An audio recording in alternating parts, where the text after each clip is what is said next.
Staying in 5-star hotels. 3, 2, 1. Speeding down streets in supercars. Or shamelessly flaunting their designer shopping hauls. My wardrobe's probably worth upwards of £10,000. The pampered life of the rich kid is completely unreal. If you've got that money to spend on it, then why not? With an endless supply of money to burn. I don't really know how much I spend on myself a month. It would probably be 5 figures. They have no concept of what life is like for most Brits. I've never struggled for anything. I don't know what poor is. So in this series, they'll learn the hard way. Wonder why you'd have a punch bag in front of your door. By living with families on the breadline. I'm Fergus, nice to meet you. I'm Anna. Whether it's roughing it on an old sofa. An absolute nightmare. Or shopping to feed a family on benefits. How is this a weekly shop? They'll come face to face with those on the opposite side of the wealth gap. I'm not a big fan of housework. Only then can they realise the true value of money. That watch is worth 6 months of me working. When rich kids go skint. Just start crying, give him a tissue.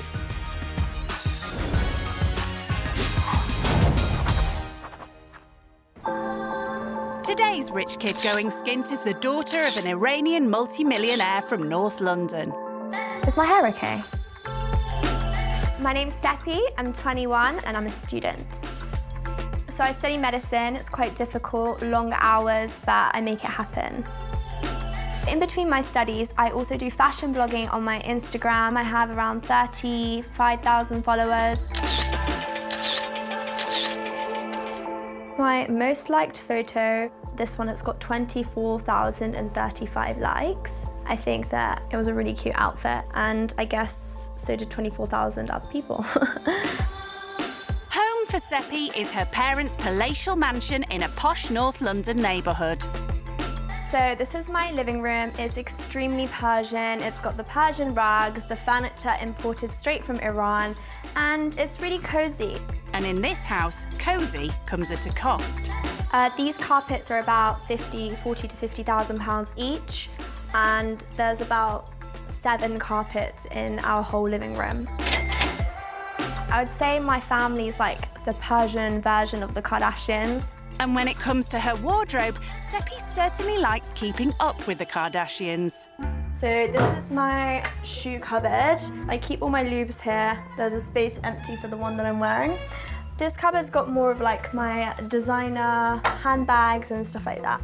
You know, you've got like your classic Valentinos, Miu Miu, Mulberry, Louis Vuitton, you know, your everyday girl accessories. Sepy doesn't only splash the cash on designer gear.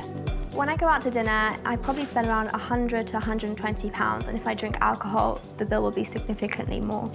I guess that is a lot of money, but if that's what you like doing, then why not? I don't really know how much I spend on myself a month. It would probably be 5 figures, but I'm definitely worth it.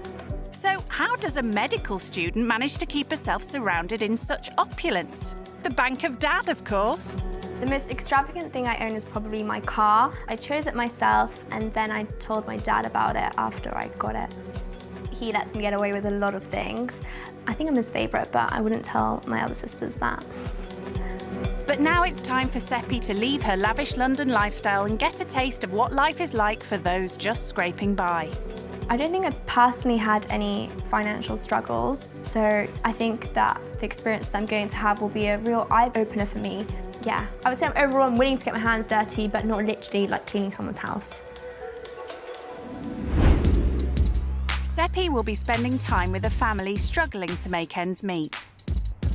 My name is Shaka Hussain. Yeah, I'm Shabnam and I'm his wife. We've got 3 boys and we live in Manchester, sunny Manchester.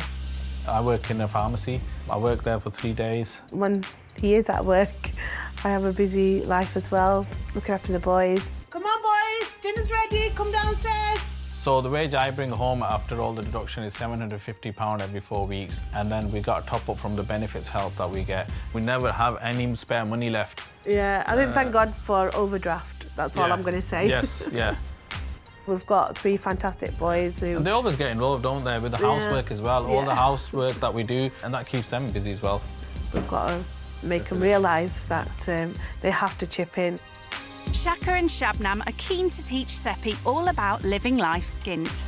The rich families out there, they've not seen the other side of the life. They've not walked down the street, got on the tram or got on the bus. They probably don't even go out to buy a pint of milk. They'll buy it online and get it delivered. They need to actually live it, and then they'll find out. Living skint with Shaka and Shabnam will be a complete step outside Sepy's comfort zone. So, before setting off, she wants to convince protective older sister Sina that it will be a good learning experience. So I don't know how you're going to react to this. I'm going to be going to spend some time with some people from like a completely different walk of life. Oh my God. I'm going to be seeing what it's like to be living on a budget and, you know, don't laugh. No, as in, I can do that. I feel like for us, the biggest concerns we have are like, oh my God, we all don't want to go on the same family holiday. Someone wants to go Bora Bora, someone else wants to go Monaco. You know, that's not what everyone else's struggles are. I want to see what real life struggles are. I don't know honestly how I feel about this. I mean, they might think, you know, she's such a spoiled brat, and then they'll have maybe anger towards you. Like, have you taken these things into consideration? That's probably one of the things I'm quite worried about. I just hope that they're going to be as accepting of me as like I will be like towards them. I want to understand what their life is like. You know, maybe even like cleaning in the house. Don't laugh. I just can't visualise you cleaning. You don't even brush your own hair. That's what's so weird. No, but I think I can do it. I'm going to try my best. I really think that maybe they can teach you a few things here and there. It'll be really good. Oh, well, you know what? Watch me do it, watch me ace it, and I'll come tell you all about it. Yeah, you can FaceTime me, we'll see. So cheers to that. Salamati. Salamati. I'm so determined to prove her wrong. Sure that I can get along with people from all walks of life and, you know, make fabulous friends. But as she bids goodbye to her dad's money and heads north to Manchester, Sepy is beginning to have mixed feelings about going skint. I'm very excited, but I'm also a bit nervous because I don't know who I'm going to be greeted by at all. Sepy's not the only one feeling unsure about what the experience holds in store. Yeah, I'm really looking forward to the rich kid coming along and staying with us. A little bit nervous at the same time, but I think it's going to be an eye-opener from both sides. I think I've been to Manchester once before in my life, but yeah, it's different to my area, definitely. I'm feeling quite nervous about having this rich person in our house, and I don't want them to think, oh, you know, is this it? It is my home, and I'm quite proud of it.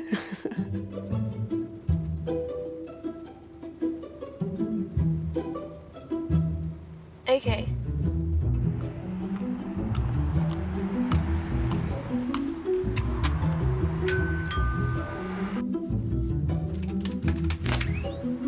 Hi. Hi, lovely to meet you. Nice to meet you. My name's Sepy. Hi, come through.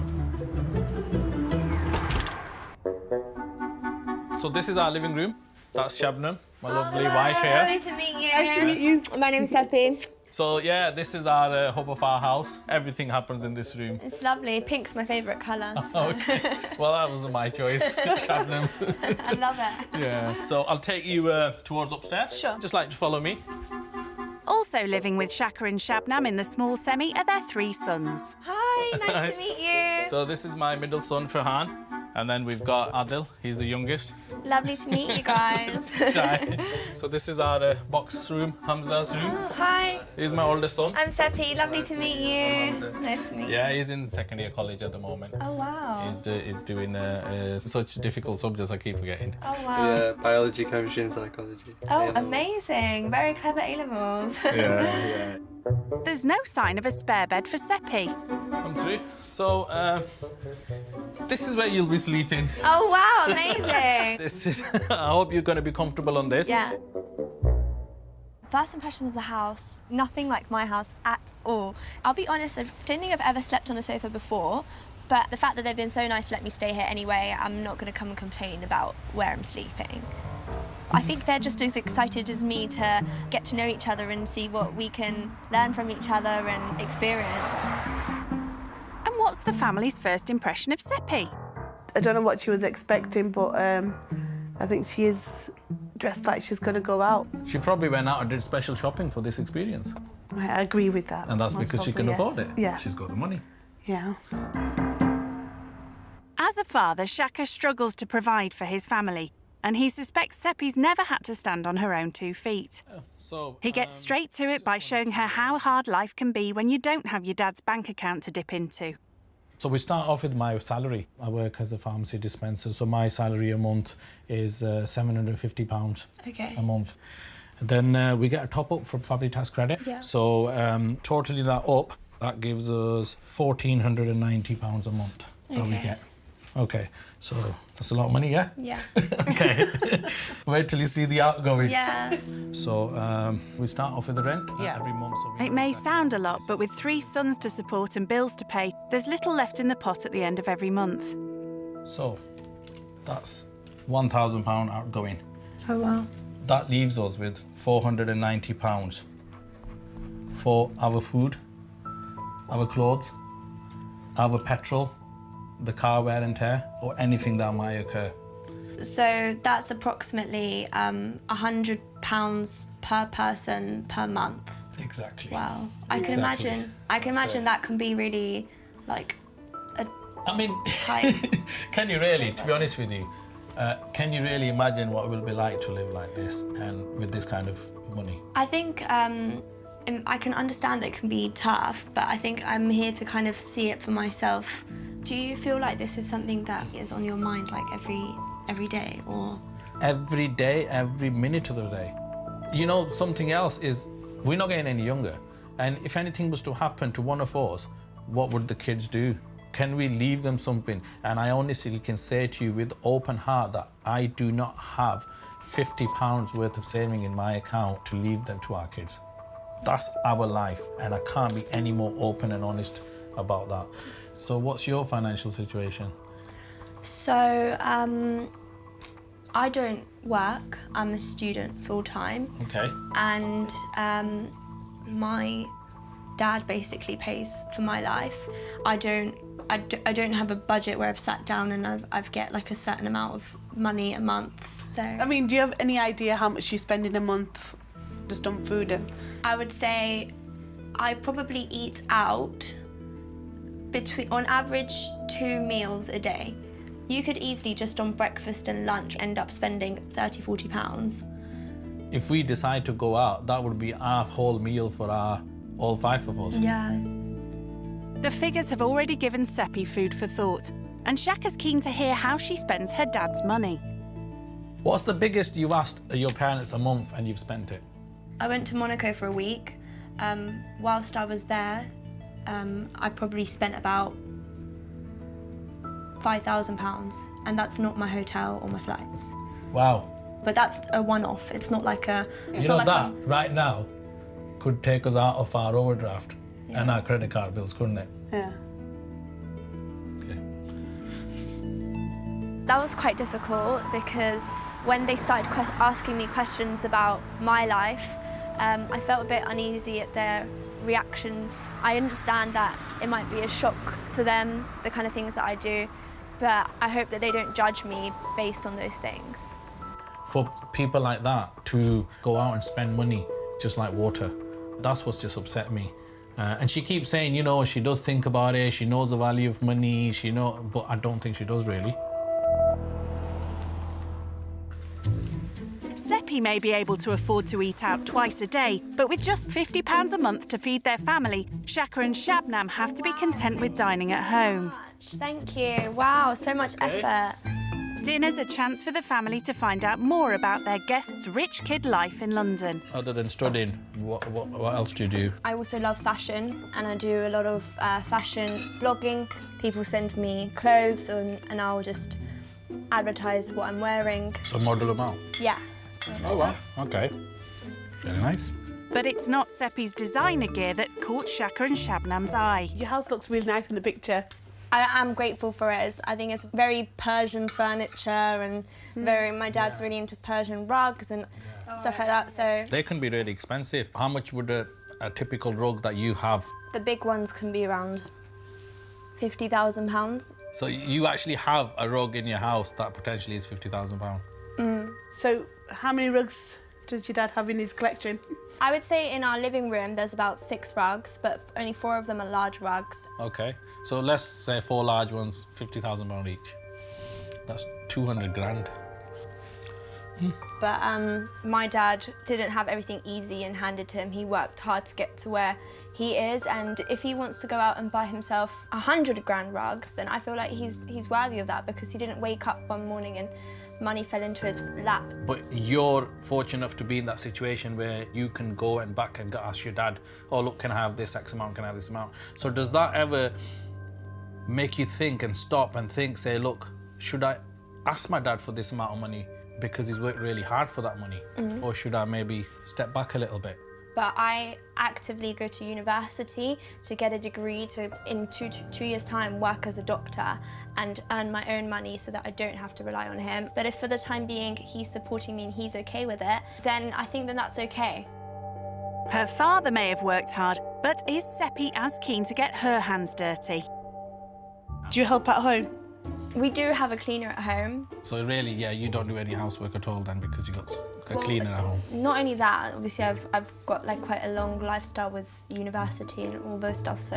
You know, you keep saying university. Yes, Do you know there's some people out there who have a part-time job and they go to university and then they cook for themselves as well and clean up and everything? You know, there are people who exist like that. I am aware of the fact that there's a range of students. There's students who are parents. I don't think you are, and I don't think you have seen anybody like that in your area where you are. I seriously don't. I don't want to offend you, but I don't think you are. Have you ever washed dishes before? No, I haven't washed dishes. Well, Can you wash the dishes Yeah, then? we'll give you a challenge of washing the dishes then. Okay, yeah. Sepy's keen to prove to them that she can stand on her own 2 feet, but the jury's still out. At her age, has never washed a dish in her life or done, and maybe never done any type of housework. Yeah. I doubt if she can even make a good cup of tea. So But let's see how she gets on. with the dishes, yeah. I think I'm gonna smash this challenge. Maybe if I show them that I can do a good job with this, they'll start opening their minds to seeing the real me rather than the person that they hear about. I'll make sure the dishes are spotless. Time for this rich kid to show she can get down and dirty. There we go.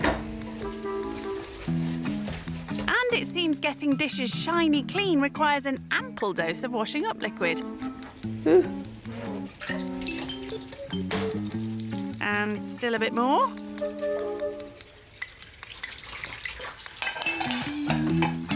Wasn't that full a few minutes ago? So, are the dishes as spotless as Sepy promised? How are you getting on? Yeah, I just finished. Okay. How did you do? I think I did okay. You've used quite a lot of washing up soap. For us, that would have done at least Is that not how much a I meant to use? week's worth of washing. Yeah, I know. Yeah, that's quite a lot. Challenge over. It's clear Sepy's cleaning technique needs improving. She's 21 and she's never washed a dish in her life. She doesn't. She's wasted almost a week's worth of washing up liquid. I think she's got a lot of things to learn. I think she's just naive. She's living in cuckoo land, I think. I'm not going to volunteer to do the dishes again back home just because I feel like it made my hands have like a really sensitive like reaction. So I don't know. Other than that, the manicure lasted. She hasn't been living skint for long, but Sepy still has a way to go to show she understands real-life struggles. Time to seek encouragement from her sister Sina.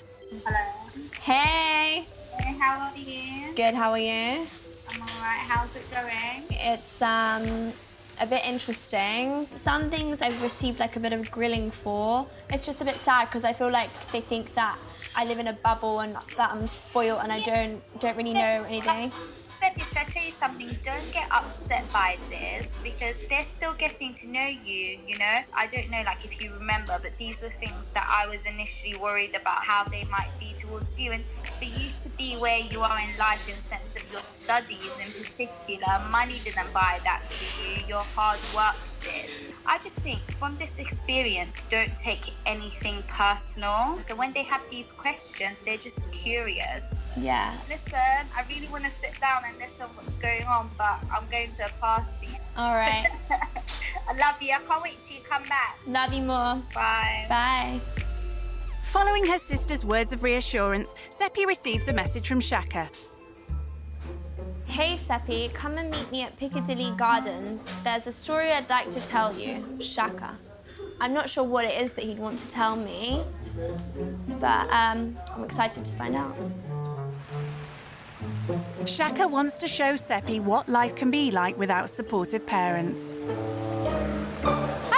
Oh, hello. I got your text. Oh, yeah, thank you. Thanks for coming. So how come you wanted to meet here? I just wanted to fill you in on what happened to me when I was about your age. I had a lot of disagreements with my family, my parents, until it got to a point for me where I just got up and walked out. I had nowhere to go. I had no plans. I had £2 in my pocket. I bought a portion of chips with £1. That left me with £1. Wow. For next day. The next issue was, where am I going to sleep? So where these lights and these water fountains are now, I basically just found a bench that was empty until I got so tired that I could fall asleep.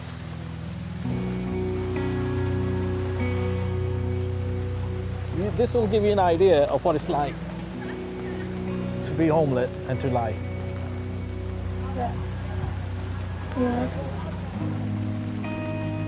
His short time being homeless has had a lasting impact on Shaka.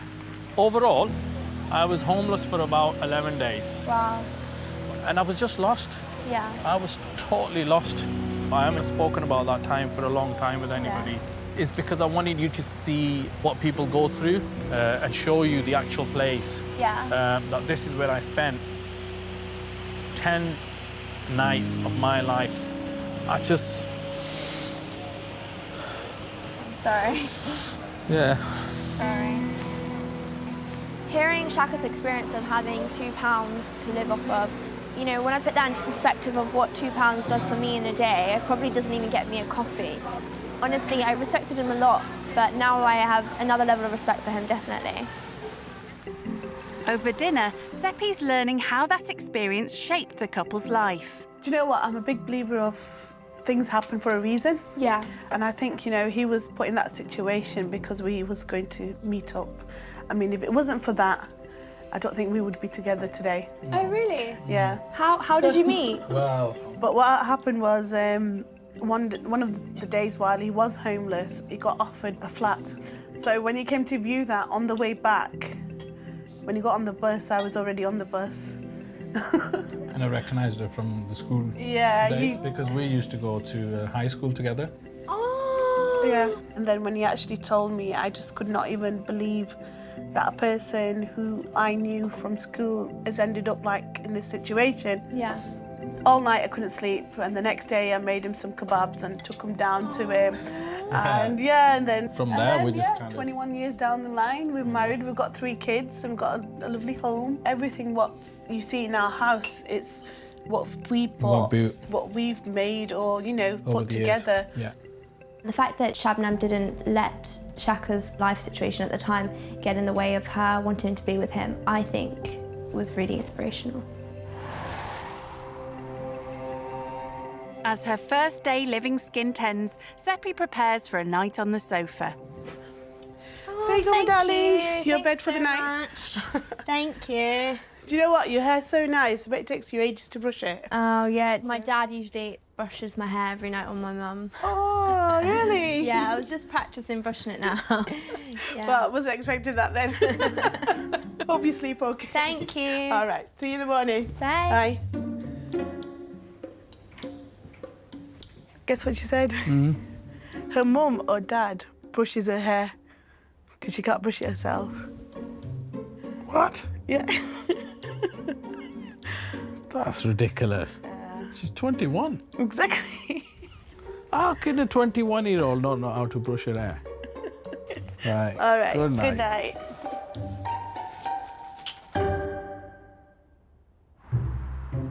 It's the start of Sepy's second day living on the breadline with Shaka and Shabnam. Did you have a good night's sleep? Yeah, it was really comfortable. It was more comfortable than I thought it would be. Oh, okay. Yeah. So, what kind of breakfast would you have normally then? Because I don't like to wake up really early, I usually just have like a porridge on my way to uni. And you know how to make porridge? My mum leaves me like a flask of hot water and the porridge and the peanut butter in my room the night before, so that I don't have to spend a lot of time doing it in the morning. Shabnam was also telling me your mum or your dad combs your hair. They know that it's really, because it's quite high maintenance, because it's really long, so... Can I just ask, is there anything that you do independently from A to Z?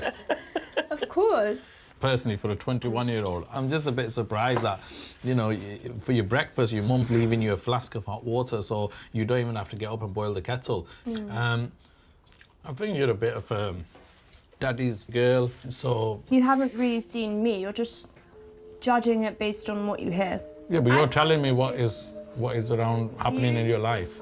You pick up glimpses of my life. You don't really see the other aspects of it. Okay. Maybe if you saw my whole life, then you would have a different perspective. You just pick up my financial aspect. Well, I mean, half of your breakfast pre-made has got nothing to do with finance. You're completely entitled to your opinion. If you think that I'm not as independent as maybe you would like me to be, or you would like people my age to be, but I do other things for myself. Okay. But you're just picking up on the things that I do have done for me, and that's fine. You know, you're entitled to make your own judgments about me. Okay.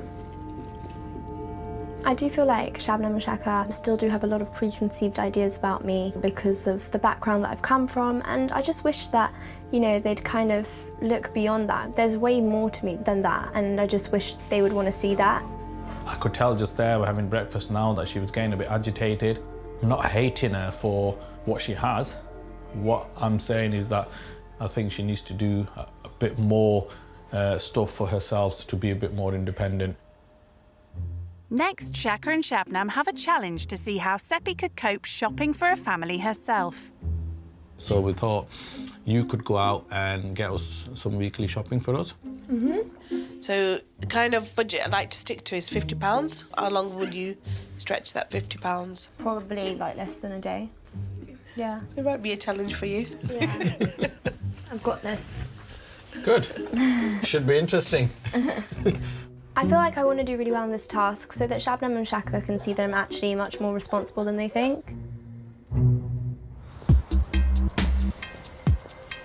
Sepy's never had to budget like most other people, but now she's determined to show she could live within her means if she had to. So, here's a 50 quid. All right. Don't forget, shopping for 5 for 7 days. All right, I got Okay? this. Yeah? Well, let's see. Good luck with it anyway. Thank you. All right. See you soon. With so little money to feed the family on, Okay. Sepy goes straight for the essentials. I feel like I should probably get their kids a treat. This one doesn't really have a price on it, but it's got a mixture of everything, so I'll go with this one. Okay. I'm really dubious about this, and actually, you know, I'm really a bit nervous as well, just to see what she's going to come out with. After a shaky start, this rich kid begins to show some encouraging signs. So we'll definitely need some onions. This is 59p for a pack. It's organic milk, or I wonder how much cheaper normal milk is. It's like 40p cheaper. So far I think I've got about £15 in my basket, maybe less. Asian cooking uses a lot of lentils and stuff, so I should probably get a lentil. I'll go with this one. Yeah. Okay. Do you think I can have some minced meat, please? How many need? Half a kilo. Half kilo. This is where it's going to get really interesting for her, because halal meat is not cheap. So we'll see what she comes back with on the meat then. Thank you. Bye. Bye. A final few items and it's time to head to the till. Well, fingers crossed it's less than £50. Hiya. Hi. I think I made some wise buys and I picked up on some good deals, so we'll see. She may have bagged a few bargains, but has the rich kid shown Shaka that she can shop on a tight budget? Hello. Hiya. How are you? I'm all right. How did you get on? Basically, I had to put a few things back. All right, don't worry. I'm only kidding. Oh, okay. I was like basically almost £2 under the budget. What? Yes! How have you done that? What can I say? You know what they say, the proof's in the pudding. Yeah. So let's go home, we'll check all this out and see if we can survive on this for a whole week. Hopefully you can. Yeah. Okay. Okay. We'll see. Let's go. Well, someone's looking pleased with herself. But is there enough there to feed the family for a week? Well, it looks quite a lot. Let's see what you bought then. Okay, so these vegetables were on offer. So it was like 3 packets for the price of 2. Good spot. Some onions. Right, 'cause good. I feel like Asian cooking is all about onions. It's all about onion, yes, that's right. Then I got 1.2 kilos, it says, of chicken drumsticks. Okay, yeah. I thought that would be quite easy that's to cook with. And then I don't know if I got enough, but I got 600 grams of minced meat. Okay. Okay, yeah. Sepy's clearly put some serious thought into her food shop. Then I know that you're cooking, like Asian cooking involves a lot of pulses and beans and stuff, so I got 3 kidney beans. Okay. And then I got 3 chickpeas. Okay. Do you think that would be enough Yeah, for you that's for a more week? than enough, yeah. And then I got 1 packet of lentils, but I don't know if I got the right one. Yeah, you got the right ones. Really? Yeah. Actually, you did. That's one of our favourite ones. I noticed you didn't bring any rice. Oh, I did say I need to get rice. I think I forgot when I went to get the lentils. Right. Oh no. Maybe we'll use the change that's left over to go back and get some rice. No, it looks all good. Yeah. You've done really well. Are you sure? Yes, Yeah, honestly, especially like it's your first shop. I was a bit nervous, to be honest with you. Seriously, when you went into the shop, I thought, she's going to struggle. Looking at everything that you've brought, I think we're kind of proud of you, really. We are. Thank you so No, much. we are, honestly, and we mean that. Right, as it's coming to lunchtime, do you think you can cook us something from... Your selection. Yeah, sure, why not? I'll try my You know, all the restaurants, what you've been eating in, you must have picked up some tips and stuff on the way, so... The only thing I've picked up is the fork to put in my mouth, so... Well, we're looking forward to it. Yeah. It actually felt good when Shaka said he didn't think that I could do it, because that was exactly my point. He didn't think I could do it, but I knew that I'm more than what he just thinks I am. Definitely on a high now, and I think the next challenge of cooking is going to be an interesting one, to say the least. Smashing the shopping challenge, Sepy's biggest domestic task is yet to come, showing she can feed the family all by herself. I've never made meatballs before, so I've seen people do this on TV and it looks good so far. The only difference is that the people on TV know how to operate their kitchen appliances. Oh my god, it looks like the oven is off. Yeah, it's off. Woo!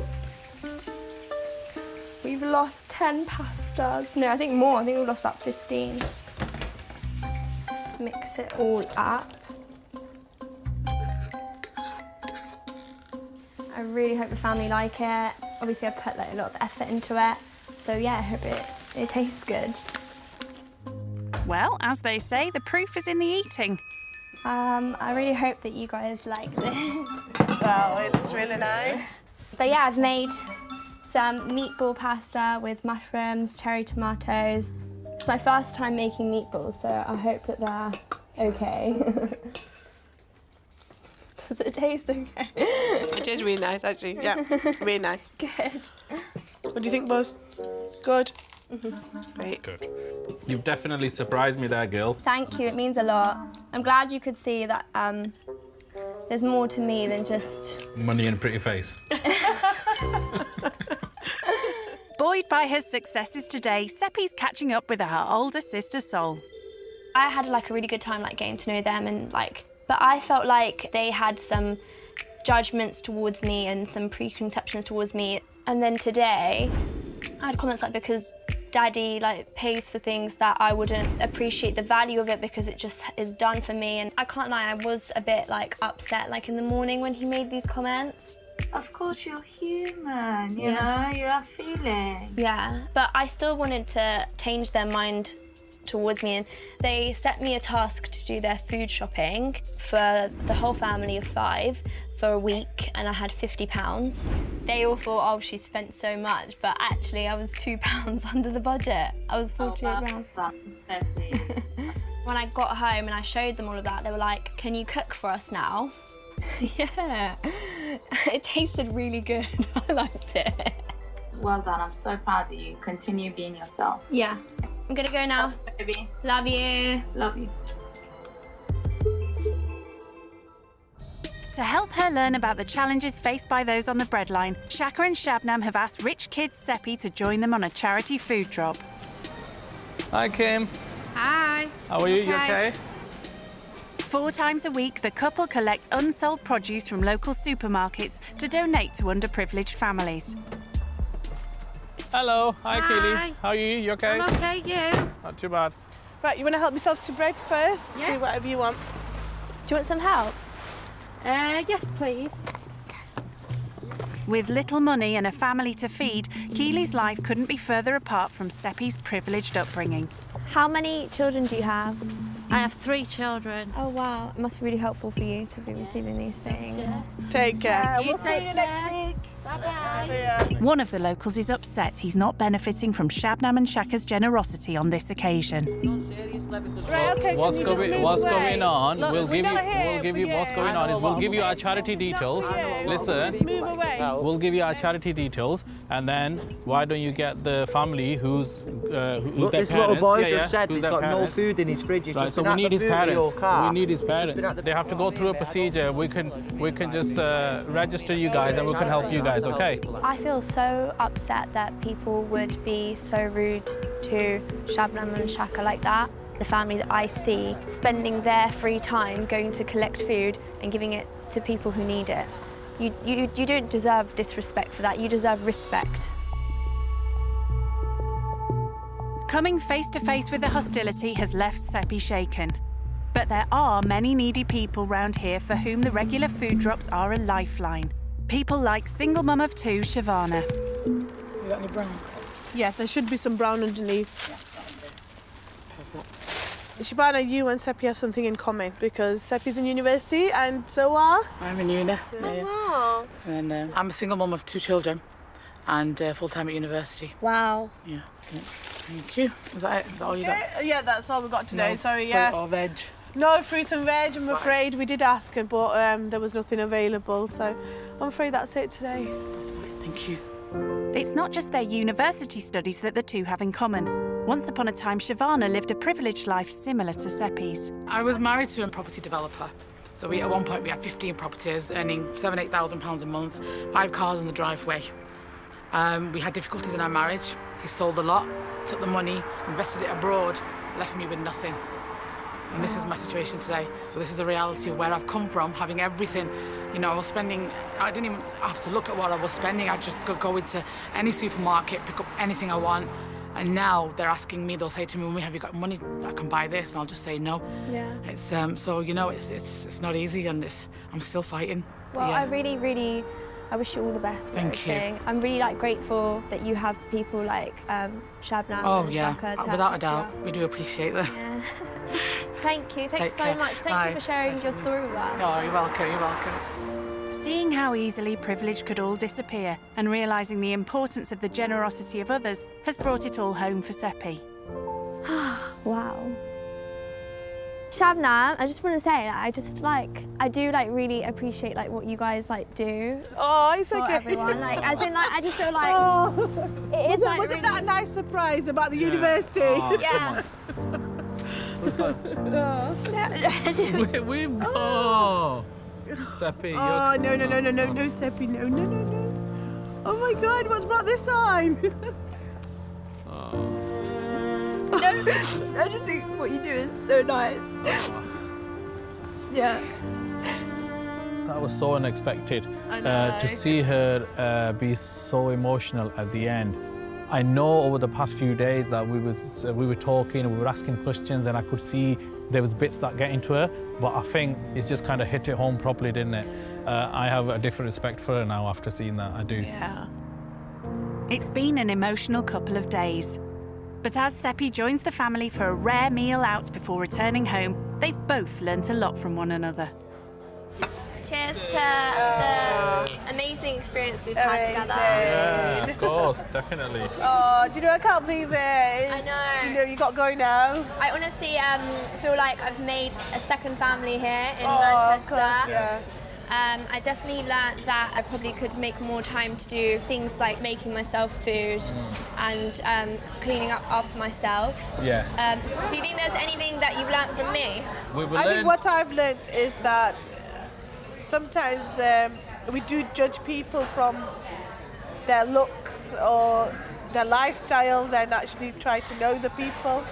Little things I just thought, oh, this is just a spoiled person who doesn't really understand the value of everyday living and stuff, but I think you really do. I think you do understand everything like that. I feel like it did take quite a lot of convincing to show you guys that there is way more to me than just my lifestyle and my background, and I know what I'm like. I know I come in my little dresses and my heels and the jewellery and the bags, but that's just the packaging that I come in. Once you get through the packaging, hopefully you got the real me on the inside. Yes, we definitely have. Good. I think we have.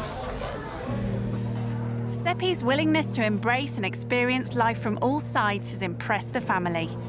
We've got something we wanted to give you as a token. It's not much, but it's a gift from us. It's a gift from us.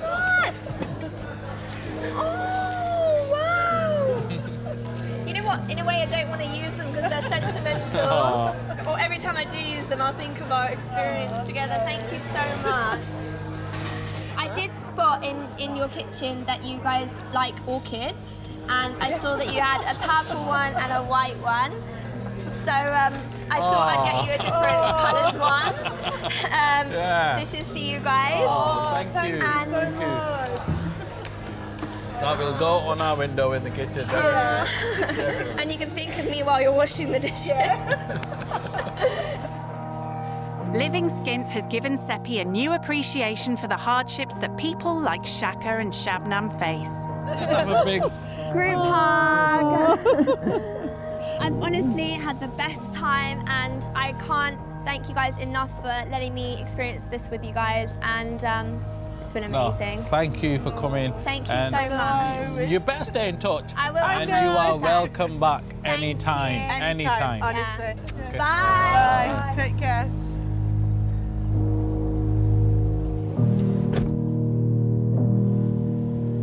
I can't believe it's all over now. I've had the best experience. I mean, there's been ups and downs, highs and lows, but overall, it was life-changing.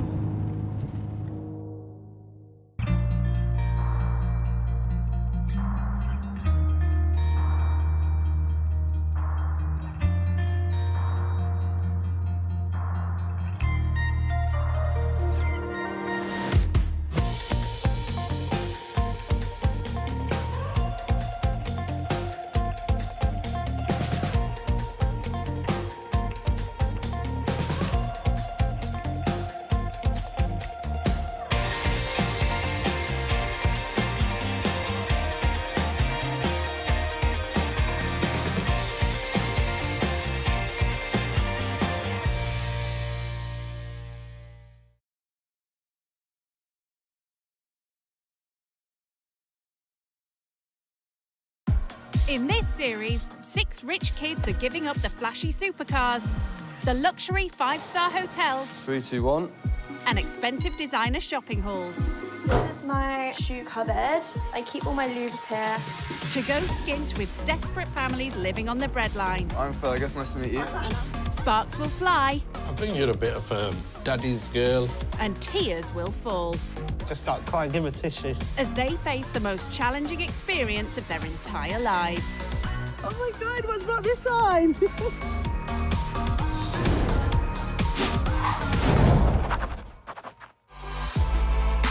Canary Wharf in London. The address of billionaire bankers, premiership footballers and pop music megastars. It's also where today's rich kid going skint, 26-year-old Jodie Weston lives. Home for Jodie is a rather plush high-rise apartment. So the building I live in is one of the most luxurious buildings in the UK.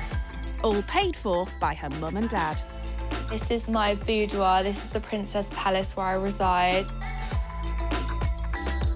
I've got the up lighting and the built-in wardrobes. Everything's so bespoke, you know, designed especially for me. And when it comes to her designer wardrobe, Jodie's certainly run up an impressive collection of outfits. My clothes do like a full lap of the flat, so they start at the door and then I have boxes of clothes as well. Here's like my daytime tops, my evening tops, loads of handbags. All these clothes are only from the last like year or two. They're not like built up over years, like those clothes are in a lockup somewhere else. Rich kid Jodie doesn't just splash the cash on her vast clothing haul. I spend hundreds and hundreds of pounds a month on makeup. As you can see, this is just a little bit of my collection. I'm just addicted to clothes, shoes, makeup, all the girly stuff. And when you have all the latest gear at your disposal, it's important to pick the right places to show it off. I like to go to high-end Mayfair clubs. Cheers!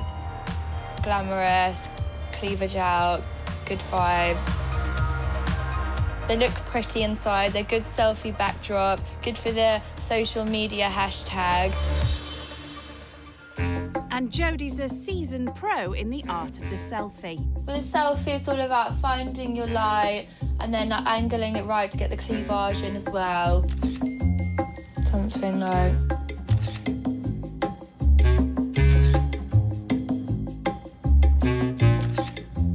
You know, more that sultry kind of look with my selfies. I've got about like 10,000 Instagram followers, so I keep them updated with my movements, whatever the latest exotic location I'm going is. When Jodie does find herself back home, she helps to manage her very own beauty empire. Obviously, my salons were funded by the bank of mum and dad. But yeah, I do run them, so I do put in like the sweat labour. Jodie's glamorous lifestyle may come at a cost, but with supportive parents like hers, she never has to lose sleep over her finances. So if I go shopping on like my parents' credit card, I've already spent, I don't know, like £1,000 or something. That'd be like a starter. The most I probably spent was like on a holiday to America where I spent about like 15 grand. Now Jodie's giving up the luxury apartment and fancy nightclubs to see what it's like to have to scrape by on a strict budget. But when it comes to living skint, she still expects high standards. If I walked in and it was literally like dusty, dirty, there was like tat everywhere, I think I would go into meltdown Jodie mode. Bidding goodbye to her lavish way of life won't be easy for Jodie. All she knows is that she'll be staying with a single mum of two who survives on benefits. My name's Rebecca Wilson and I live in Barkingside. I live in a one-bedroom flat with my 2 kids. I live in the front room and the kids have the bedroom. It's pretty cramped. Currently, I'm unemployed. Every 4 weeks, I receive in benefits £832.40p. Once I've paid my bills and get some shopping, I have nothing to spare. Really, I just look for the deals, see what's on offer. I've had to cut down on things. So, you know, money stops us from doing a lot of stuff. I would love to be back in work if I could get a job that would cover my bills plus childcare. I loved working when I was working. Becky's keen for the rich kids staying with her to appreciate the hardships people in her position face. I hope that they learn that not everyone is so privileged in life. We have to budget, we can't always have what we want. And if Jodie thinks she'll be swanning it in 5-star accommodation, she's in for a shock. There's not much space in my flat, so the sleeping arrangements is very limited. So it's sofas, floors, wherever you can find space, really. Jodie's parents want her to experience life outside her plush bubble of privilege. She's meeting her mum in the hope of getting some advice and encouragement. My fears is that I'm going to walk into some cluttered, unclean house and there'll be like 5 kids like running around. I think I would just scream and have, you know, a breakdown, have to leave. It's gonna be a real eye-opener for you. I know you don't agree, but you have had it easy. That's helped you along the way.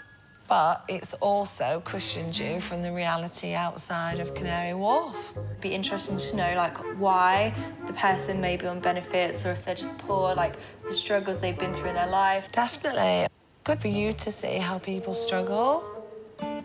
Not everyone's had the taste of the good life that you've had. Yeah. You know, you've been on amazing holidays, you've flown first class, privately educated. Yeah. It is a different world. So this is going to be really, really good for you to see a different perspective on life. Barkingside may only be 11 miles away from Canary Wharf, but as Jodie sets off to stay with Becky, it's already apparent that this is a whole different world. There's so many people about and it's not lunchtime yet, so it would seem that there's a lot of unemployed people in the area and they're just kind of walking around during the daytime. I'm feeling quite nervous. My guest is going to be here soon, but I'm hoping it all goes well. What is that, like a youth court or like a youth prison or something? I don't know.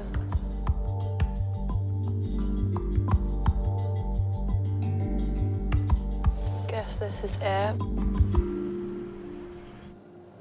Yeah, it's not very glamorous, is it?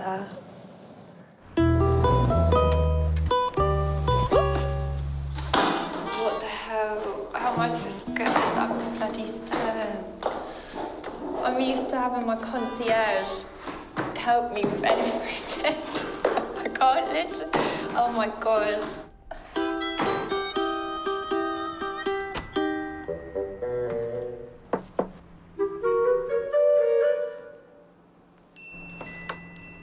Hello. Nice to meet you. Nice to meet you too. Well, I'm Jodie. I'm Becky. Do you want to come in? Welcome to my house. Right. No good turning her nose up. There's no such thing as 5-star accommodation when you're skint. This is the kitchen. Yeah. There's mountains of washing here, my so God. I need to put the washing away. I haven't done none of the washing up today. Oh God. It's mounting up. And that's because Becky's been saving it for Jodie to do. This is the front room. Yeah. Slash my bedroom, because obviously the kids are getting older now and I don't want to be in the same room too long with them. Yeah. So I've made this into a sitting area plus bedroom. Yeah, it's very multi-purpose. Yeah. Right, and this is the kids' room. This is my daughter Katie. She's 19 months. Hello, Katie. Going skint is one thing, but Jodie never dreamt she'd be living with 2 kids. Katie, do you want to say hi? Look. Hello. You go shy. I have to have checked on kids. So what are Jodie's impressions of having to share a small space with a family of 3? I cannot deal. Like, this is my idea of a nightmare. There's like clutter everywhere. It's just like, oh, I just want to scream a bit. It's just not for me. Well, she'll have to get used to it. There's little room for any privacy in this tiny pad.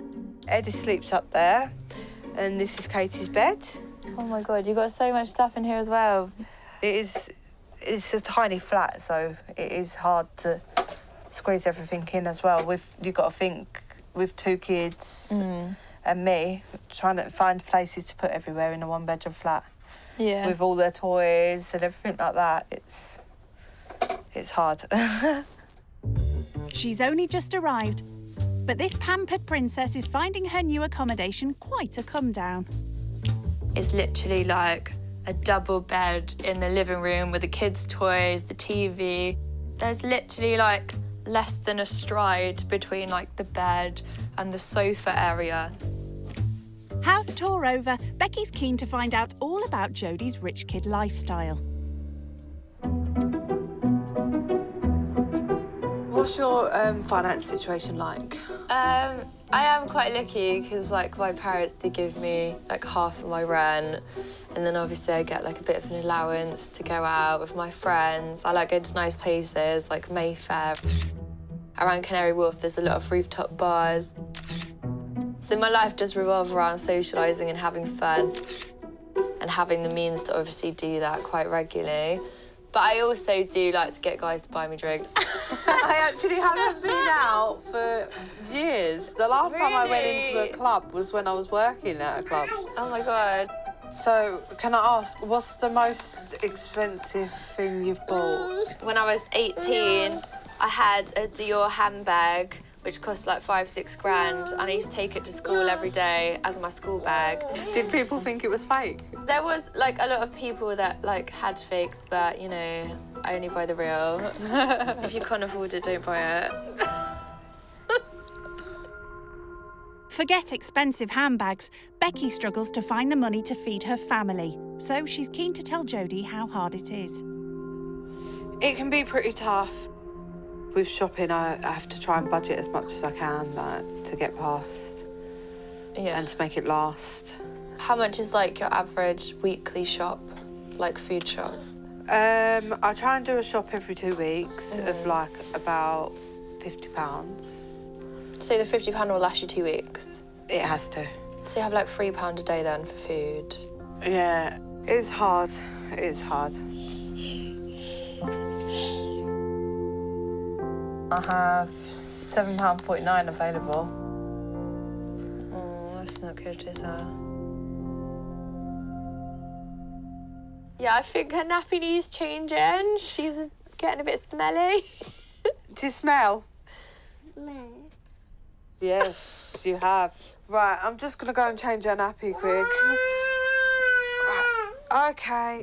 Sharing her living quarters with 2 kids may not be up to Jodie's ritzy requirements, but hearing about Becky's money worries has given her lots of food for thought. It does take some planning, obviously, to have that amount of money and make sure that you don't overspend, because then you end up getting into debt. You would have to sit down at the start of every month and figure out exactly how much you have to spend on each, like, part of your life, like food, shopping, whatever. It's sad to hear about these things. Surviving on benefits can be a struggle, especially when you have 2 kids to support. How are you going to get that down the stairs? Becky needs all the help she can get. Like getting a hand with the buggy, perhaps? As a rich kid, Jodie thinks nothing of taking a taxi when she wants to swan about town. But Becky wants her to realise that costly cabs are out of the question on a tight budget. And that means lengthy bus journeys just to get her son to school. So where are we going to pick up Edith? We have to go to Chingford to pick him up. How far away is that? It will take us approximately an hour on 3 buses. What? Was it? Oh my God. There must have been close to schools. There is, but I don't want to unsettle him and move him from that school to this school. He's made friends and stuff, so... OK. You know, I'd do anything for him, so I travel for him. The school run will give Jodie another opportunity to learn about the struggles faced by a hard-up single mum. Slumming it on public transport isn't something this rich kid is used to. Do you ever get buses? I was in a situation a few months ago where I had to get a bus and I didn't even realise there's like bus etiquette. I thought you could just get on any door and get off at any door, but you have to get on at a certain door and get off at a certain door. And how do you know like when it stops? So I was like getting the driver to tell me when it's about to stop because I didn't know like what's going on. It's all I've ever known, really. Yeah. So, right, here we are. This is our bus. Time for Jodie to master the art of catching public transport.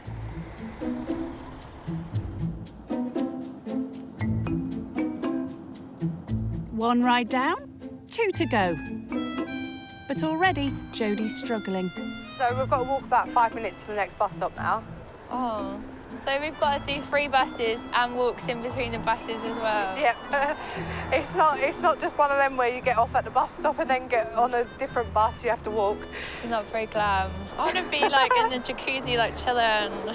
Unfortunately for Jodie, the school's miles away from a luxury spa and beauty salon. Here it is. This is our one.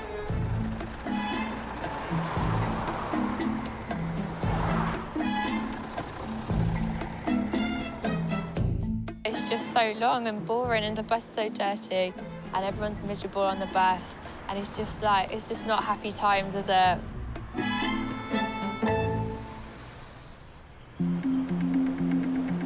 This is such a long school run. I can imagine like travelling this twice a day, like just a few hours apart. Which way are we going now? We've just got to cross here and then go up to the left, and it's just there. Is that another bus stop? That's the bus stop, oh yeah. Oh my God. This is like an excursion or something. So this is the last bus now. Oh, thank God. But then we've got to come back this way, so. But there's no other way to do it. Oh. An hour and 3 rides later, they finally arrive at the school. I'm not gonna lie, that was an epic journey to the school. Imagine if it's raining, that must be a night, then you've got the umbrella in your hand as well or something. It's just a mummy thing, really. That's the way I look at it. You know, you have your responsibilities to do when you're a mum, and mine is to get him to school. So, Edis, how was school today? Did you enjoy it? And what did you eat for lunch? I don't know. For Jodie, the school runs a stark insight into how difficult life could be supporting a family without her parents' help.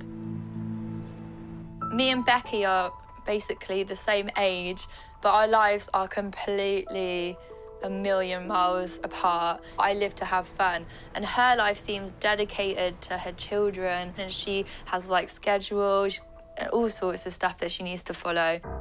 Jodie may love living the high life back home, but there's little partying about in this house.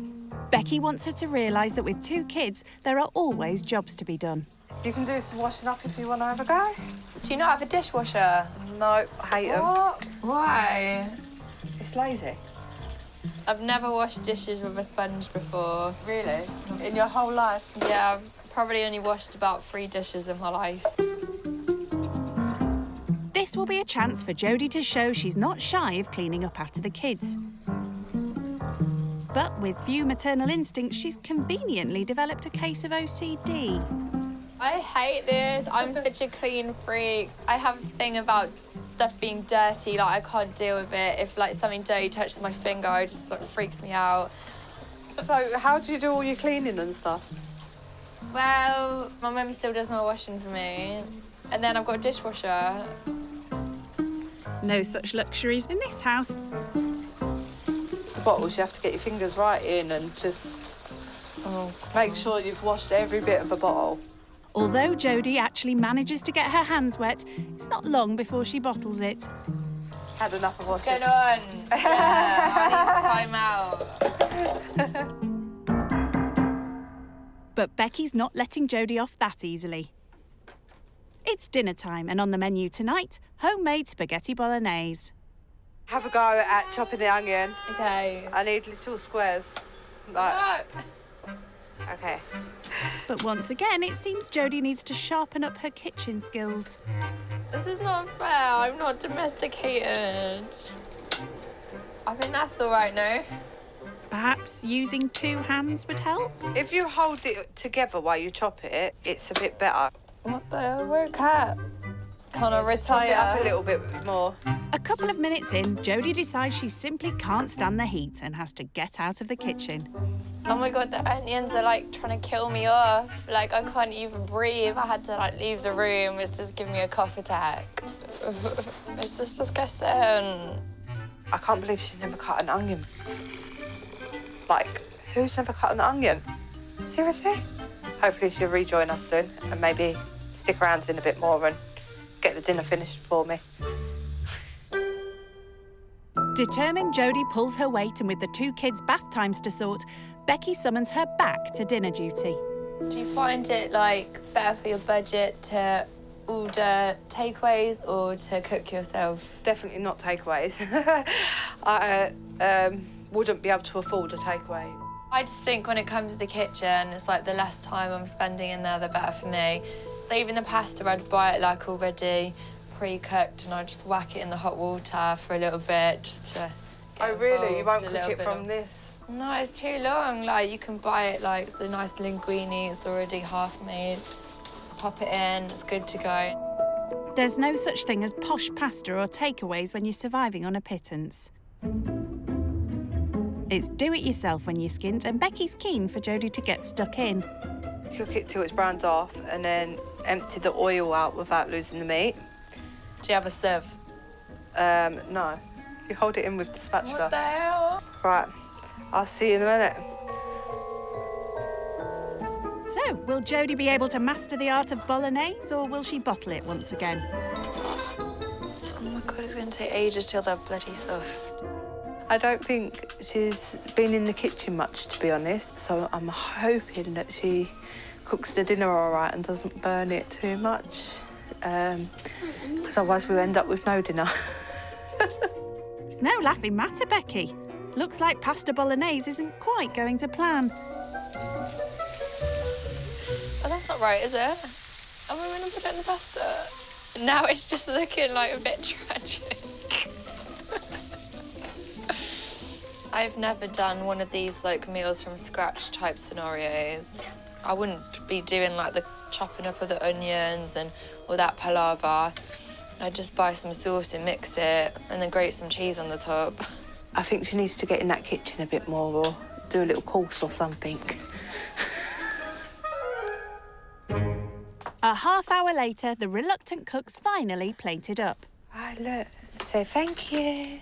So, how will Jodie's efforts go down with the judges?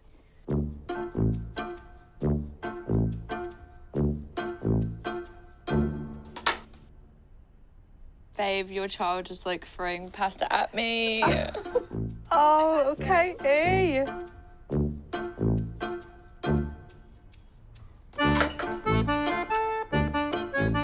What mess are you making?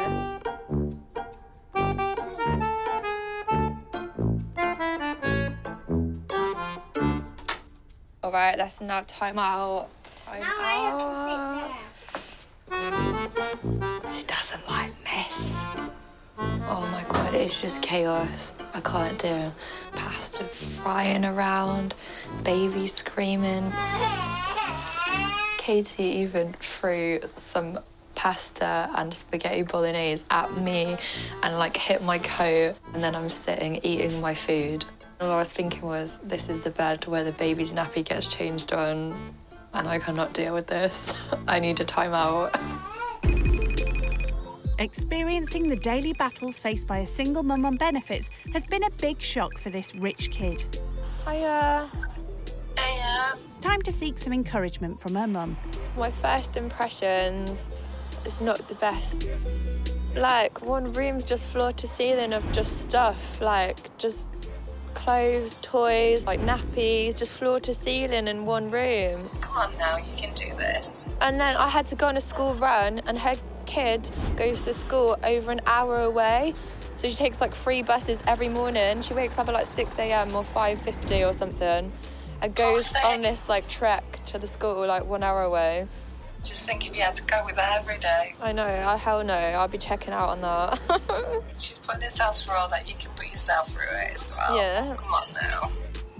She went for a budget, like she doesn't have much money.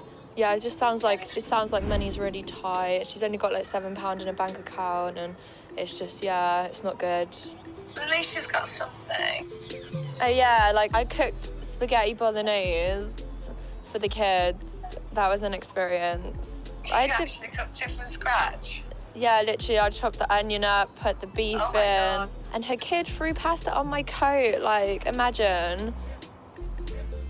And then they want me to stay over tonight, but I don't know if I'm feeling it because it's just so cramped.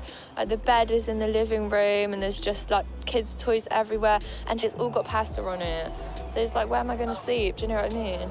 Well, we all have to do things in life we don't want, love. You can't cop out. You're committed to doing this, so you need to see it through. End of. There's pasta all over the floor, Mum. It's disgusting. So clean it up. Hell no. You can't cop out. You're committed to doing this and you have to do it. It's one night. I'm sure you can cope with one night. All right, well, I'll see you soon. Wish me good luck. Okay. All right, take care. I'll make you some pasta for when you come home and throw it at you. Bye. Thanks, Mum. Bye. Bye-bye. Say night-night. Night, Baba. Love you. Talking to her mum has given Jodie encouragement to experience more of the challenges single mothers face. Sweet dreams. Don't let the bed bugs bite. But not enough to stay the night. Like, no offence, but I don't think I'm going to be staying here tonight because I just want to have like a bit of peace and quiet in the hotel. This is a bit much for me. And also, the sofa's like your bedroom, so I want to give you that space as well. Okay, that's fine. All right. Bye. Bye. As she heads off to a hotel for the night, Jodie's unsure if she can survive another day of this. Today has been atrocious. Like, atrocious. I think I'm already having pre-nightmares about going back tomorrow. I don't know how much more I can do. You can tell that she's not used to this sort of surrounding. But hopefully tomorrow she knows what to expect.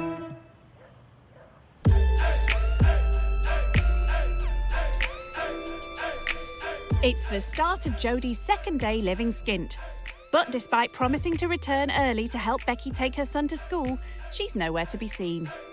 I got up at 10 to 6 and done the breakfast, and then I dressed the kids and got to the school run. It was very cold and wet. It would have been interesting if Jodie was there to see her reactions, but unfortunately she didn't make it out of bed on time.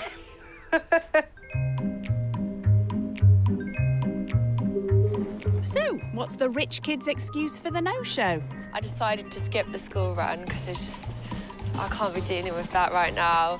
And I'm literally like dreading today, like if it's going to be a repeat of yesterday. Like, I'm just like up every day at like 9:30, 10 o'clock, like get ready, listen to some tunes, like getting the vibes of the day.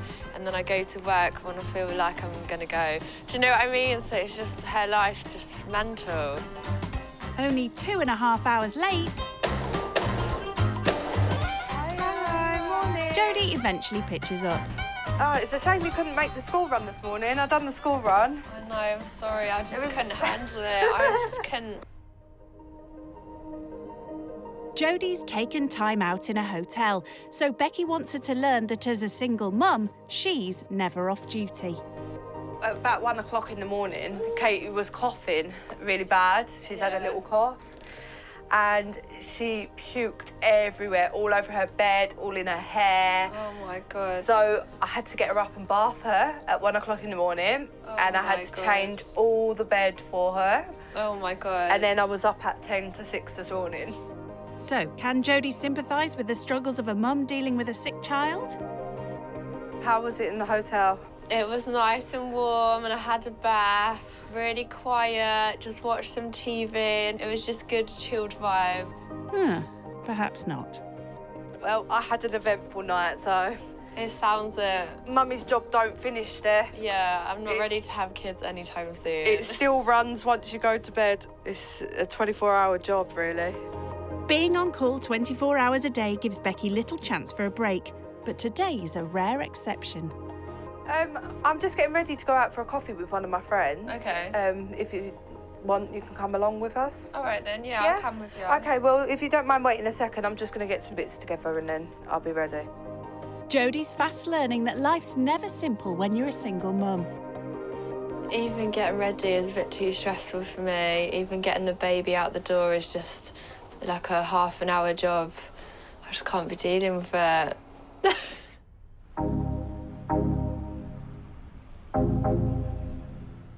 It seems late mornings and luxurious pampering sessions are more Jodie's style. I literally went back to the hotel and had like an hour-long bath. Well, at least someone got to relax, eh?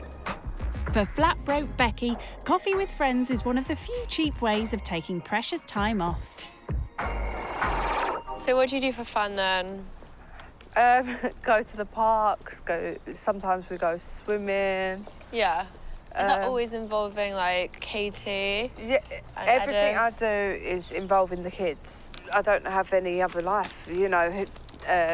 It's not like I can just drop them. They're so young. Okay. I mean, what sort of things do you like doing? I go to the pool a lot and the jacuzzi in my building. go to the cinema room a lot and watch movies. You've got a cinema in your building? Yeah, it's quite cool. I wouldn't mind that. Yeah. You can give me a cinema room if you want. You pretty much got on though without your TV. Yeah, nice try, Jodie.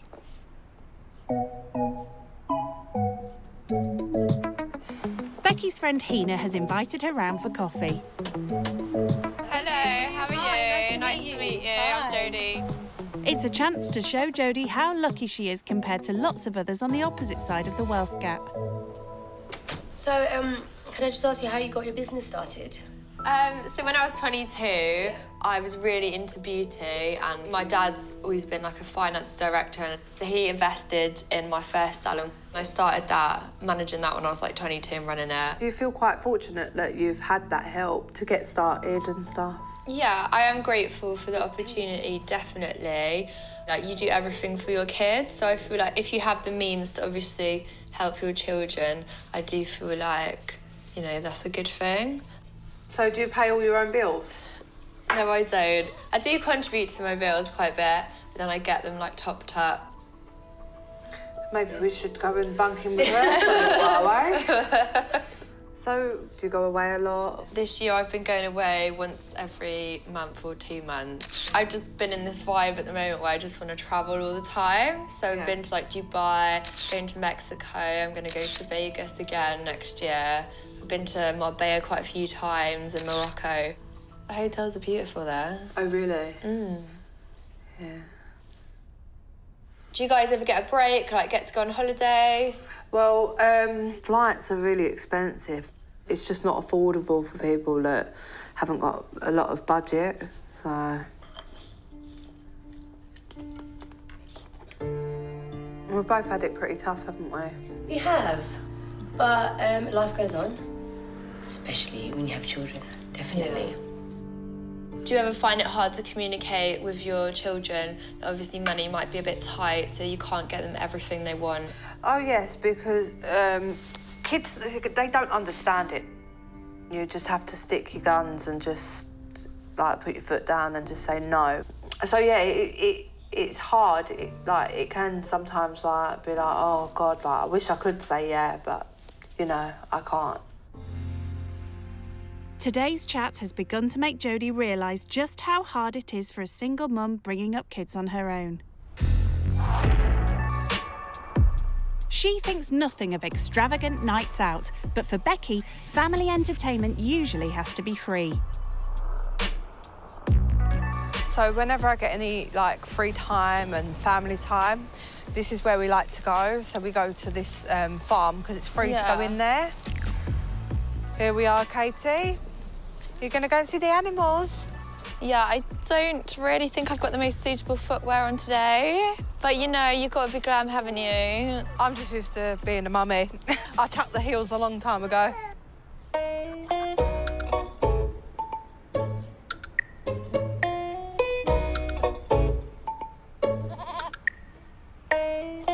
He's so scared of me.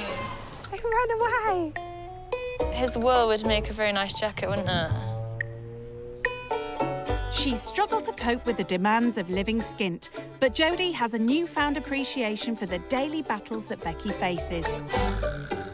Do you feel like money worries are on your mind, like 24/7? Of course, because sometimes I don't have the money to cover every single bill I've got and stuff. So, like, I'll worry about, like, the shopping and worry, like, how am I going to do it this month and stuff like that. So I try not to, but it is always there. Yeah. So, yeah.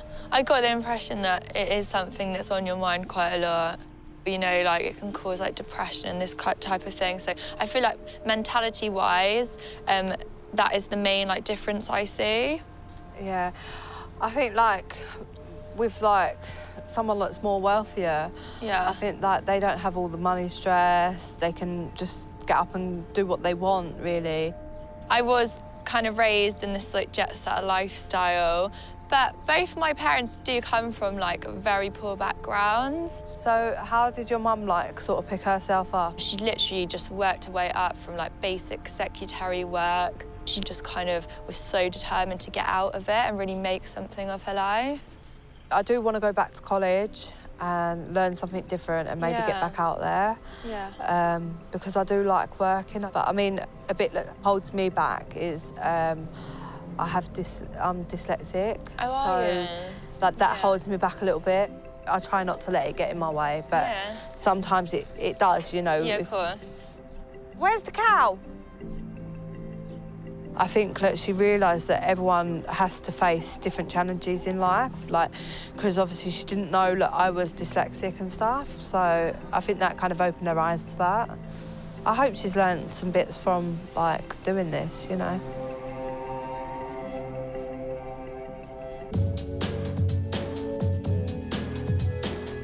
Living Skint has given rich kid Jodie a new appreciation for the struggles single mum Becky faces.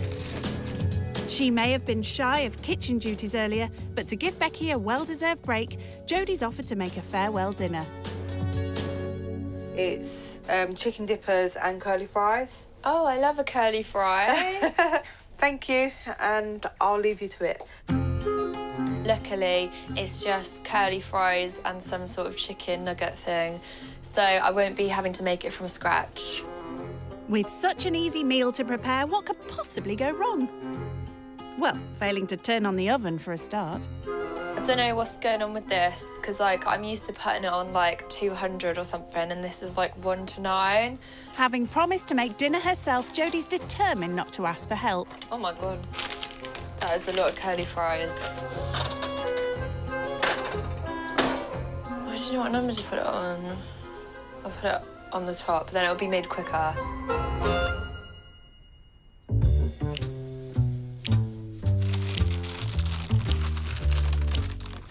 I can't open it. Hello, do you know how to open this bag? What the hell? How do I open? Oh my God. Oh shit. Okay, that does not look promising. I basically like pulled the door off the drawer. So I'm gonna put about 10 nuggets in. I'm not putting out too many because I don't want a repeat of last night and have chicken nuggets thrown at me this time. Done. You ready for dinner, kids? Yes. Are you hungry? I'm hungry. I just want to eat, yeah. With the fries and nuggets done, Jodie can finally start serving up. But it seems she may need some practice with her plating up skills. Oopsie. I can't find anything to dish up the curly fries, so I'm using the fork. It's not going very well, as you can see from the mess on the floor. Time to find out what the family make of her efforts. Here we go. There you go, Edis. Thank you. There you go, Katie.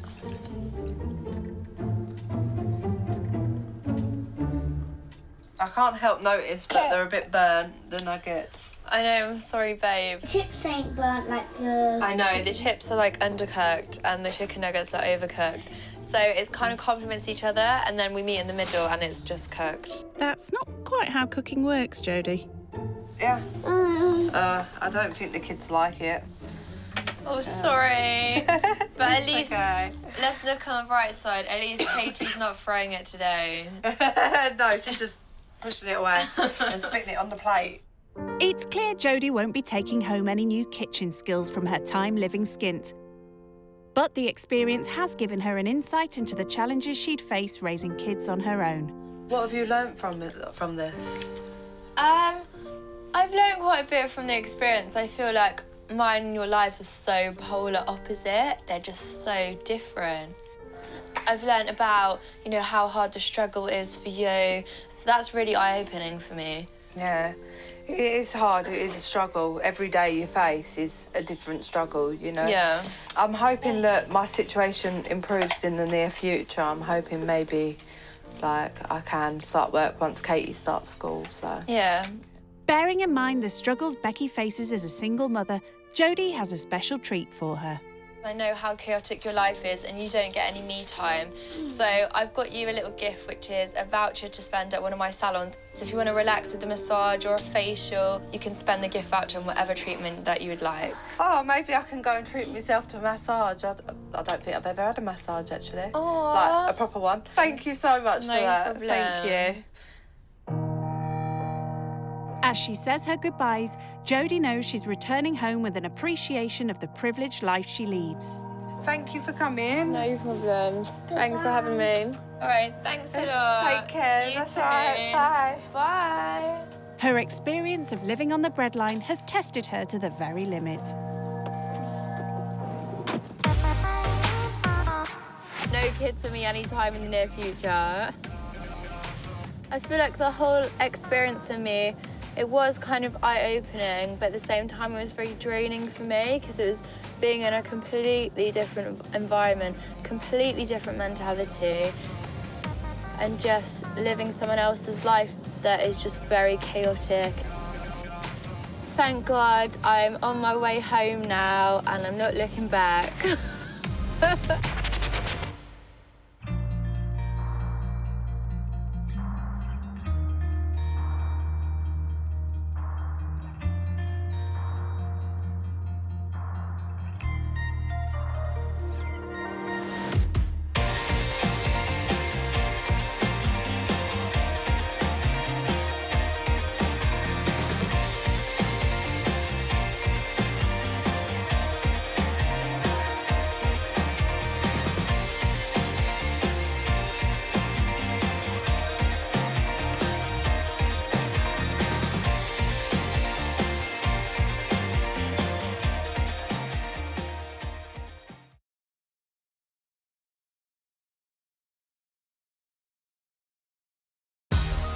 In this series, 6 rich kids are giving up the flashy supercars, the luxury 5-star hotels, 3, 2, 1.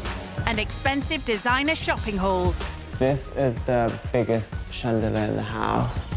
to go skint with desperate families living on the breadline. I'm Phil, I guess nice to meet you. Sparks will fly I think you're a bit of a daddy's girl. and tears will fall Just start crying, give her a tissue. as they face the most challenging experience of their entire lives. Oh my God, what's about this time?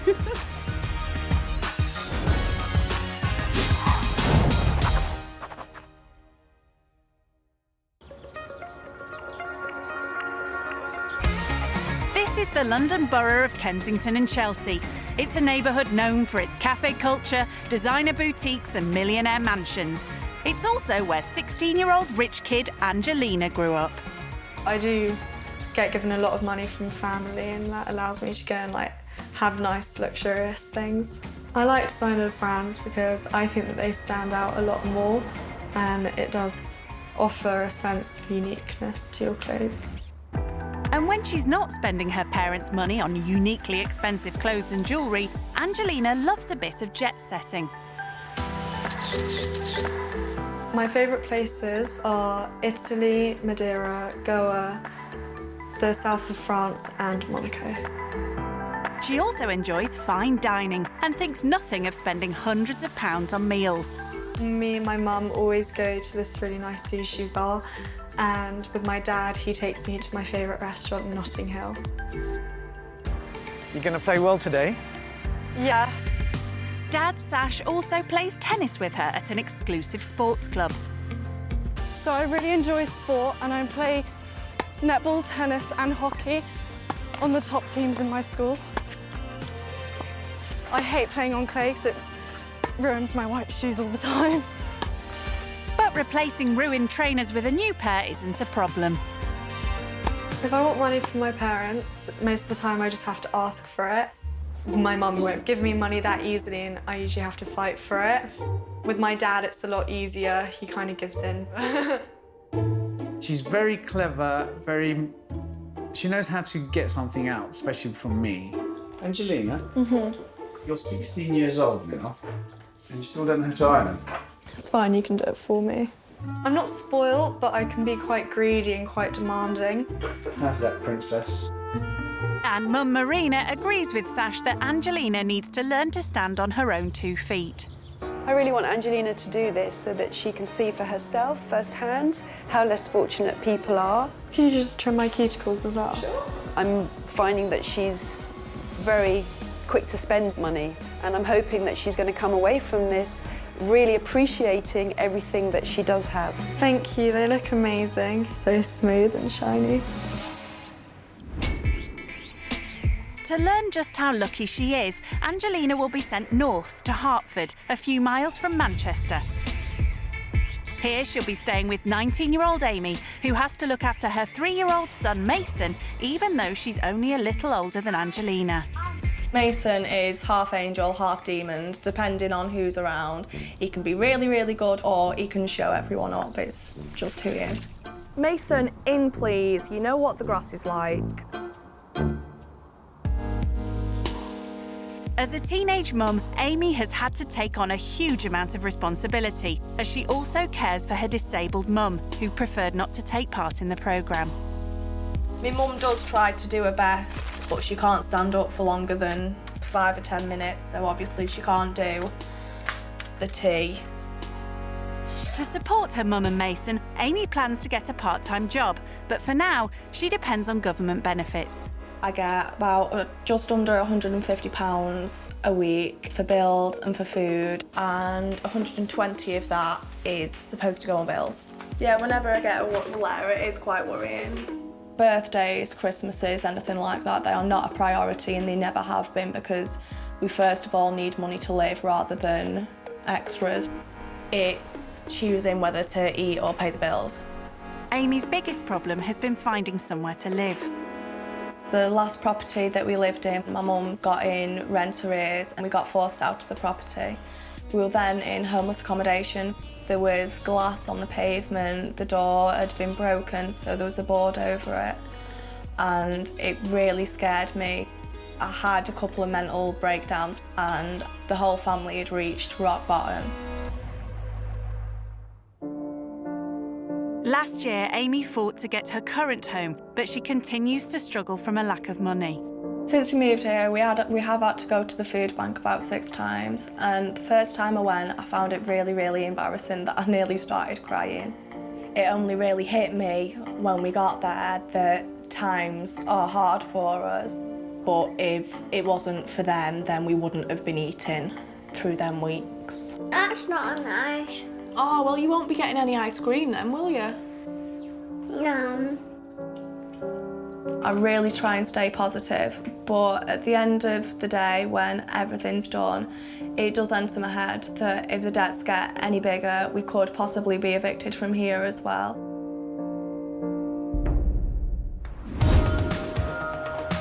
Back in Kensington, Angelina has one last goodbye with her mum. I really want this to work out for you, because you have had things pretty much given to you on a plate. Well, I'll definitely go in with an open mind and try and just enjoy the experience as much as possible. You do know that this isn't going to be like a holiday. You're not going to a hotel. Yeah. And they might actually ask you to do some chores. Obviously, I have very little experience doing those things. I literally don't do anything around that. I make my bed. I just don't know, like, if they ask me to do something, I have no idea how to do it. Good way to learn. What happens if it's not in London? Wow, well, it might not be. But where else would it be? I don't know, it might even be north. You might have to go up north. Where Norfolk is. Yeah, Norfolk, in the north. Wherever it is, Angelina knows it might get chilly. I'll be taking this Jean Paul Gaultier jacket and this Barber, just so I've got the choice in case I get a bit cold. Normally my mum does my packing because she's really good at it. Oh, I need to pack my pillow. So I'm also going to be taking caviar and crackers in case I get hungry, and also if they want to try it then. I can see there being some struggle with them. We have no Wi-Fi, and we've not got satellite TV. There's no massive shopping sprees. It's just living day to day and finding the happiness in what you can. I've never been this far up north. I think I'm in Cheshire. I know Harry Styles used to live there. The biggest thing I think I'm probably concerned about would be where I'm sleeping tonight. It's a very busy house that I live in, and I don't know what hers is like, but I think it's probably gonna come to a shock. The houses are really cute. Guess we're here.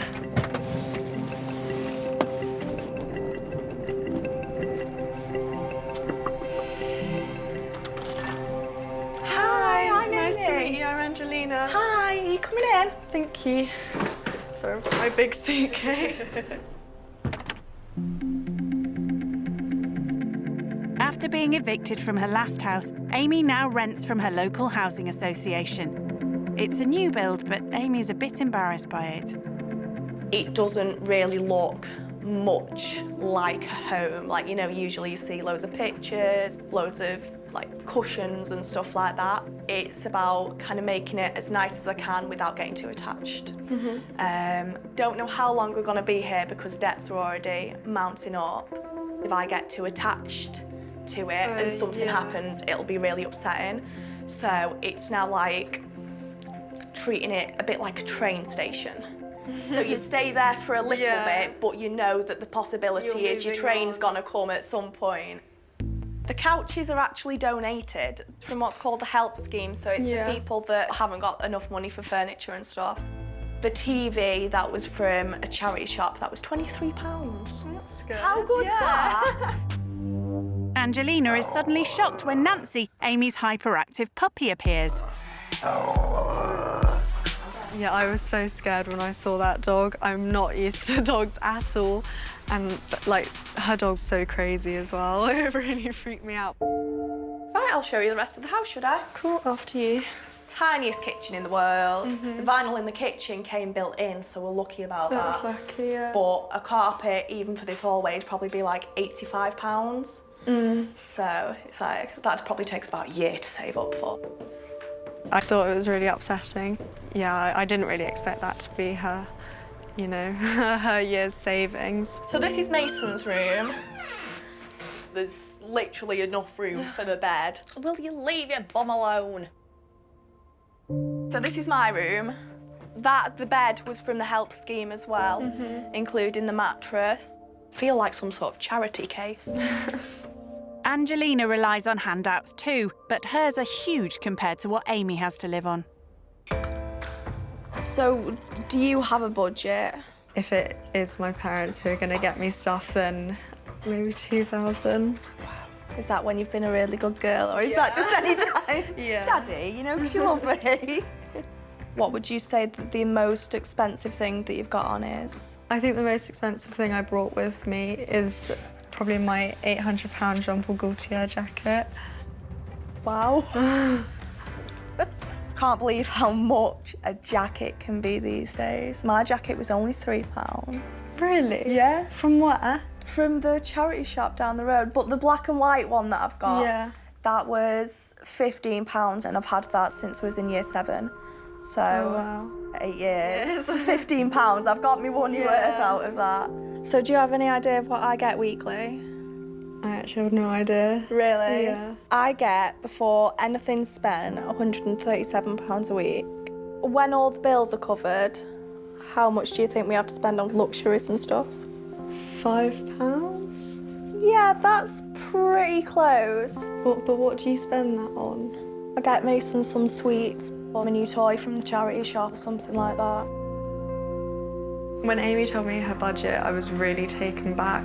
I find it really sweet as well that she spends it on Mason and that she's putting him first and, like, you know, his needs are coming before hers.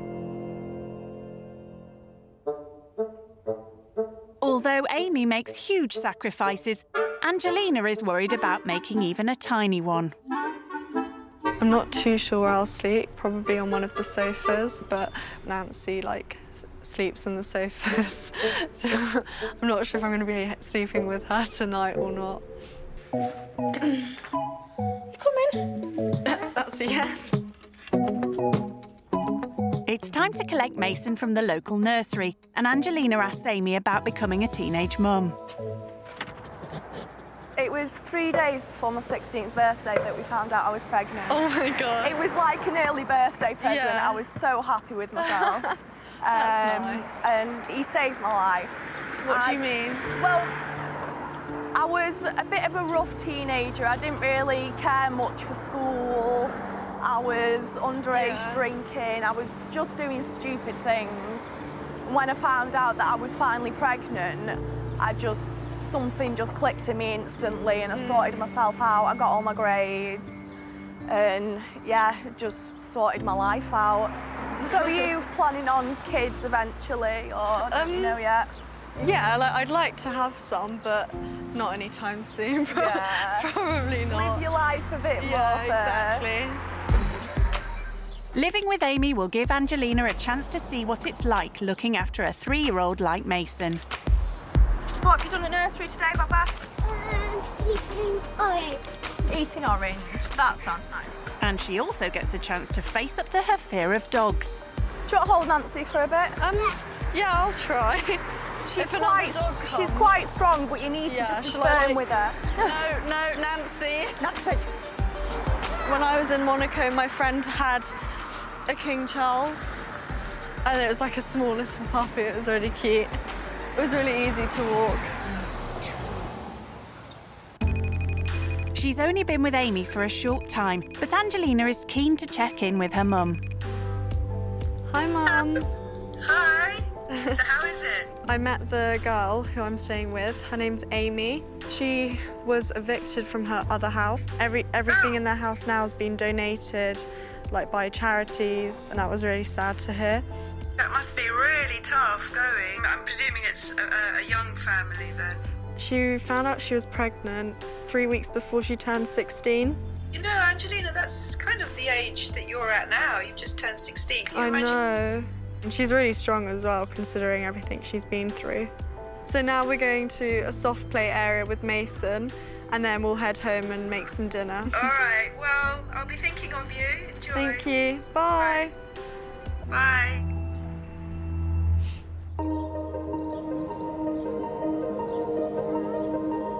The soft play Amy goes to costs £3, a huge sum on her tight budget, so going here is a rare treat. Wow, Mason, in this one.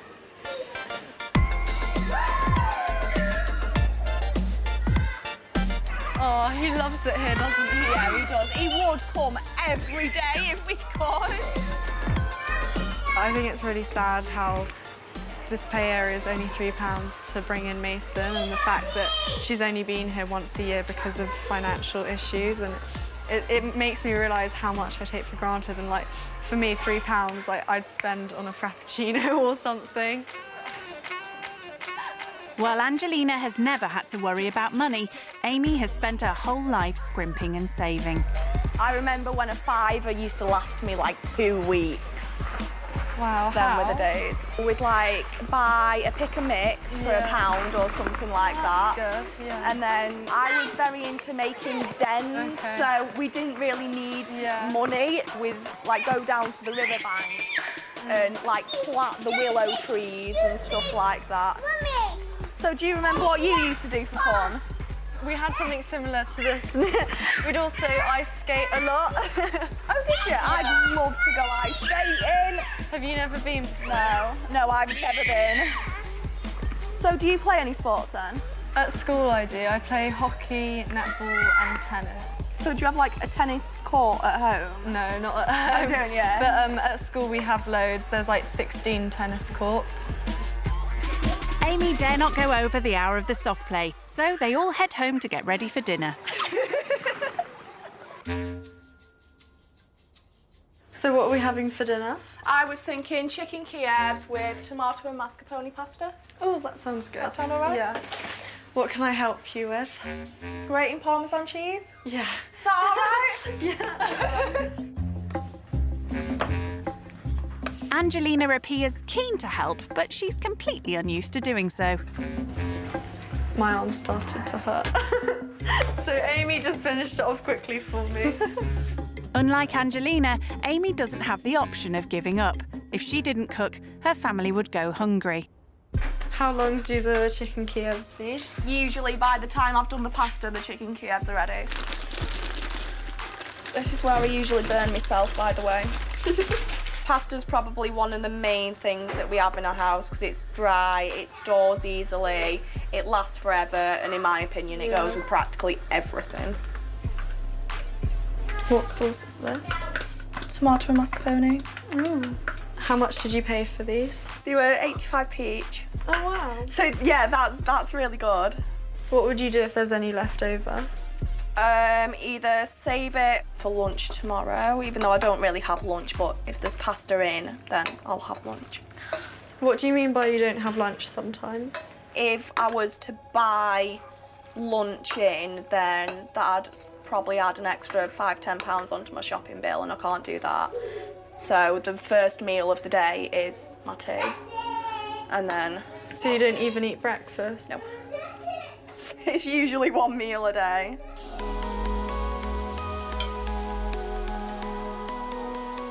This is really good, thank you. So how much would this plate of food cost, roughly? Probably £1.50 each, considering that we've still got stuff left as well. So yeah, about £1.50 each. That's really good. What would you say the most expensive meal that you've had has cost you? When I eat out with my mum and my brother, the bill would come to like a couple of £100.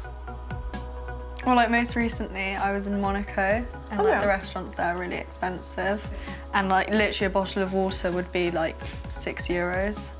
So you could have like £5 like something. Didn't they have any taps? I know, it's ridiculous. Yeah. I'd literally just go to the sink and pour myself some water. Couldn't do that. Do you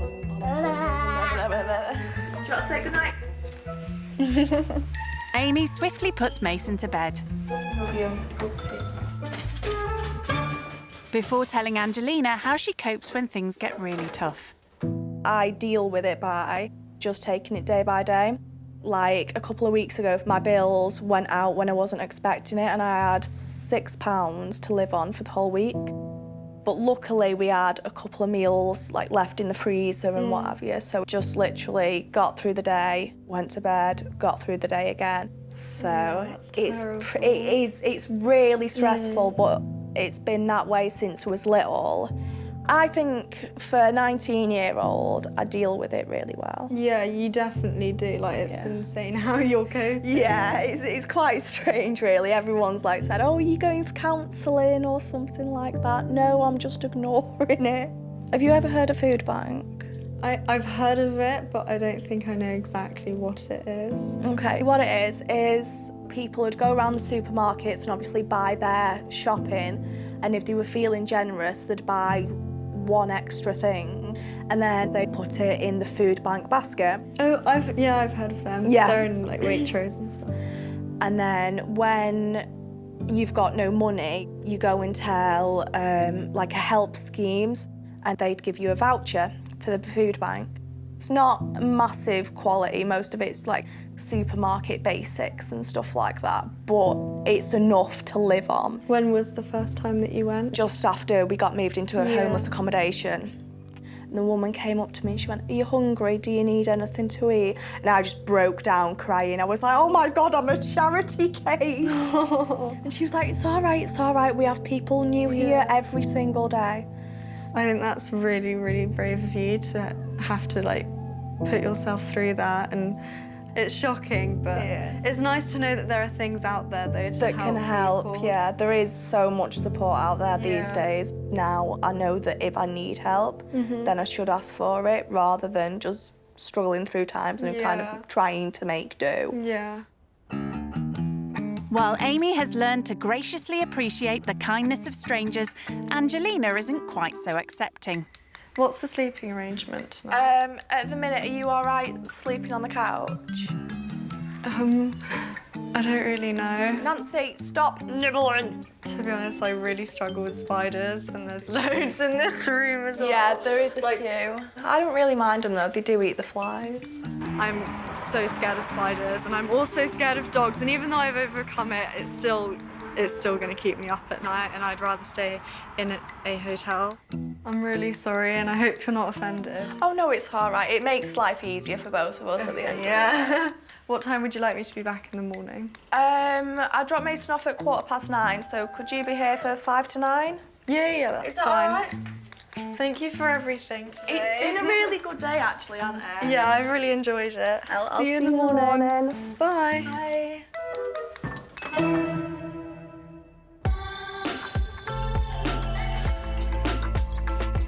By staying the night at a hotel that cost 3 times Amy's weekly food bill, Angelina has cheated. I'm so glad that I'm not having to stay there for the night. I really couldn't bring myself to stay there. She'd better not tell her mum. Next morning, Angelina arrives later than promised for a big day of chores.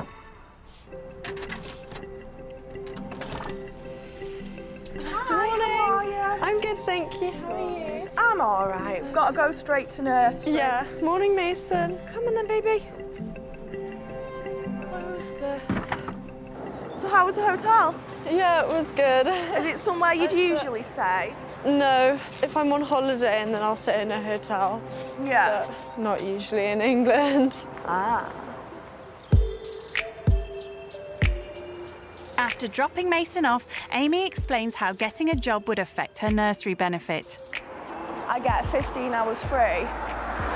Which but if I was working full time and getting the same amount of money that I am now, I'd have to fork out like £20 to £45 a day for nursery. Well, I wouldn't be getting that much money. Yeah. Back home, it's a rare treat, breakfast. What would you like? I'm not actually that hungry because I ate in the hotel. Uh-huh. But I'll help you make breakfast. Do you want to see what I usually have for breakfast when I have breakfast? What do you have? A bit of chocolate orange. Don't you have to like drop it to break it?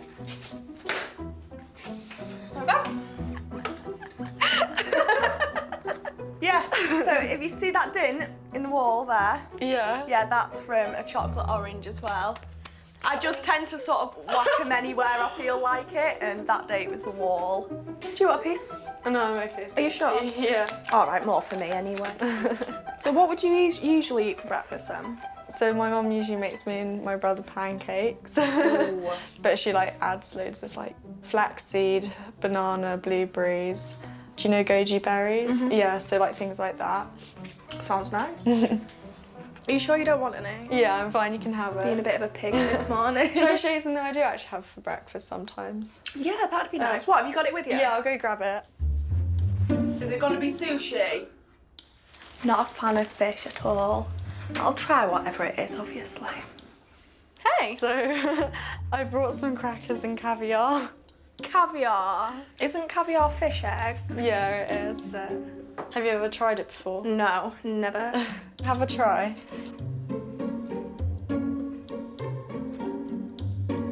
That's really strange.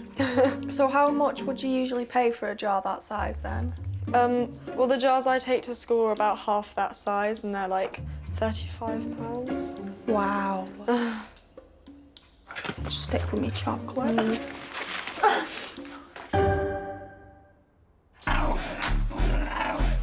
Amy's eager to get Angelina to understand the kind of responsibilities a teenage mum like her has. When Mason's at nursery, I usually do a bit of housework and what have you before he comes back. Do you want to help out with that? What do you want me to do? It's just hoovering, windows and washing up, so pick a job. I'll hoover.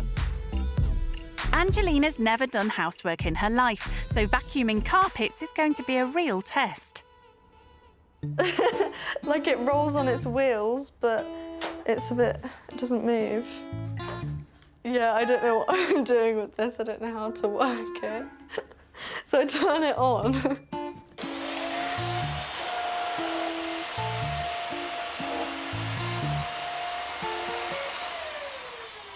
I'm gonna have to get Amy. Amy? Yeah? I can turn it on and then I don't know how to move it because I get you. Right, okay. So you put your foot on it, roll it back, roll it forward. And then to push it around. Put your foot on it. And then literally just push it. Yeah, I was quite shocked when she couldn't use a vacuum cleaner. I thought she was messing around at first because I thought that everyone's at least done hoovering once or twice in life, whether you're rich or not. She's done it! Now I know how to use this, it's fine. Maybe not. It's so boring. It's still quite dirty, but I've had enough. Amy? Yeah?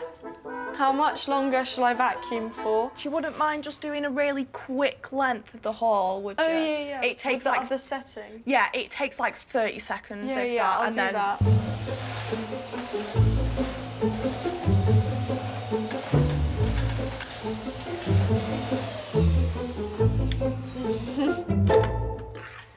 Is it all right if I just leave it like that? So how did you find the hoovering? Was it difficult? Yeah, it was just a bit boring. Yeah.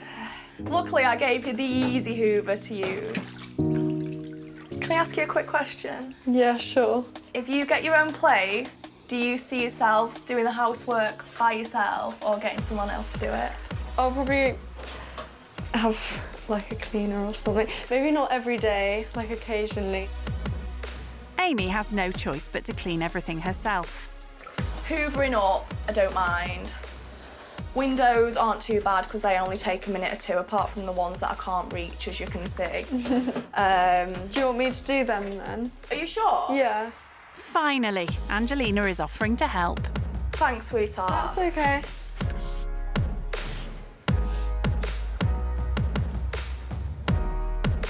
So you know you've cleaned windows now and you've hoovered up? Yeah. What do you think your mum will feel about that? Do you think she'll ask you to do bits at home more now? She probably will. Do you think? Yeah. How do you feel about that? I'll probably just split it with my brother and make him do half as well. Yeah, now you know how to do it. You can teach him how to do it. Yeah. Perfect. Thanks, sweetheart. That's all right. Is there anything else you want me to do? Oh, no, it's all done now, thank God. Right.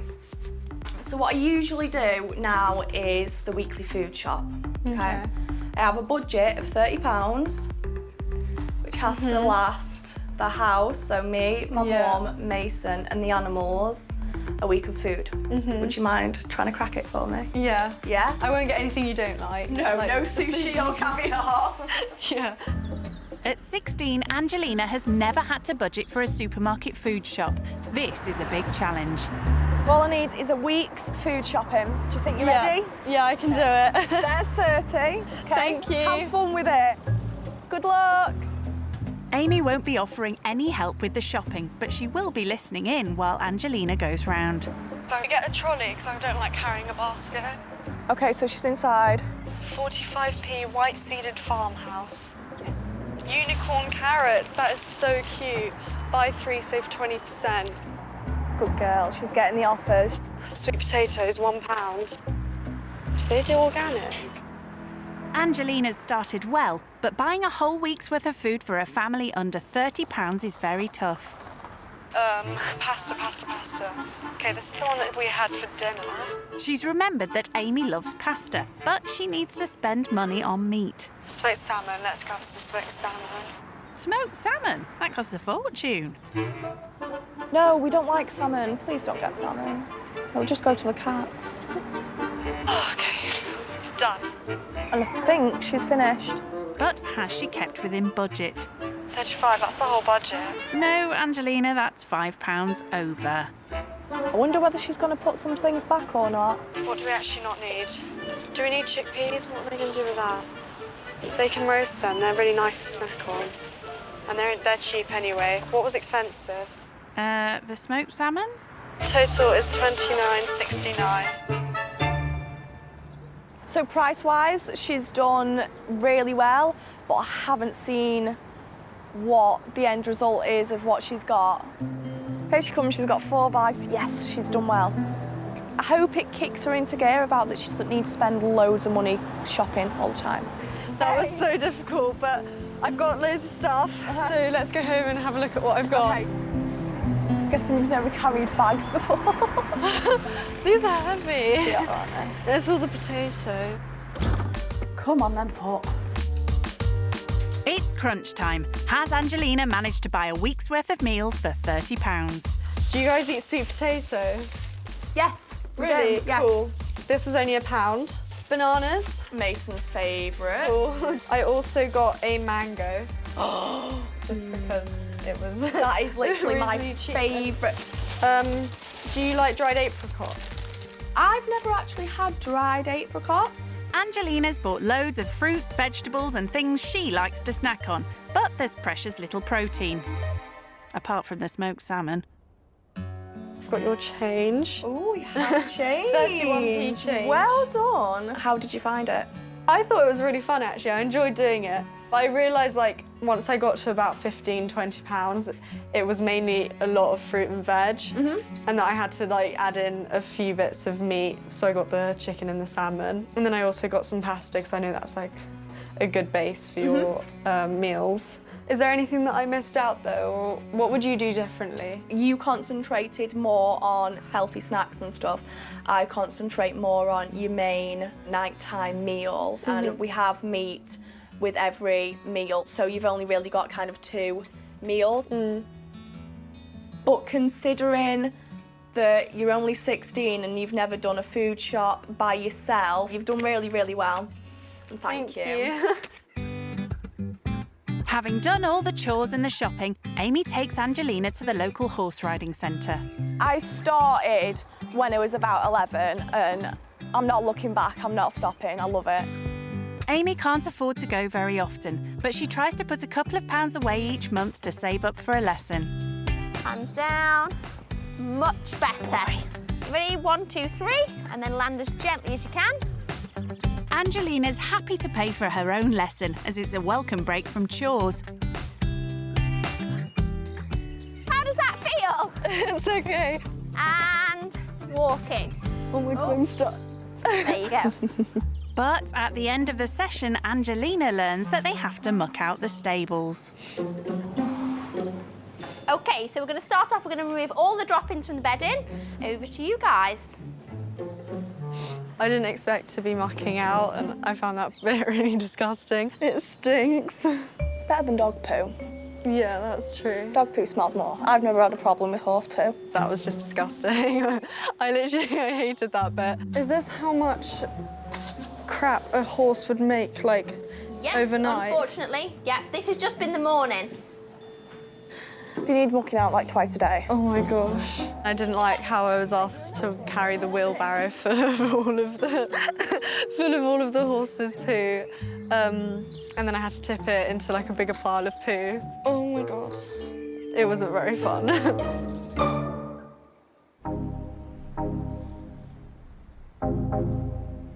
Living skint and doing the chores with Amy has been a real eye-opener for rich kid Angelina. Her mum will be proud. So she puts in a call. Let's hope Mum doesn't ask her where she slept last night. Hi, Mum. How are you doing? I'm good, thank you. How are you? Yeah, really good. Angelina, tell me about the last night. How did you sleep? Uh-oh. I couldn't stay here because she wanted me to sleep in the living room, and I was just way too scared. Like, there were so many spiders on the ceiling. Like, there's a massive cobweb in the corner of the room. So I stayed in a hotel last night, and then... Isn't that cheating, staying in a hotel? Surely you're supposed to stay there and actually experience everything. No, but I couldn't.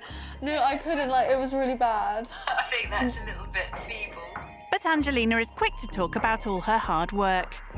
I had to go and do the food shop today with a £30 budget and go and get her a week's worth of food. Really? A whole week? Yeah. And she said that she was quite pleased with like what I got her, but there's not enough for her to actually make a decent meal for a week. I've literally done so much cleaning today as well. You'll be so proud. Make up for all the years that you haven't. Yeah. Don't get any ideas though. I think I actually like the sound of that. And I shall line up the Hoover and the window cleaner. Gosh. So you can be busy over the weekend. You can show me all your new skills. Yeah. What do you think about the way that she's having to live? Yeah, it's definitely affected me, and it's made me realise how much I actually do take for granted. You know, like just the smallest amount of money can like keep Mason happy, can give her food for a couple of days. So yeah, it definitely has affected me. Yeah, so hopefully you'll be able to have a sort of better understanding of how some people have to really struggle. Okay, well, enjoy dinner tonight, and I shall look forward to seeing you when you get back. Thank you. All right. Bye. Bye. With their time together coming to an end, Amy has made a farewell dinner. It's an opportunity for Angelina to tell her how much her views have changed. Honestly, before I came here, I didn't know anything about benefits. I kind of thought I had some idea of what they were, but then like, now that you've kind of explained everything to me, and I have a better understanding of like how things actually are for some people. What bit about my life did you find kind of hard to imagine? We're both really young, and you being pregnant at 16, that's the age that I'm at now. Like, I just find that so hard to imagine that I'd have to, you know, think about having to raise a child and start a family. And that's just incredible how you've managed to obviously do so well with that. Thank you. And I've found it amazing as well. Like, you've been on a tough journey. Well, it's like I don't see it that way, but I can imagine it being quite hard-hitting for someone else. Angelina now has a much better understanding of Amy's situation, but she does feel there's one thing Amy could do to save money. So obviously your financial situation is very tight, but don't you think that maybe without the pets or with less, you'd have more money left over for yourself? Yeah, definitely, but it'd only work out to an extra £3, maybe £4 a week. But emotionally, what we get back from the animals, they are worth so much more. How have they helped you over the years? Well, I've had depression since I was 13, and there's plenty of times that I could have given up, but any time I've wanted to give up and wanted to go through with it, they've always helped me through it. Don't cry, I cry when people cry. So, yeah, it's a bit... It's okay.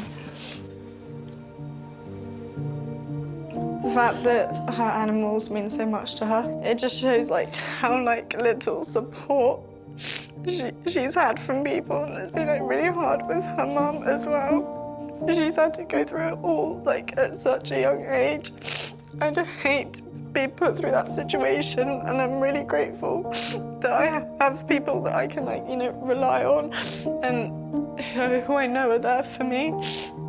And she's literally had no one to help her through it. She's had to do it all by herself. It's just amazing how anyone her age can do that. In the time she's spent with Amy, Angelina has learnt a lot about living on the breadline. And as she prepares to say goodbye, it's clear that she's been deeply affected by her experiences. Thank you so much for having me. It's been so fun. It's been really good, hasn't it? I've enjoyed it. Yeah. And I got you guys this because I know how much you love chocolate. You should have. That's okay. Mason, I'm gonna go now. Do I get a hug? Good boy.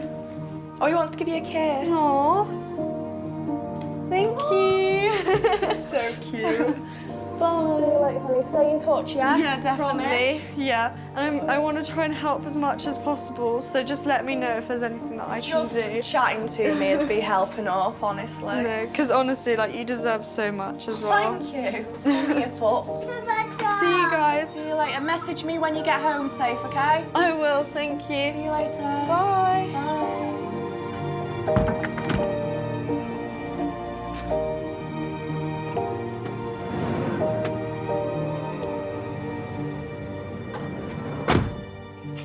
Come on, you up again. I don't really know what to feel. I'm kind of overwhelmed with like loads of emotions right now. I've definitely got a lot to take away from the 2 days that I've spent with her. It's really changed my perspective on everything, and I'm definitely going to have a different view on life from now on.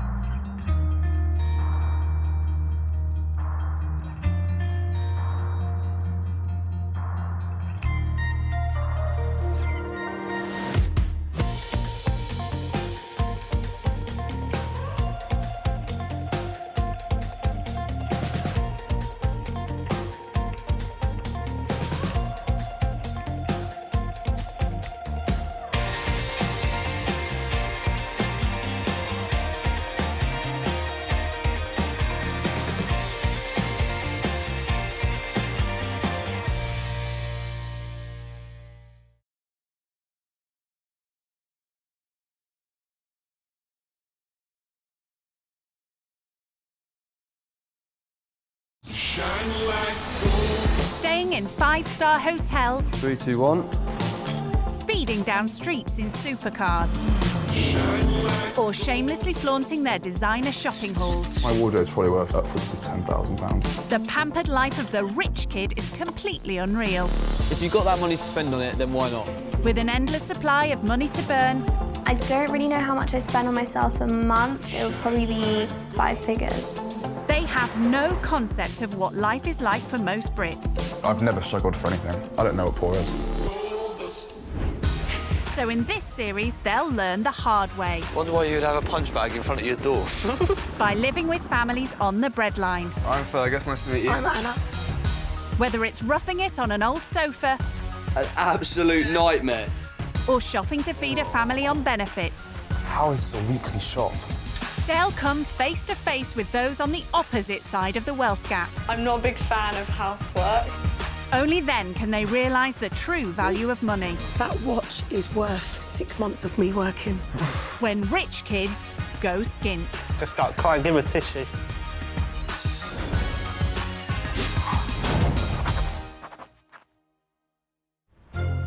Chelsea in London, brimming with luxury, opulence and wealth, and more millionaire mansions per square mile than most places in Britain. It's also home to today's rich kid going skint. My name's Fergus, I'm 23 years old. I'm a fun, bubbly guy. I like going out, I like partying. It's good fun. Home for Fergus is a rather plush 3-bed pad just off the trendy King's Road, all paid for by his mum and dad. Okay, so this is the lounge. As you can see, it's got a home cinema, 120-inch, the ultimate chilled room. It's a pretty nice kitchen, to be fair. A marble worktop. When it comes to picking his designer wardrobe, Fergus is far from frugal. I have a few nice bits and bobs, like a Canada Goose jacket for the winter, probably about £700. I got a nice backpack from Saint Laurent. It was high hundreds. This is a Givenchy t-shirt. They're also a few £100s. I reckon my wardrobe's probably worth upwards of £10,000. Bermuda, Sorrento, Saint-Tropez, Fergus has been there, done that. And what's the point jetting to exotic destinations if you don't show them off on social media? My Instagram is pretty glam. So this was on the holiday in Tuscany this year as well. I just took a big jump off the diving board. It somehow looked so cool. Got quite a few likes as well. When Fergus does find himself back home in Chelsea, life, it seems, is still one big holiday. My daily routine is pretty simple at the moment. I'm getting up at like 10 a.m, play Xbox, going to the gym, and then just go out for a meal or go out. And for Fergus, going out is all rather la-di-da. Delicious boys tuck in. Yeah, stay good. Only the swankiest of settings will suffice. Of course, all this luxury comes at a cost. But with supportive parents like his, who needs a job? I was working last month until I came to like a mutual split with the gym I was working at. A mutual split? I'd say I kind of got fired. Oh, right. I want to be a self-made millionaire, but I've not had the ideas yet, so yeah, I'm not sure. But now it's time for Fergus to find out what life is like for those who do have to work for a living. 3, 2, 1. Spending 2 days with an underprivileged family will give Fergus the chance to prove he can stand on his own 2 feet. I'm not scared. Like, I don't think that it'll be difficult, but there's a possibility that they may really dislike me. The only thing certain is that for this pampered rich kid, the experience will be a complete step into the unknown. I've never struggled for anything. I don't know what poor is. Having too many days in the week and not enough money, probably.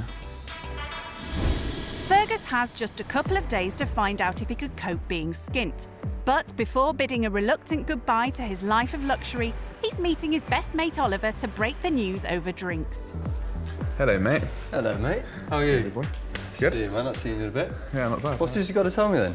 Well, basically, I'm going to spend a couple of days with a less privileged family down in Croydon. So no salmon and caviar there then?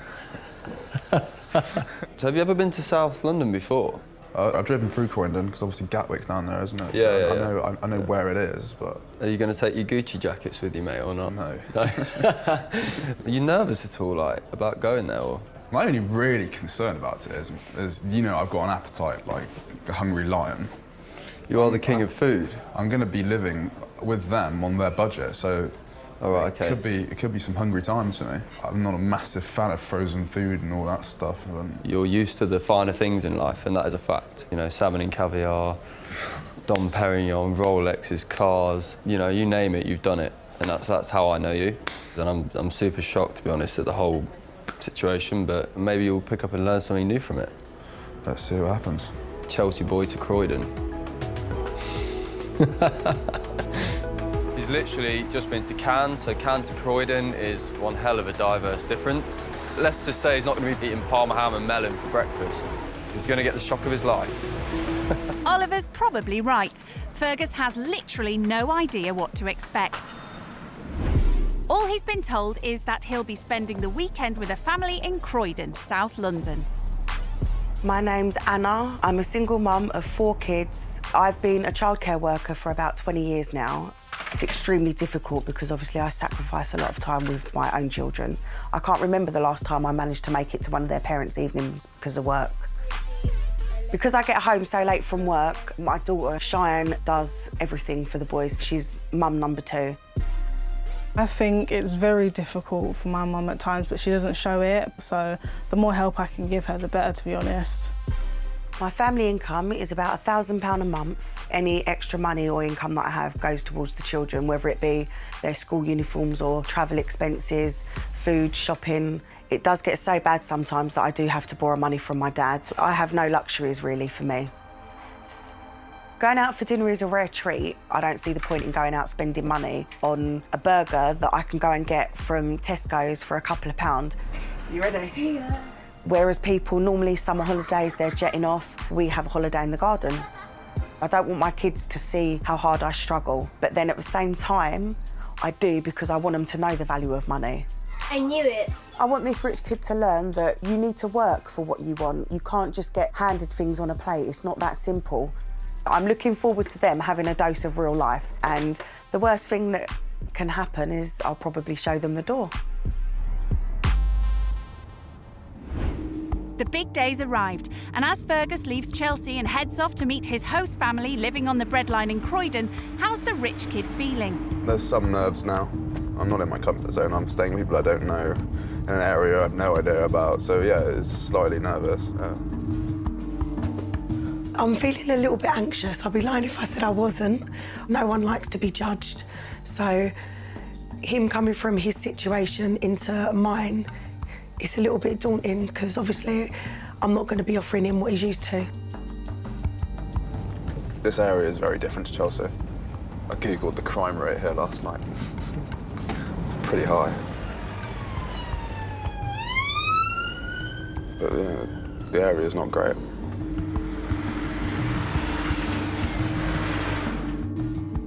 I'm hoping he's going to be comfortable in my home, but it's not the Ritz. I'm just most looking forward to finding out why they think money's so important. Oh yeah. I mean, it's not like a massive house. It doesn't look particularly luxurious, but we'll see what it is like inside.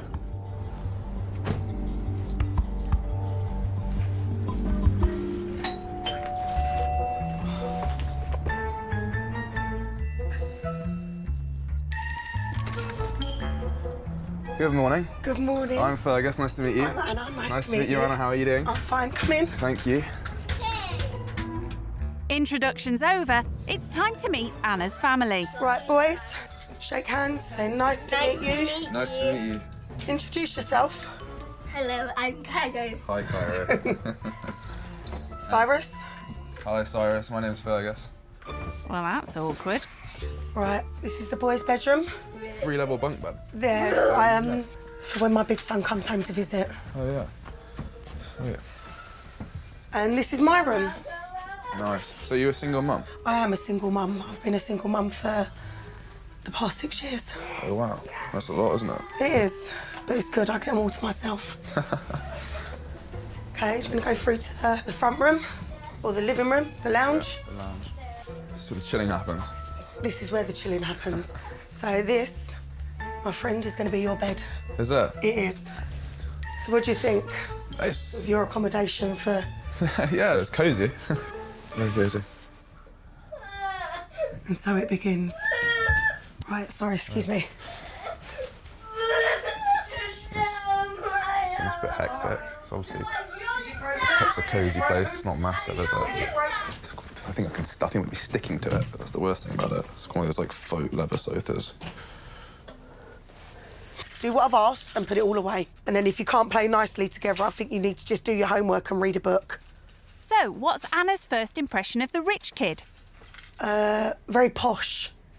I don't know anyone else called Fergus. I don't think he's going to like sleeping on the sofa, but that's all I've got to offer. Last stop on the house tour, the kitchen. No marble worktops here. Anna's quick to begin with a lesson in how to survive when you're skint. I find it easier to buy in bulk. It works out cheaper as well.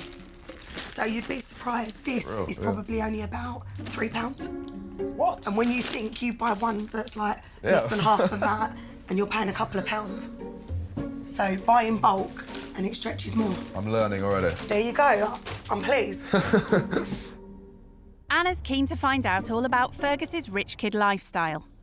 When I was younger, I used to spend money on the stupidest things. Like what? You'd hate me. Like, money going out, like embarrassing amounts. What's an embarrassing amount? What, like going on nights out, you can spend like hundreds of pounds, yeah. Like maybe 1,000. On what? Just alcohol and going out? That's probably the most I've ever spent on a night out. Now that is ridiculous. That's fully embarrassing. I've just learned that he spends a ridiculous amount of money on nights out. Money that could feed my family for, my goodness, probably about 4 months. It's absurd. Counting his pennies isn't something Fergus ever has to be bothered by. But for Anna, keeping a tight budget is vital when you have so little to live on. So I usually spend about £150 a month on shopping, but that's got a stretch between me and the 3 kids. Wow. That's crazy. What's your budget? Or do you not have a budget? I do try and budget myself with food, but I spend about £130 or £140 a week on food. A week? Yeah. Was it gold-plated or something? I eat a lot. That's a lot of money. No, I didn't realise in perspective to that. That's crazy. And you've only got yourself to think of as well, haven't you? Yeah. That's eye-opening, to say the least. I spend £150 a month. He spends that a week. What do you buy for like £150 a week? I literally couldn't think about living off that amount of money on food. Like, that's actually really shocking. Food aside, it seems there are all sorts of other expenses Anna has to juggle. So my rent is £540 a month, and I pay for childcare, so that costs me £560 to £600. That's more than your rent? It's more than my rent. These 2 alone is my wages. My wages is around 1,000, give or take. So literally, I work to pay for my rent and my childcare. So any extras So you need to have the benefit? I need some assistance. Definitely. Well, if you're going out to work, then you deserve it. You know each figure to the pounds. I have to account for every penny. What about your rent? Yeah, it's my dad helps me out a lot. So your dad pays for everything? Completely pampered, yeah. You know, what would you do if your dad suddenly said, right, that's it, Fergus, no more money, done? What are you going to do?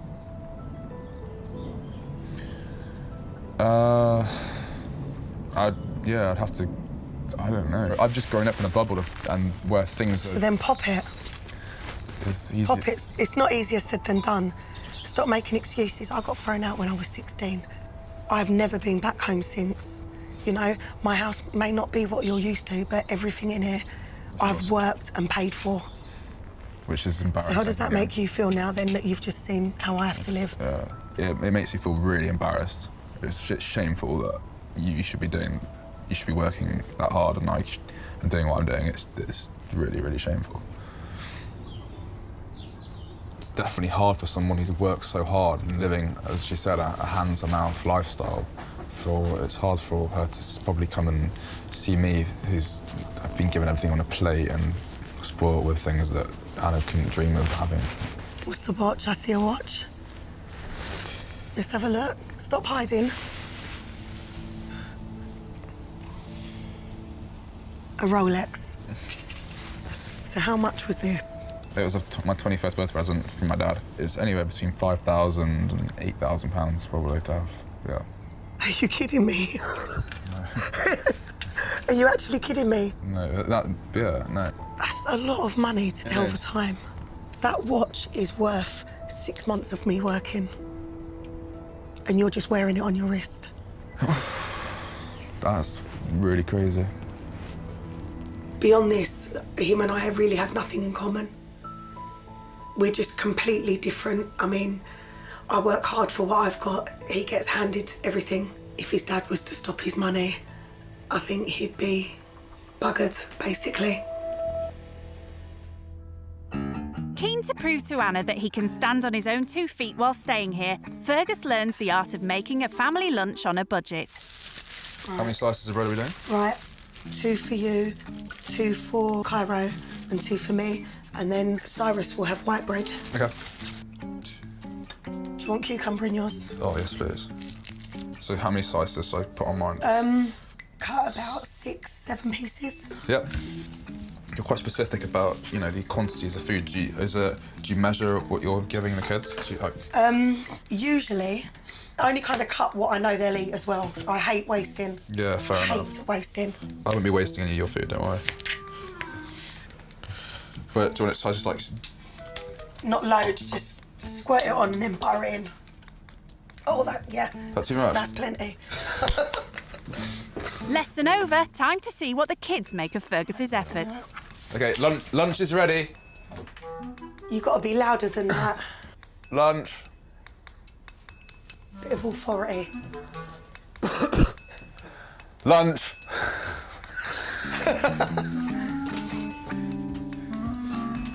Cairo, Cyrus, lunch. Easy when you know how. It's this one. That one's Cyrus. I'm going to get these right, and by the way, I'm going to give them to the right ones. Go on then. Watch this. Cyrus. Don't help him. Cyrus, this is yours. You're definitely Cyrus. Thank you. Thank you. No worries. Full marks for lunch. Not sure everyone's as keen to welcome Fergus into their home, though. Are you happy he's here? Yeah, we have to work on Cyrus then. Yeah, he's the tough cookie. Don't take it personal. So you finish your lunch. When you've finished, bring your plate out so Fergus can wash it up. No, I wash my own plate up. Wash your own plate up then, yeah? The responsible 6-year-old. Well, everyone pulls their weight in this house. That's good, yeah. I mean, when I was this age, we had au pairs and nannies. Really? Yeah, they would cook for us and wash up after us. So you have had quite a really easy upbringing. Yeah. Time to get his hands dirty. Cairo, Yeah? what would you rate my washing up out of 10? 10. Definitely. Not 11? 20. 20. 3, 2, 1. Fergus likes nothing more than spending weekends living it large with his mates. But for Anna, family entertainment usually has to be free. That means making good use of her local park. That's what I got. He's going to score. 1-0. So I'm guessing the park isn't usually your thing to do. What's a typical Saturday for you? It really depends on what the Friday night's like. What about holidays?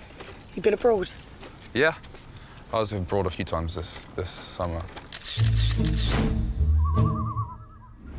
Just this summer? Yeah. I went to Italy in June and Italy in July and then France in August. I'm going to the Bahamas in December for 10 days. So... Who's paying for that? I'm going with my family. So Dad's covering the cost? Yeah, yeah. I've never been abroad. Really? I don't even own a passport. Really? It's just like such a stretch with money as well, so it's just a shock to hear you've been on holiday like 3 times in 1 year. I wish I had the money to just go out to France whenever I wanted and do that. The money he spends on a holiday, that could buy so much for me, but he can spend it on whatever and not care about what's in his bank the next day. He's off to the Bahamas for 10 days.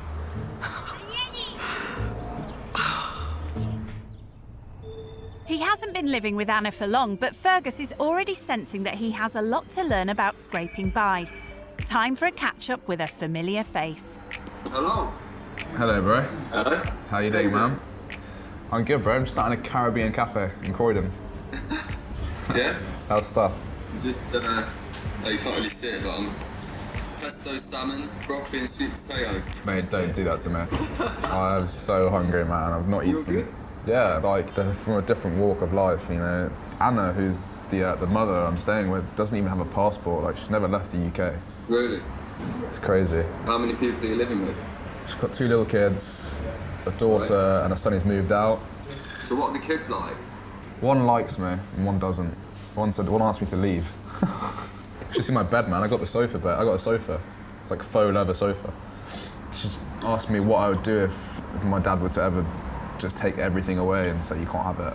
I couldn't answer it. I didn't know. I literally couldn't answer it.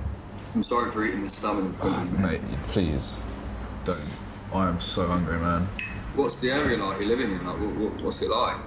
Yeah, it's rough around the edges, man. It's Croydon. But you've been thrown in at the deep end. Yeah, I'm thrown in the deep end. Yeah, definitely. You always knew that was going to happen. Just enjoy it, flow it, man. You'll be fine. Cheers, bro. Cheers, bro. All right, man. Well, take it easy. All right, peace, buddy. Bye, Take bro. it easy, Bye, bye, bye, bye. Good luck, mate. See you in a bit. Bye-bye. Every single hour I'm here, I'm realising different things and new things that are just so much different to the way I've been brought up and the people I've been around. Fergus counts himself as a regular at some of London's swankiest restaurants. Just empty it all in there. But he's fast realising that for people like Anna, eating out simply isn't an option. Olive oil? No, you don't need it. Really? On tonight's dinner menu, homemade chicken and rice, especially in his honour. Oh, nice. Who's on washing up duties? Is it me again? We toss a coin. But you did do such a good job last time. I know, yeah. Cairo was impressed. Right. Do you cook for your family? I have done. Supper and breakfast. Or supper? Dinner? Yes, dinner, yeah. You're in the south now, it's dinner. Dinner, all right. It seems some can't wait for their dinner. One of them lollies. Dinner's cooking, so you can have something after dinner. Tell you what, look. Go on. Go and take it upstairs. You saying you could have a banana made him really happy, didn't it? I think, do you know what it is? Appreciation. Yeah, as trivial as it is over a banana, he appreciates it. Yeah, that's something that I should probably learn about more. Some of the stuff I used to stamp my feet out on my dad was ridiculous. They're being brought up really well. Thank you. So you said that some of the things you used to stamp your feet over. Like what?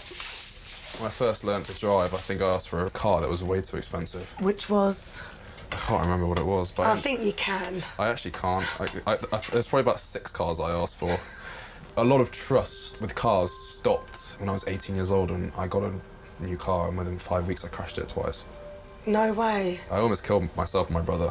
Oh my goodness. That was the front of my car. Obviously you don't need me to tell you, but that could have been so much worse. Definitely. I haven't even got a licence. No? Nope. I've got school shoes and PE kits and other things to buy, so I just have to settle with my oyster and my feet. Thank you so much for dinner, Anna. Don't thank me until you've tasted it. No, I actually had it. I did try it actually. It tastes good. It tastes yummy. I can see that. You've nearly finished. You wolfed that down, man. So growing up, how did you kind of view people that weren't as well off as you? I mean, I would be lying to say I wouldn't stereotype. When I was younger, especially, you think that everyone's gonna be a bit more rough, like the TV shows that show all these people who are literally sponging off the government doing nothing. And it's unfair because some people would put you in that bracket. However, since I've come here and seen what you have to go through in your day-to-day life and how much responsibility you have as a single mother and a working mother, it's definitely harder than I first thought. No, I respect the fact that you've said that because, I mean, in a way, you saying you don't judge, but you kind of did. So I'm kind of glad in a way that you being here for such a short time already has kind of opened your eyes. Deep. That was really interesting. I knew that he had, you know, some preconceived ideas about what we were going to be like and how we were going to be, but we're just like him with less money. And I must admit, I kind of thought that I wasn't going to take anything away from this, but to be honest, as the time's going on, I'm really warming to him. Living skint in Croydon has so far been a real eye-opener for Fergus, and there are reminders everywhere of how challenging a life of poverty can be. Just a year ago, a close friend of Anna's lost her son to knife crime on a nearby estate. How old was he? 1997. He was younger than I was. He was 19. Bloody hell. And he got stabbed to death. He was a good kid. It's crazy. Anna has first-hand experience of what it's like growing up in a tough neighbourhood. So she's taking Fergus somewhere you'd find few rich kids hanging out. So where are we going? This is originally where I was born. Okay. And what's so special about Zoe? Why have you brought me here? Because it's not as nice as my area. Okay. When I fell pregnant with my son nearly 22 years ago, this is the spot they wanted to house me. Oh, okay. But I was adamant that I really didn't want to be here. And thankfully, my wish was granted. It looks like everyone lives on top of each other here. I mean, there's just houses upon houses upon houses. Just, that's probably what it is. That's exactly what it is. There we have it. It's not. It's not Chelsea or Staffordshire. No, that it ain't. This is such a notorious neighbourhood, they've even had to bring along a security guard. As we've been filming down the road, we've had more and more cars going past us. It's a close-knit community, everybody knows each other. They'll be texting each other and saying, what's going on, have you seen this? It's more cars, see? Now they're driving in pairs. Before it was just single cars. You know, we've got £1,000 worth of camera equipment. Anything can happen at any second. It's not long before the group begin attracting some unwanted attention. Can we keep it moving? They're flicking fingers at you. See, what a lovely area. Totally out of my comfort zone. I feel like I'm on edge looking around the whole time. It's really nuts. I think I'd like to get out of here sooner rather than later. The situation's becoming more dangerous by the minute. The security guard quickly calls time on their night out. Guys, we need to get moving. We're attracting far too much attention, and there's cars going around with their lights off. See, now here's another car just coming. This car's been past us twice before. So we should go? Yeah, boss. Yeah, right. We need to go. Yep, let's go. We need to go now. Okay. What's happened? Is the cameras paying attention? What's happening? The cameras are drawing attention. They don't know who we are. Yeah. So in a minute, anything can happen. By the time the police will get here, it'll be too late. So we really need to go now. Go. Yeah. I'm done. Fergus can't leave the area fast enough, but for Anna, it's important he sees the hard realities of living life skint. I think tonight has been a good experience for him because, I mean, he's literally had a snippet into my world. He's not used to going to places that are not Chelsea or Mayfair or any of the other fancy places. He's had a bit of a dose of reality tonight. I'm kind of relieved to be back on the sofa. I never thought that there'd be this much drama going on. I really didn't expect that. It's been a day of learning. I feel like I've learned a lot. It's the start of Fergus's final day living skint with Anna and her family. And it seems this rich kid is starting to win over his new housemates. Yeah, I'm quite popular today. Everyone's hanging out with me. Brought out the computer and suddenly I'm everyone's best friend. I want you to stay. For how long? Long. It's definitely a change of heart. Cyrus and I are best mates now, we get along. Good morning. Good morning. Good morning. Breakfast is served. Thank you very much. So how did you sleep? I slept well, thank you. Yeah? Yeah, I slept well. How was it, boys? Would you like him to come and stay again? And where would he sleep? Top bunk. Really? Yep. You've got that status already. But before Fergus gets too comfortable, Anna has a surprise challenge to spring on him. Okay, so you know we hit upon my shopping budget. Oh, yeah? I'm going to give you £40 to buy meals that will feed me and the family for a week. So 4 people. For a week. So £10 each. So it has to be enough to do like a meal a day. £40 is like when you go out and have like a 2-course meal and a glass of wine, isn't it? I wouldn't know. Flipping hell, so each meal's like a couple of quid. This is the hardest thing I've done. All right, let's do it, yeah. Let's see how it goes. He has absolutely no idea what £40 is going to buy him. I'm not very optimistic.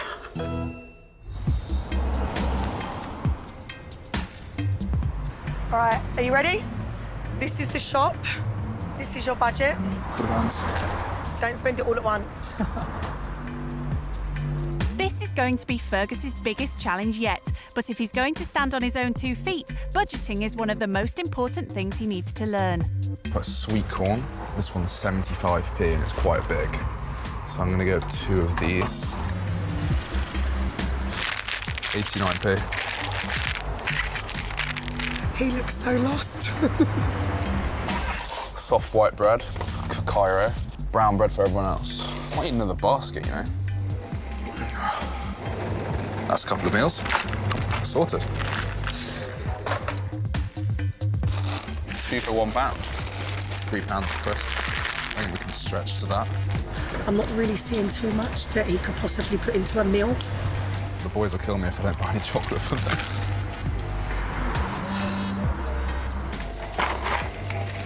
There's only 4 in there, and there's 5 of us. So I think I'm also gonna get 2 crispy chicken ones. That's £4.98. How is this a weekly shop? How can you do £40? I literally cannot think. He looks so nervous. Is there any food that's been reduced? No, not at the moment. No? Today, no. Now that's a question Fergus doesn't ask in Chelsea. Can't I go and help him? I need some sauce. I don't think I can do this. I honestly don't know what to do. I can't think that much in the shop. That's why I buy online. It's too much for me to do. Think about the whole family. It's way too much. I can't. After 40 minutes, Fergus finally manages to fill a couple of baskets. It'll be the first time. Well, it's the first time I've ever done a shop really like this in the shop. Hi, man. Okay, so he's at the checkout now, finally. He seems genuinely worried that he's not got what we're going to be able to use. But more importantly, has Fergus stuck to his strict £40 budget? That's 36, 37. That's not even one basket. I don't know what to do. I feel sick. I actually feel quite sorry for him. He is totally out of his comfort zone, totally. I think I'm going to put some of this back. Can we get rid of that as well? How much is it? Can you take away that? Never had to do this before. It's embarrassing and I give up. That's 39.18. So how was that? You'll see when we get home. Should we go? Yeah. Come on in. Come on in, let's see what you got. Beef mince, frozen. Stuff you could do bolognese with or whatever. I mean, oven chips. These are embarrassing to even get out. I've got hot dog sausages. They're big. What else have we got? I got some ham for sandwiches. Okay. Bolognese sauce for the mince. So I thought what we could make today, just as it'd be nice, is I only had 4 beef burgers, but I also got some chicken things we could have in burger buns. Okay. Is that change? Oh yeah, there's about 79p change. You've done good. I'm impressed. I am. Stop looking so worried. I'm actually really impressed. Thank you very much. Well done. Not to sound condescending, but well done. Yeah, the one thing that I really noticed was that I was looking at the price of what it was before I was doing anything else. That is new to me. I mean, I don't have all the money in the world, but I don't go into shops looking at the price of things. I'm already thinking about what I want to eat. Yeah, it's just nuts how it just added up so quickly. It's tough. Right, lunchtime now. Yeah, lunchtime. A lot of the stuff he bought isn't stuff that I would generally buy. But I can see he's put so much thought into it. He's already said that he doesn't tend to price watch. So he's now saying that, you know, in future he will be watching the price of things, and I think that will make him more conscious of what money he's spending. I've never actually had a frozen burger before, so this is certainly a change. Let's just hope Anna and the boys like their burgers well done.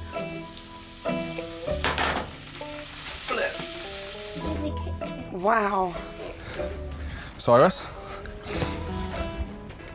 What do we say? I mean, this is a real big improvisation from me. Wow.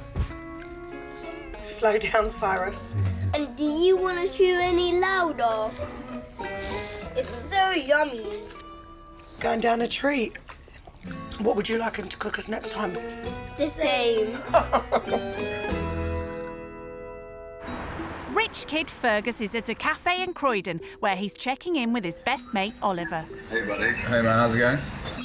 Experiencing life outside Chelsea has been a hard dose of reality, like his visit to the tough estate last night with Anna. We're attracting far too much attention. Yeah, we need to go. I'm done. Anna basically wants to take me there because that's where she grew up. We got there, mate. It's like little 8-year-olds flicking fingers up at me. There were these cars getting past us. They like literally repeatedly come round the corners, and like we keep seeing the same car with like lights turned off with more people in it. And in the end, the security were like, it's too dangerous to film there. Like, you need to go. Are you all right, mate? No, I'm fine. It's a bit shaken up at the time. It's all good now, though. No, but you know, like you hear stories of like this man got stabbed and blah blah blah. Is there a lot of that goes on around that? Yeah, man. And one of Anna's mate's sons was stabbed not too long ago. Really? Yeah, and not too far away either. But, like, I've got loads of stuff to tell you. Like today I went food shopping. Like I had to feed the family of 4 for a week's worth with a budget of £40. Blimey. You think how much you spend it on a daily basis? That's mad. What have you ate? I cut lunch today. It was off my budget, man. As I literally cooked them like burgers and chips, and like went down pretty well, to be fair. I'm not going to tell you what I've just ordered. No, please don't. No, I'm not going to tell you. I'm intrigued to hear much more about it, mate. Yeah, we'll have a catch up when I'm back. Yeah, drop me a text. Peace, bro. Nice one, guys. See you soon. Bye-bye. Cheers. Bye-bye. Bye-bye. Oliver was sympathetic about it all, but when you experience it firsthand, you know, it's very real and different. The experience living skint with Anna is almost over. But before Fergus returns to his rich kid life in Chelsea, she's kindly organised a rare treat, a family meal out in Croydon. Obviously I would have taken you somewhere a bit more glamorous, but this is it. This is lovely. Absolutely, this is an unreal gesture. Thank you so much. I like you. So easily pleased. Did you think you were going to dislike me? Honestly, I did. Yeah. I thought you was going to be really pretentious, really up your own backside, really snobby. But you've proved me wrong on every aspect. I'm very glad I have. So what about you? What have you learned then from your time with us? I've certainly learned that you can't judge a book by its cover. This is just proof that, you know, social class really does not matter. Have you realised that more since being with us? 100% actually. I couldn't agree more actually. You've come into our lives, our home, and you've seen that we don't have that much money, but you know, we still manage to do things as a family and be happy. So I think it's safe to say we've both gone into this and achieved. 100%. I feel like I've achieved what I wanted to do. I'd do it again. As a token of appreciation for all she's taught him over the past couple of days, Fergus has something for Anna. To remember me by. And I've also... Thank you. I've also bought you a family pass to go on the tallest structure in London and the longest slide, the orbital slides in the Olympic Park. Are you serious? Yeah. There's also a view of the whole of London from it. So I got a full family Thank you pass. so much. No worries at all. You'll love You it. nearly made me cry, but I'm not gonna do that. It was really heartwarming seeing how emotional she was towards him, because she's not really an emotional person. She never shows her feelings. So I know it's genuine feelings when she's almost about to cry over Fergus. So she must really like him. It's a good thing.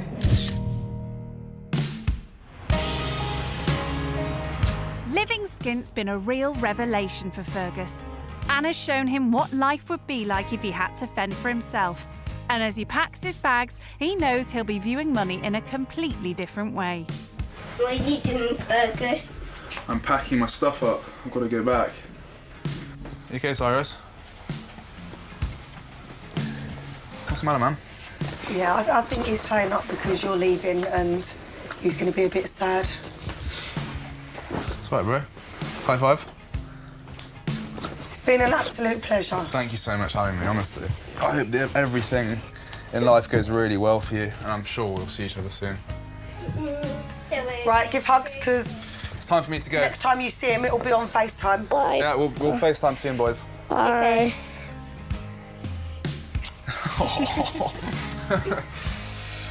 Thank you so much for having me, Anna. Oh. My pleasure. Stay in touch. Will do. Bye. Bye-bye.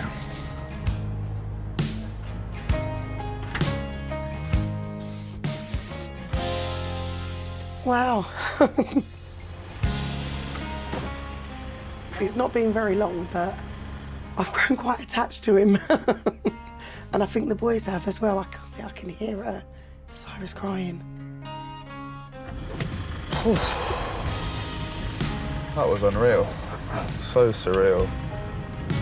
I just didn't expect to be so welcome into their house. They were complete strangers a few days ago, and now I feel like I've made some really good friends out of them. I feel humbled. They really humbled me.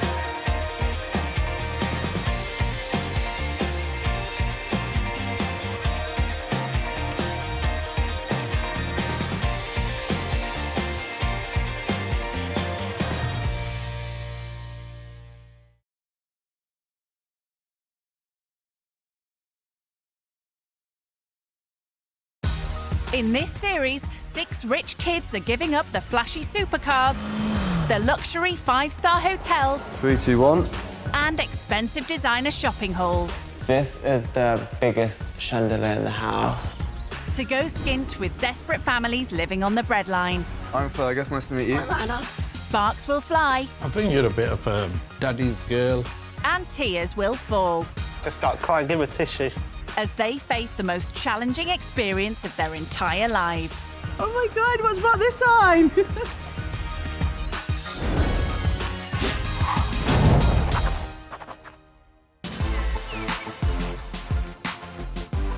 Today's rich kid going skint is the son of a wealthy businessman from Nottinghamshire. I'm Dylan Bardwaj and I'm 21 years old and I live in Loughborough. Home for Dylan is a magnificent country mansion where he lives with his large extended family of 18. We've got 4 living rooms in our house. There's 1, 2, 3, and the orangery, 4. So this is the main room that all the family get together in. Because there's so many sofas, there's always a lot of space for everybody to fit and sit. So this is another living room. I don't think we've actually, as a family, sat in here yet, but it will come in handy. Blimey. It seems in this mansion there's no limit when it comes to luxury. This is the biggest chandelier in the house. Yeah, it's very extra, like the family. We've got a lot of chandeliers in the house. I think my dad's very passionate about his vision and making it look really nice, but I just think if it lights up, it lights up. Do you know what I mean? Outside, the family's living space is hardly a squeeze either. So this is our land that we have for the house. I think it's 42 acres around. So basically, as far as you can see. So it's nice for like walks. I don't really do walks, but it's nice to just get some fresh air. Well, there are plenty of other options to exercise round here. So this is our gym. I think this is a stepper. Nice. Exercise may not be his thing, but Dylan certainly knows how to give his credit cards a good workout. I can probably spend a couple of grand at a time. It's the Louis Vuitton bag, and it was about 2.5 grand from what I can remember. And Dylan doesn't just shop locally. I spent about £900 when I went to Paris for a pair of trainers. I was worried about not getting through customs in them, but we got through. Taking the lead from his dad, Dylan earns a sizable income from his own clothing empire. Currently now we have 5 shops around the UK. My first year of running my business, I made over £1 million. Of course, he still gets the odd treat or two from his parents. So this is my day-to-day car that I got for my 21st birthday. If I need to go and meet any of my clients, then I'll take this car. But now Dylan will be giving up his Rolls-Royce and regular shopping sprees to stay with an underprivileged family. And it seems when he goes away, this rich kid has high expectations of his accommodation. Everything needs to be constant. Leftover cups and just laundry that's not been washed after a while. I would say, look, you need to sort this out because I can't stay here if it's going to be like this. I don't personally think this experience is going to be a huge shock to me. I'm just going to take it how it comes. Well, that's what he thinks. The person Dylan will be living with is keen to show him that life is no holiday when you're hard up. My name's Elaine Sullivan and I live in Wallingham, Surrey. Single mum of 3, Elaine was forced to give up her job due to depression and now scrapes by on disability benefits. So my benefits total about £1,360 a month. After I've paid my rent and bills, I'm left with approximately £400 a month to pay for food, fuel and whatever necessities come in. Elaine also has to support her son who has autism. Kieran is my eldest and he's 32. He still lives at home. He does stress me out sometimes, but he is actually very friendly to me and his sisters, but he doesn't like strangers. A tight budget means Elaine's had to resort to desperate measures to feed her family. A weekly shop is approximately £50. There's a shop online that sells food, which is near or past its sell-by date, but obviously still safe to eat, and the prices are very cheap. Yes, so it does actually save a lot of money compared to normal prices in the supermarket. And Elaine's kids aren't the only ones that need feeding. We've got 3 animals. We've got a chicken in the garden called Dippy. Come on, Dips. Then we've got the 2 dogs, which are Oscar and Benji. They will be full on, so I hope he likes dogs. Oscar? I think Oscar's disappeared. And if Dylan thinks his time living skint will be a chance to chill out, he's in for a shock. Looking after the animals, basically the chicken, I clean her out once every other day. And obviously the dogs, well, cleaning them out is worse because obviously you have to go out and pick up their poo. Oh, honestly. Oh, boys. Everywhere. I'm quite nervous at the moment of having someone in our house. It's not at the Hilton, and I think it will be a slight reality check because literally we live in the 2 rooms. I hope the young person coming to stay with us can learn what it's like on a different side of the coin. We've been in both situations. We've had a nice home and now then we lost it. You never know what's going to happen, and one day you could have everything and the next day it could all be gone. And it would be nice for him to realise that, you know, you can be happy, not necessarily with all these materialistic things. Bidding goodbye to his luxurious lifestyle and all the prized possessions will be a tough ask for Dylan. So before setting off, he's getting some words of encouragement from his parents. I think it will be a really good exercise for you, to be honest. You're quite sheltered, I think going out there and living a life in somebody's real life, if that makes any sense, where people have got struggles with X, Y, and Z, I think it will be a good eye-opener. It's going to be something I will never forget. You're going to miss just going on a little shopping spree whenever you want to go on a shopping spree. Or expect things just to appear from, like... On the table. From anywhere, yeah, from magic. Well, that's going to be a bit difficult for you, isn't it? Why? Well, you're not going to get your breakfast in bed. I don't get that anyway. Yeah, I know. Being able to pick up the card and buy more or less what he wants. Sometimes he forgets he hasn't got to put food on the table, he hasn't got electric bills to pay for, he hasn't got kids to look after. I just hope it's clean and it smells nice. They're my only concerns. They'll probably kick you out for not being clean. You don't know. They came and saw the state of your bedroom. We'll see.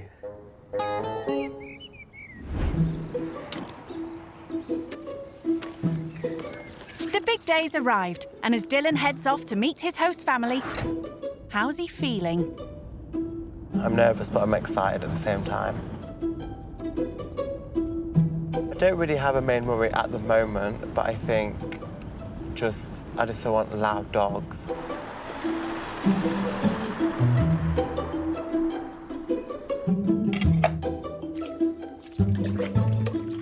Yeah, I think our visitor's going to arrive soon, so I'm feeling a bit apprehensive, a bit nervous. So just tummy's feeling a bit tingly. Which one is it?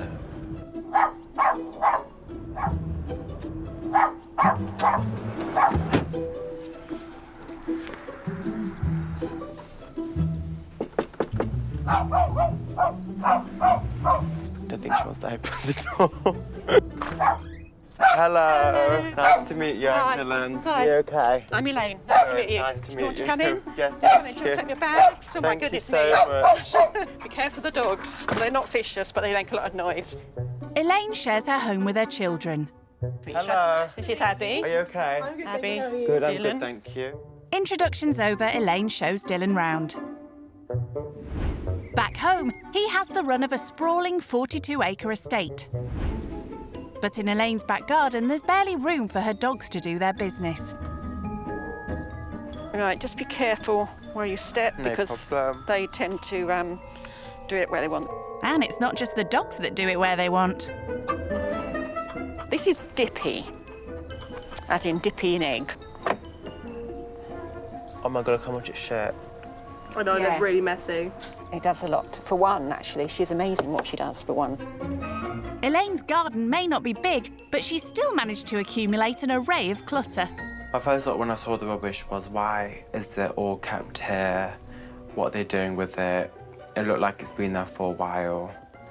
But maybe they like collecting things and keeping them outside. So are these all collectibles? Rubbish, basically. It's all stuff that just needs to be thrown away, basically. I haven't had the time to do it yet. Was most of this stuff already here when you moved? No, no, we've acquired it. We've got 2 lawnmowers, So which... it's stuff that's been used but doesn't get used anymore. Yeah. You should do like a car boot sale. No, they won't go. They don't work anymore. So what does Dylan think of the outside space? But the garden wasn't really much of a garden. It seemed like a big mess. And how about the inside? So this is the bathroom. We have, for some reason, I don't know why, but I can't shut it. Sorry, I will get it sorted. It's okay.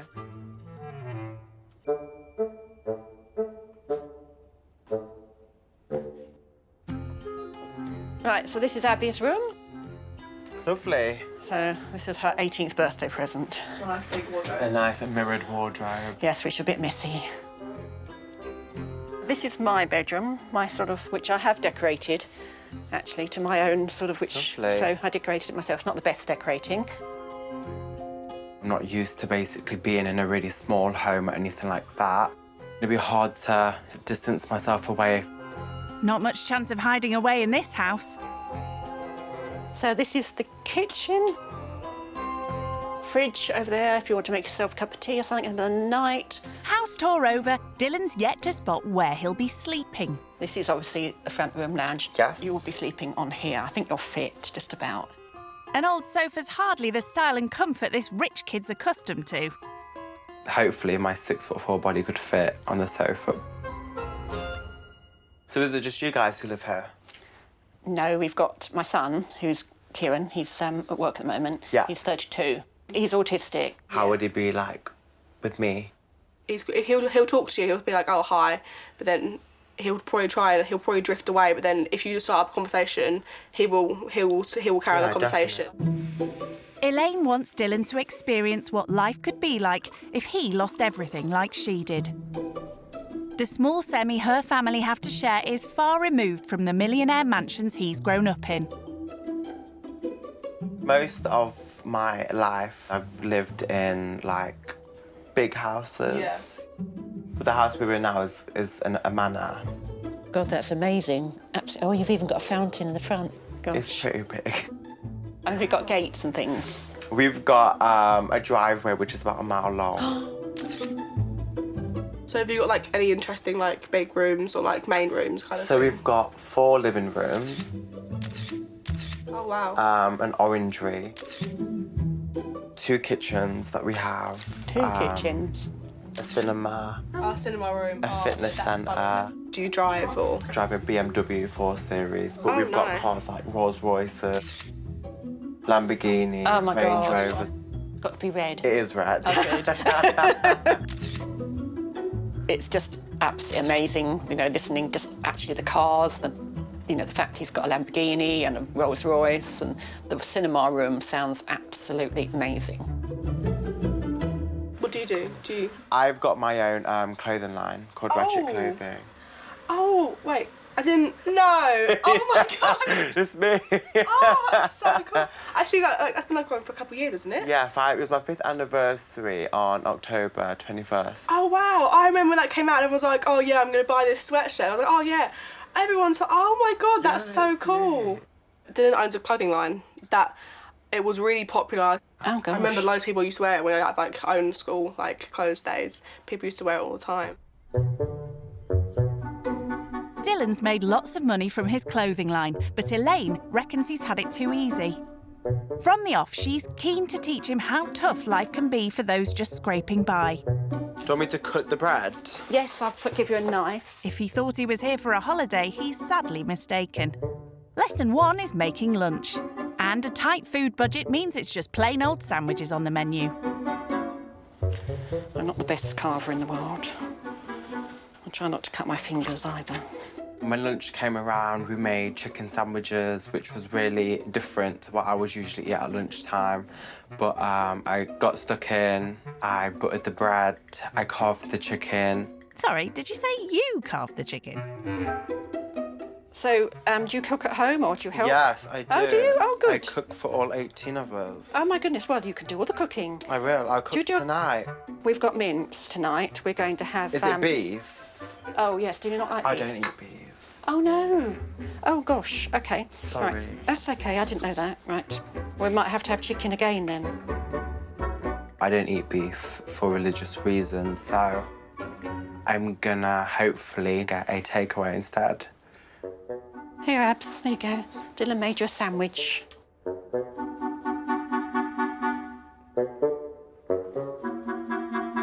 It's soon obvious a low-budget lunch isn't to Dylan's taste either. I'm just gonna save this for later. I had a really big breakfast. The thought was really nice, but I couldn't finish it because it was just too dry. He hasn't been living with Elaine for long, but it seems being skint is far removed from Dylan's world of fancy food and expensive shopping sprees. So what was the last thing you bought, then? 2 tracksuits and a pair of boots, about £800. Oh, can we have a look? Yeah, you can. These are them. Oh no, that's so nice. They were like space boots. So how much were they? And these were £240. £240, gosh. It seems amazing, doesn't it?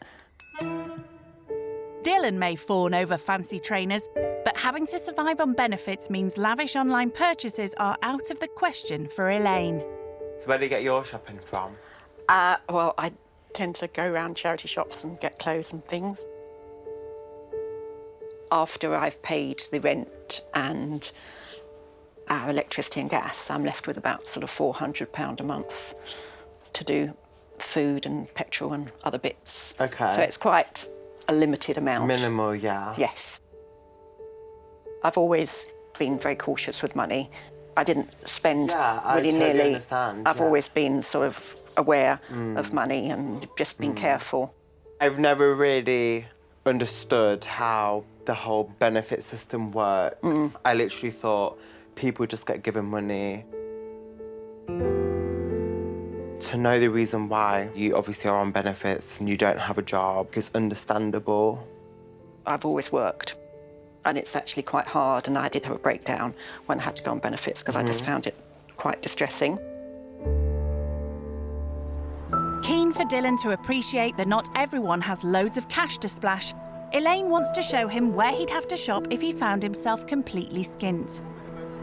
This is it? Her favourite charity shop.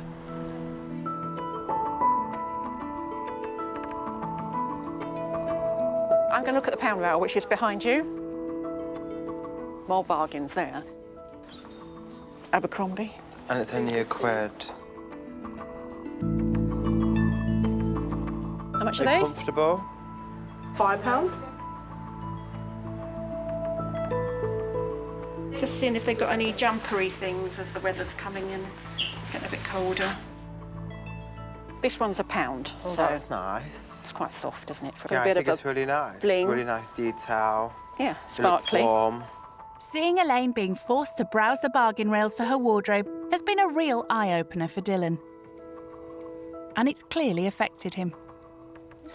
I'll get this for us, guys. It's my treat. No, because I've got some credit, you see. Save your credit. Save it for next time. £25.50. Thank you so much. I think they were really thankful because of the budget that Elaine's on. It obviously must have helped her out. She could maybe take her kids out for dinner now or just do something nicer this month than she probably couldn't before. Dylan's used to fine dining in fancy restaurants. But for people on benefits like Elaine, eating out is a rare treat. Do you want to get the pastry out or anything? Yes, please. Dylan doesn't eat minced beef, but Elaine can't afford to waste it. Instead, he's decided to order in a takeaway for his dinner. Yeah, we'll just get a pizza then. But he's not getting off that lightly. Elaine's determined Dylan still pulls his weight and helps out. We're not going to do anything fancy. But it seems prepping food isn't one of his favourite pastimes. Do you know what? I don't really know how to peel. I Let me think do it. it's I like think a mum's touch to peel. It's like going to be, how you did it. If I had a grater, then I would have been fine. With dinner served... There you go, Abs. Thank you. You all right? You didn't want any stuff on it, did you? No, thank you. Dylan contemplates his first time roughing it on a sofa and sharing the experience with Elaine's dogs. Do the dogs both sleep in here at night time? No, Oscar sleeps in his cage. His bed's in there. The door's not open, but we can close it. And Benji sleeps upstairs. They don't stay together. It's Could fine. you take the cage upstairs? So at night time, if they need a poo, they'll wake you up. Yeah. Wow. So, are you OK sleeping down here with Oscar? Or is it just a bit apprehensive? No, it's fine. I'm just not used to obviously having dogs in the house in general. I'm hoping that they'll fall asleep Cool. soon, because they should be quite tired. As Dylan prepares for bed, Elaine's son Kieran comes to say goodnight. So are you into your football at all? I used to be into like sports and stuff, but now I just mainly concentrate on my career. How are you getting on with my mum and sister? It's been great. After a hard day living skint, Dylan prepares to bed down with the dog. So obviously I'm on a sofa bed that doesn't really fit my body. I'm not really used to this, but it's gonna be fine. I'm gonna survive. I've got a roof over my head. I've got a smelly dog right next to me, which is gonna have to leave soon. But I'm all ready for tomorrow.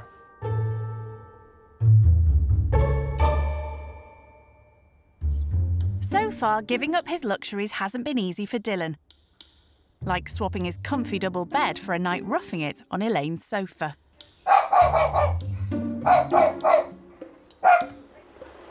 The worst night of my life. The sofa was just crap. And how has sharing the living room helped Dylan bond with Elaine's dogs? Horrible. I hate the dogs. I hate them so much. Good boys. Morning, Dylan. Morning. How did you sleep? Yeah, it was alright. Do you want some breakfast? Yes, I love some toast. Would you? Do you want to come and help me, or...? Not really, but I will. Go on then, up you get. Okay. Dylan may be used to breakfast in bed at home, but Elaine's keen to let him know that living skint is no holiday camp. Sure that's okay, just with butter? Mm-hmm. Honestly, it's more than enough. He's good at spreading the butter, isn't he? It's too early, that's why. It's too early to do anything. As Dylan settles down to breakfast, it seems there's little chance of eating it in peace. Boys, go and sit in your bed. Oh, no! Breakfast with Elaine's dogs is doing nothing to help win over Dylan's affections. Your face is a picture, look at them. It's just what... Benji. Breakfast. That is this, enough. Lunch, this. Benji, that is enough. Thank you very much. Best not to look. I'm just not used to having dogs around when I'm eating. No. I just don't get why people have small dogs. I just don't see the point in small dogs. Oh, no, Oscar. Nope, not today. Just tell him no. Oscar! Oh, look, friend for life. Oh, he loves you, Dylan. I don't know why. I show him no affection. Back home in his mansion, there's precious little Dylan has to do for himself. But there's no lazing about in Elaine's house. She wants to teach him that in the real world, you have to pull your weight. Right. You all right washing up? Yeah, that's fine. Right, I'll go and take a seat. Just shout if you need me. Okay. Time for Dylan to show Elaine he's not shy of a few house chores. But it's soon obvious Dylan could do with some work on his washing up skills. I feel fine in them.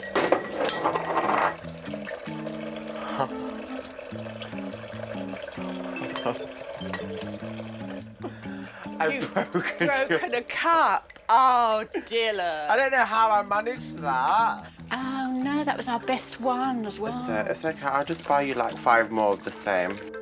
Okie doke. Done. That's what he thinks. With all Elaine's animals living around the house, there are far more mucky jobs still to be done than washing dishes. Luckily, Abby's on hand to assist.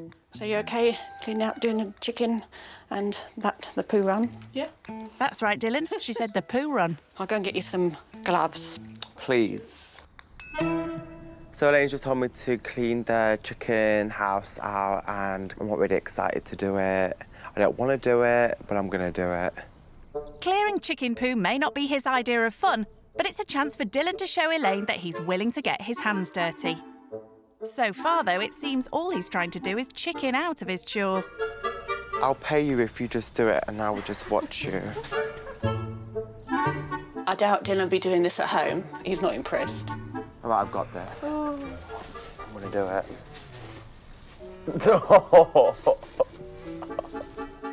Oh, dear.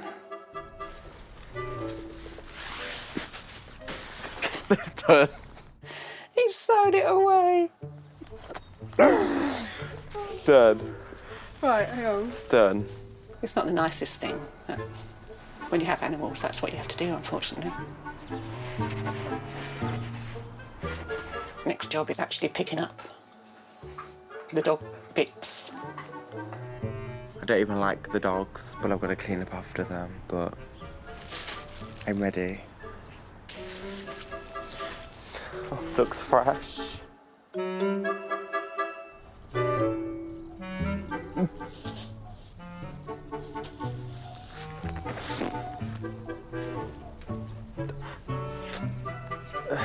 Picking up the dog poo and chicken poo was just disgusting. It was horrible. The dog poo was really fresh, so it was really hard for me to collect. And it smelled horrible, obviously, but work had to be done.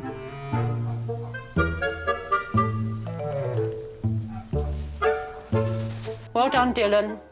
Good job.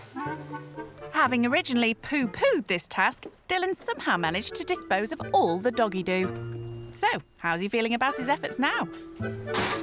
I wouldn't say it's an achievement in life, but it's something I can tick off the list.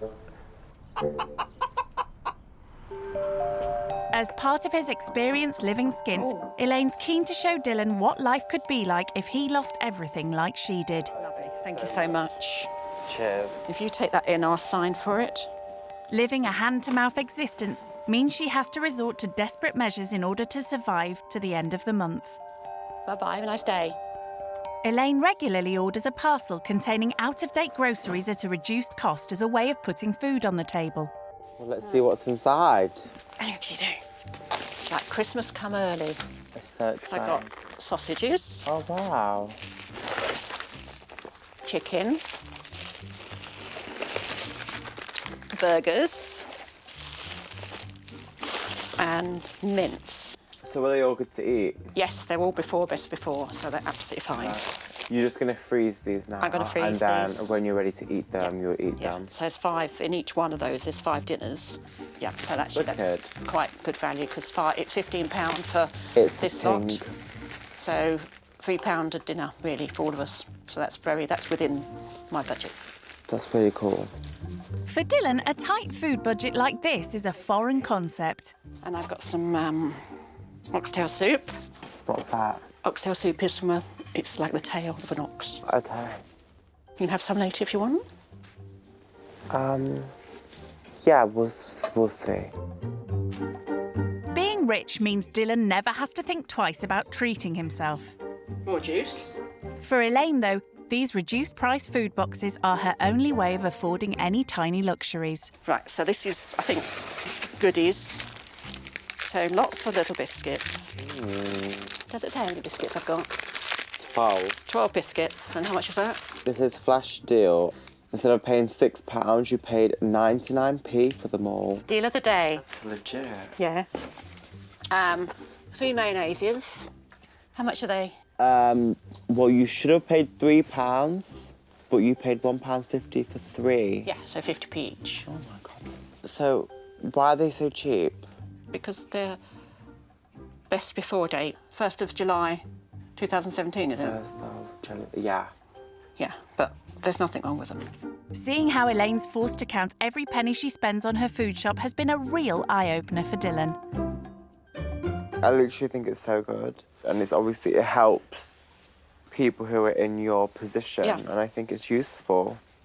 So the first time I got one of these boxes, I laid it all out and we were just really pleased and worked out how much it cost and thought, I think it's so cool. I'm definitely going to recommend. Good.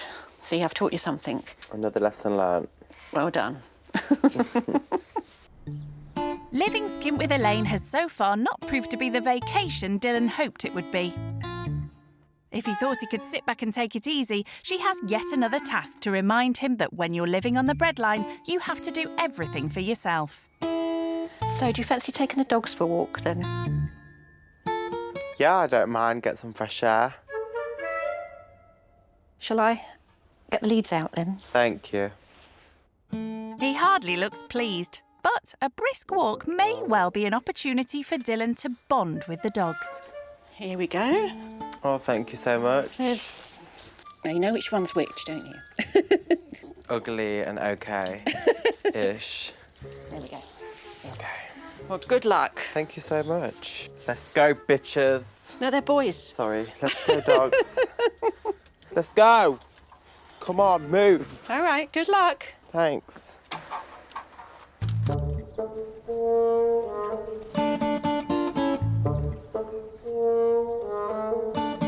So, has Dylan been persuaded by Elaine's pooches? Come on. The not so nice looking one's all right, but this one's a bit on the hype right now. hardly a declaration of eternal love. And Dylan's designer wardrobe's not ideal for walking through mud. If I'd known I was dog walking, I would have brought appropriate dog walking shoes, not these ones, which have cost me £400. Way ahead of schedule, he decides to head home. I'm done walking the dogs. I've had enough. If Elaine wants me to walk them longer, she's gonna have to walk them herself. Take these fucking things off me, because they're gonna make me fall. It seems Dylan's dog days are over. Shh.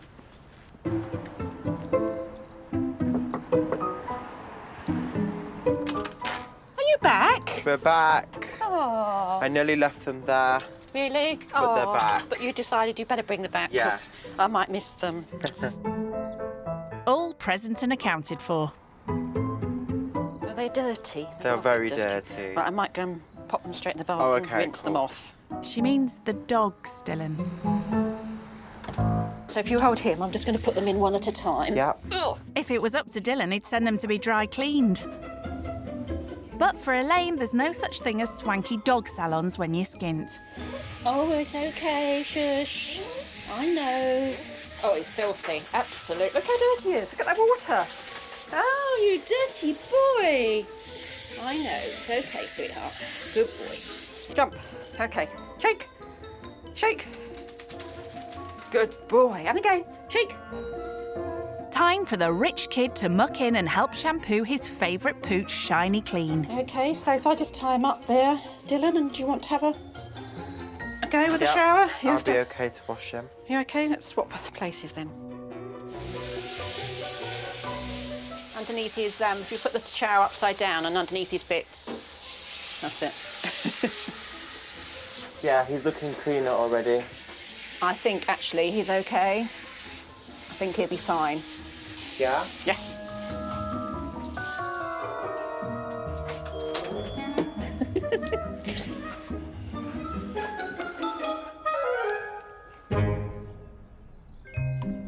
With his time with Elaine almost over, it seems rich kid Dylan's starting to realise that living on the breadline is no vacation. Having seen all the clutter in Elaine's tiny garden, he's decided to get a skip and is raring to get started on ridding her of all those unused items. Yeah, this is brilliant. Thank you very much for suggesting it. No problem. We will fill it up completely. Literally. All done. Lovely, thank you. Dylan's idea of a skip is amazing. I've accumulated a load of junk since I've been here and I can get rid of it all. That may be easier said than done.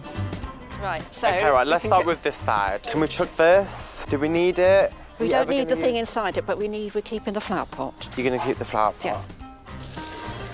Let's go. But Dylan's not giving up on the flower pot that easily. So you really want to keep this? Yeah, I'm going to put flowers in that next year, so don't throw it away, sorry. Okay. It's obvious that parting with her possessions isn't easy for cash-strapped Elaine. Are we going to keep the pig or should we just chuck it? No, Piggy's staying, please. The pig's old, it's a family. It's a family heirloom. It looks very old. And what about that chair? The bed, no, that's fine. Oh, that's concrete, that's going to put flowers on. Okay. Got him garden one day. Looks like Elaine's going to be a tough nut to crack. This could take a while. Shall I take that? I think we need to get rid of them. The rusty... No, the rusty things, I want to do them in the summer and redo them. They're not good, you're not, though, are you, Elaine? Oh, yeah, I will do. I want to try. You're right, let's chuck them. Sorry, Elaine, it's 2 against 1. I think getting this skip was a really good idea. I think Elaine knew that she had so much rubbish and that it just had to be cleared out. And once Dylan starts, he can't stop.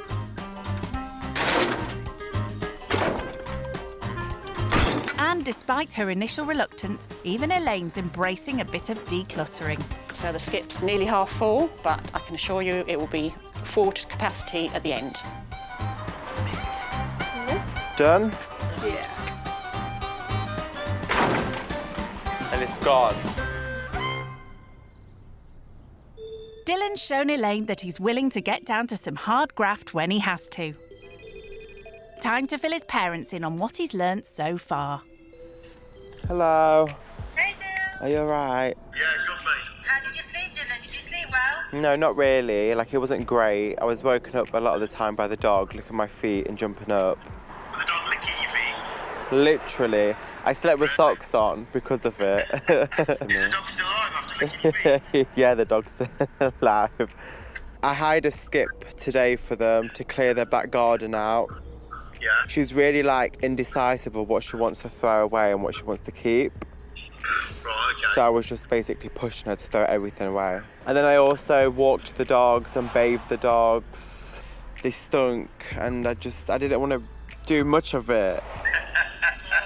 What are you having for dinner, Dylan?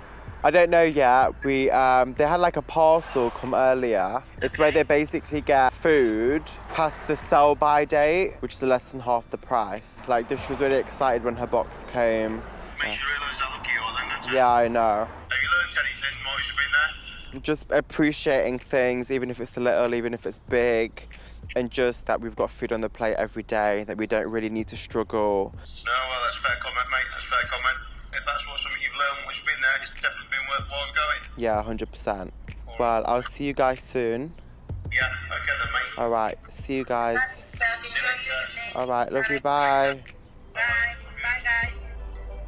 Speaking to his parents is a stark reminder for Dylan that life in a millionaire's mansion really is a million miles away from Elaine's hand-to-mouth existence. As a thank you for all she's taught him over the past couple of days, Dylan's offered to make a farewell dinner. You okay in there? Do you need any help? No, thank you. I'm going to put my feet up then. Is that all right? Yeah. For Elaine, it's a rare opportunity to take things easy. It's nice to have another helper in the kitchen, and I like the fact he washes up as well. That's a bonus.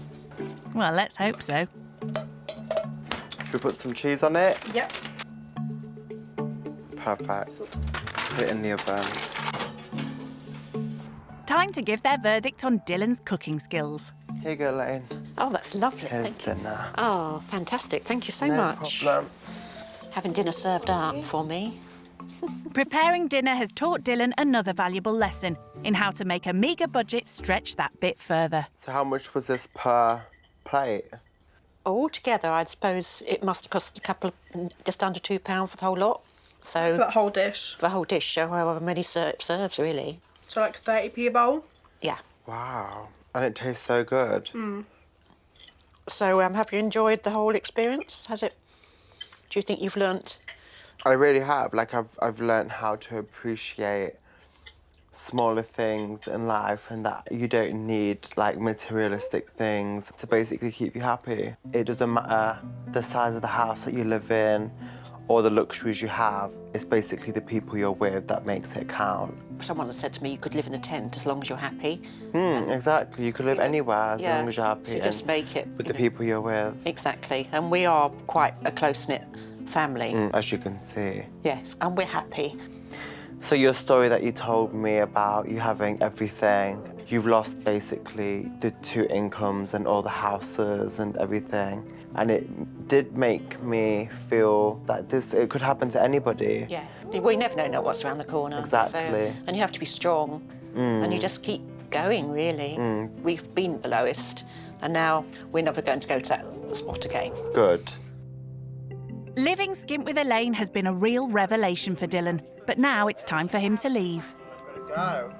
Back home, it was so nice to see you. Yes. And I'll see you soon. Yes, definitely. Thank you very much for the experience. And thank you for having me in your home. No, you're most welcome. Thank you so much. I hope you enjoyed it. I did. I loved every single part of it. Maybe not every single part, No, but maybe you know. the dog. Yeah. The dog bit. You know what I mean. I know. He's proved he could fend for himself if he had to. And as he says his goodbyes, Dylan knows he'll be taking home a new appreciation for everything he has. Also, as well, before I leave, I know you mentioned that you like to go out places for celebrations and dinners and stuff, so I got you guys to celebrate our journey, afternoon tea at a hotel. So I hope you have fun Oh my there. God. And Abby, anything you want off my website, just message me on Instagram and I'll send it to you, okay? Oh, thank So you. thank you so Oh much my again, God, that's Steph. Thank you so much. I'll see you. Absolutely I'll definitely text you. so nice. Yeah, Oh so my have goodness. fun and enjoy. Thank you That's so so much. kind. Have a nice time. It's been see you really guys. lovely. Thank you. Thank you so much. Bye. Bye. That's lovely, isn't it? That's amazing.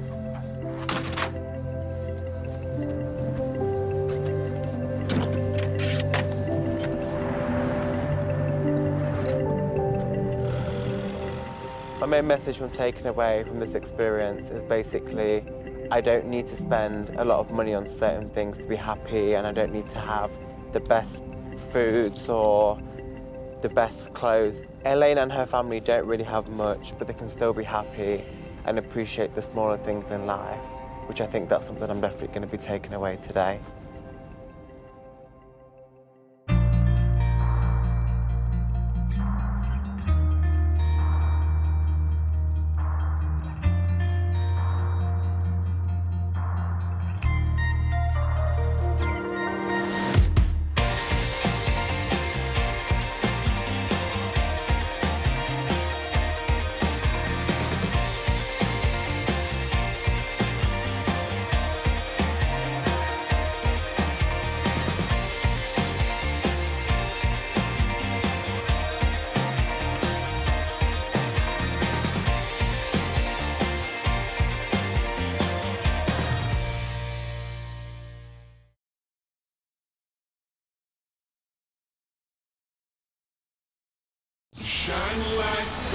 Staying in five-star hotels, 3, 2, 1. speeding down streets in supercars, or shamelessly flaunting their designer shopping hauls. My wardrobe's probably worth upwards of £10,000. The pampered life of the rich kid is completely unreal. If you've got that money to spend on it, then why not? With an endless supply of money to burn, I don't really know how much I spend on myself a month. It would probably be 5 figures. they have no concept of what life is like for most Brits. I've never struggled for anything. I don't know what poor is. So in this series, they'll learn the hard way. Wonder why you'd have a punch bag in front of your door. By living with families on the breadline. I'm Fergus, nice to meet you. I'm Anna. Whether it's roughing it on an old sofa An absolute nightmare. or shopping to feed a family on benefits, How is this a weekly shop? they'll come face to face with those on the opposite side of the wealth gap. I'm not a big fan of housework. Only then can they realise the true value of money. That watch is worth 6 months of me working. When rich kids go skint. Just start crying, give him a tissue.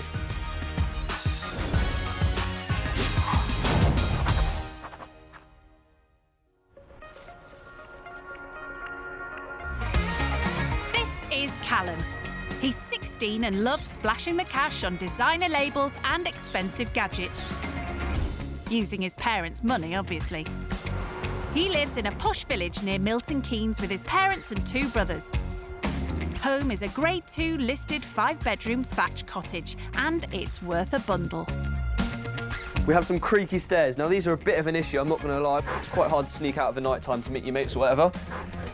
And then we come into the best room in the house, my bedroom. In here, I have my most prized possessions. So this is the wardrobe of wonders. Some people may play football. I kind of collect clothes as such. This hoodie here, this is quite a recent buy of mine. This cost me around £160, so that was quite nice and cheap. Presumably that's not from a charity shop. On an average month, I reckon I would say around £400 is spent, although on a good month, I could easily spend up to £1,000, if not more. This is a long sleeve t-shirt that I've just recently bought. This can probably sell for around £300, £400. And there's no point buying it if you can't flaunt it on social media. I should feel bad, but I don't, because it is actually my parents' money that pays for it. But yeah, nothing too expensive in my wardrobe as such, because I like to focus more on my shoes. So right here, I have my favourite pair to wear. Fresh out of the box, these can resell at around £1,000 for these particular pair of shoes. I feel absolutely buzzing when I go up to the counter, put the card in, type in my PIN and just buy clothes. Oh my God, it's the best feeling ever. The triple white ones, they can resell for around £400, and my belugas right there as well. They sell for, again, an insane price of around £600. Dad doesn't know about that one just yet. So honestly, on my shoes, I've spent so much money. Well, so much of my parents' money. Normally it's Mum, because Dad is a little bit harder to crack, but Mum, right round my little finger. When he's not out spending cash, he stays in to make YouTube vlogs with his plush video equipment. We do this nearly every week now. Ben, you ready? Yeah. I have around 35,000 plus followers, which I'm very grateful for. Yo guys, what is up? It's Callum here and I'm back today with a brand new video. Right, rinse that up. Mum's always asking us to help out, but to be honest with you, I just can't be bothered. Oh, wash it up, lazy. It's fine. It's not fine. Just wash Mum, it do you know where my phone charger is? Yeah, there's one here. If Mum does such a great job of it, she obviously enjoys it, and what's the point of me getting involved just to make things worse? 3 kids, 4 dogs. I'm really mad. But Mum Therese is worried she's overindulging him. Honestly, it's probably my fault because I do everything for Callum and I give him far too much money because I don't make him do any chores for it. So he gets money for nothing, so he doesn't appreciate the money. He just thinks money grows on trees. She's decided Callum should stay with a far less privileged family, start pulling his weight and go skint. I just feel he needs to understand the value of money, to see how other people live, to make him appreciate me a bit more, to make him try and appreciate how much he gets. I think this whole experience would be a really good thing for him. Surprisingly, he's up for the challenge. I know I take a lot from you and Because you Dad. don't appreciate me. The chances are they'll have a nice house. Hopefully. You don't know that? Well, who knows? What It might about actually if be you have to worthwhile. hoover and make the beds No, and but cook? it's a and normal wash? house at the end of the day. Yeah, They well, will- well, they've already stopped those sort doing. of children do stuff in the house, Callum. No, they'll still no. don't get paid They'll still have someone there that will do the cooking and cleaning. No, they won't. You might have to do that. Do you know, it sounds really bad, but I hope you appreciate me a bit more because I do absolutely everything for you. Well, I don't think that might not change. It makes me sound really bad now. It makes me sound like I do nothing. You don't do anything. No, you don't. This is Deal, one of the poorest areas of Kent. Over 2 days, Callum will be living here with single dad Luke and his 3 sons, Owen, Levi and Cody. I bet you can't throw further than me. Luke's been bringing the boys up on his own for 8 years now, after a breakup with his ex.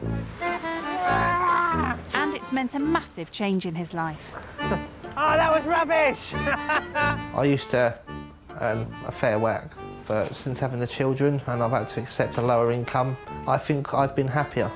Obviously, the boys love coming down to the beach. We live so close to it. Why not take advantage to it? And what free entertainment there is, throwing stones into the water. Levi, I can't throw it further than you.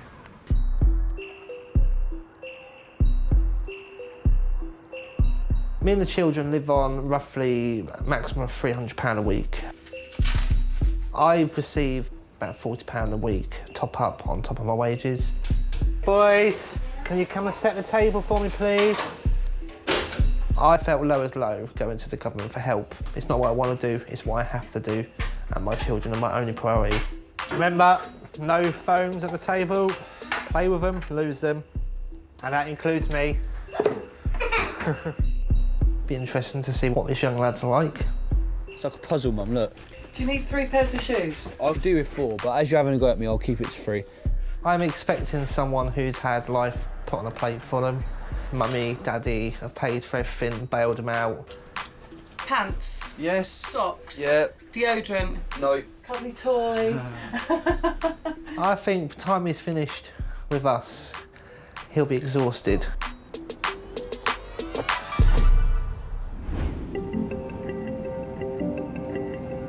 I'm feeling very excited about this little trip. I'm also a little bit nervous at the same time, but other than that, it's going to be great fun and I can't wait just to get there really and to see what it's like.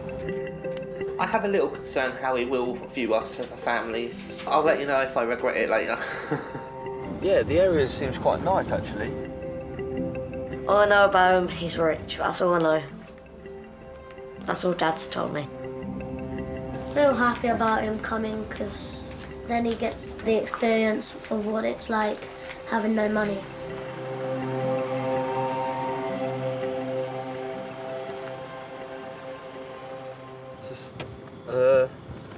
It's a little bit different here compared to back down the road. But I guess there should be more than meets the eye. So yeah, let's get inside.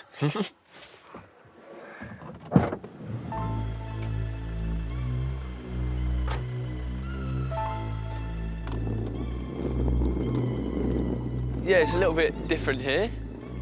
There's a punch bag over there, look. Wonder why you'd have a punch bag in front of your door. To be honest with you, I don't know how I'd feel here over night time. Uh-oh, moment of truth.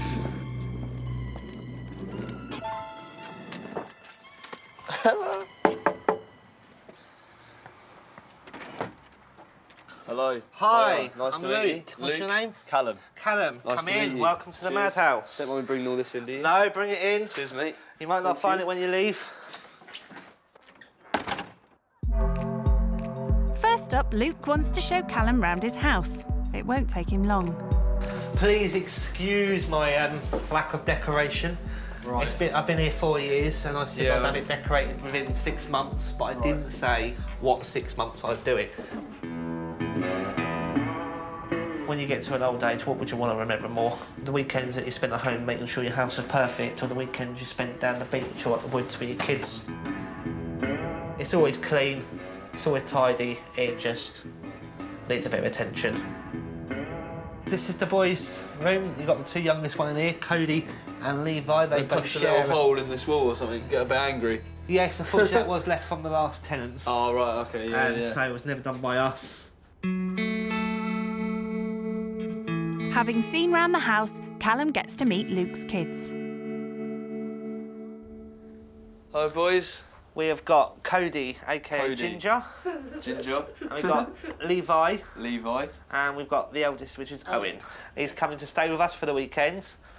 And we're going to show him what the real world looks like. And Luke's real world means not having your mum to do everything for you. All right, today we've got a football match first thing. We'll be heading round to the field. Get yourselves ready. Cody, make sure you've got all your kit, please. So come on. Cool, boys. Come Chip then. chop. Get ready. I'll follow you then, I guess. Yeah, follow me. For Luke, football means a cost-free treat for his lads, providing he organises everything himself. I can't pay for help, so I'll be expecting Callum to earn his keep this weekend by helping us out around the house and doing some of my chores. Right, we'll put the nets up first. Callum's completely unprepared for any type of work. I haven't quite got the right shoes for this. I have to tell my children, preparation, make sure you've got everything prepared. Run! Well done. Right, that's the caller flags. Callum, off your phone. Yeah, sorry, one sec. Not here to gadget. Right, Callum, if you come over to the technical area, this is where we have to stay. OK. Not allowed to pace up and down the sideline no more. Right. No pacing. That suits Callum. Means he can get back on his phone.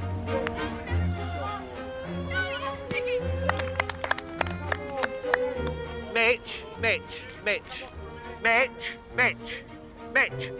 Just on Snapchat. You've got to catch up with everyone from school and that. And while the match continues, Callum's goal is to get more followers for his Instagram page. Is that right? Yep. Well done, Essien. Cody, stop doing cartwheels. Get in your goal on the line. Great goal, Jacob, well done. Oh, I missed it. Great goal. Yeah, we all enjoying ourselves down here, sunning ourselves, boys. Yeah, we're having a good little chat. Yeah. All right, don't worry. How are they playing? Good? Well, yeah, if you're watching, you'd have found out. Great save, Cody. Great save. Unimpressed with Callum's enthusiasm, Luke gets him packing everything up at full time.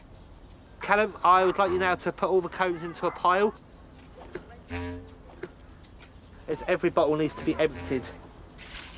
Whee.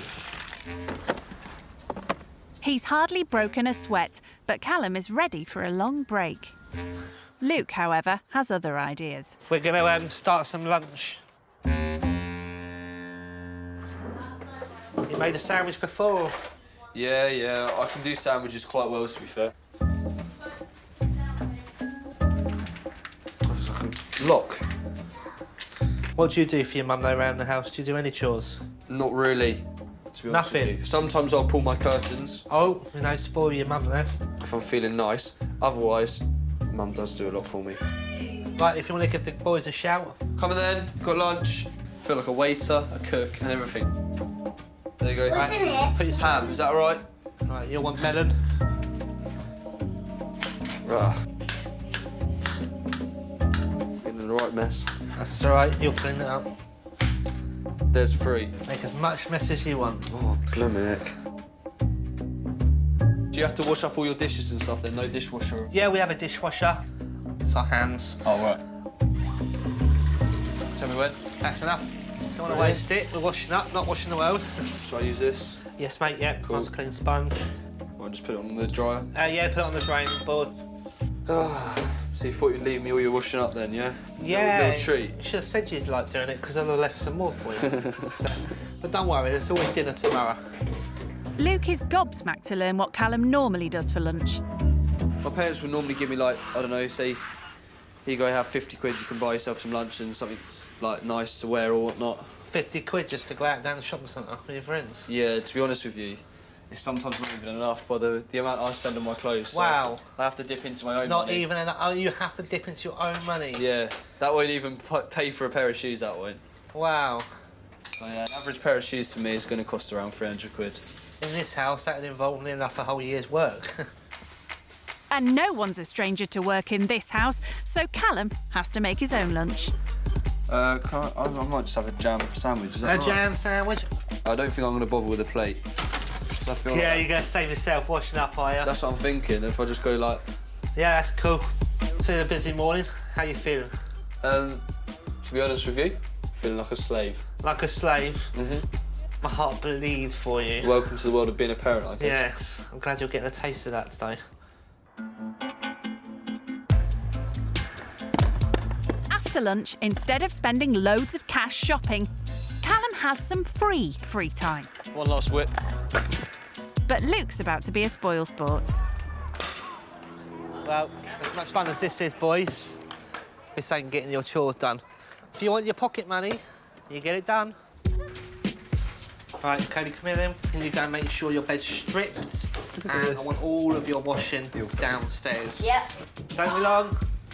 I'll do my bed as well. Yeah, talking of beds, I'm going to show you where you'll be sleeping for the night. Come with me, young man. Yes, Callum, you're sleeping here tonight. All right, mate. As you can see, you're going to be sleeping on the sofa tonight. I've slept many nights on there. He can't get too cosy, though. Luke has other plans. Yeah, it is comfortable, but unfortunately, you'll find out later. We've got lots of housework to do, so come on, you.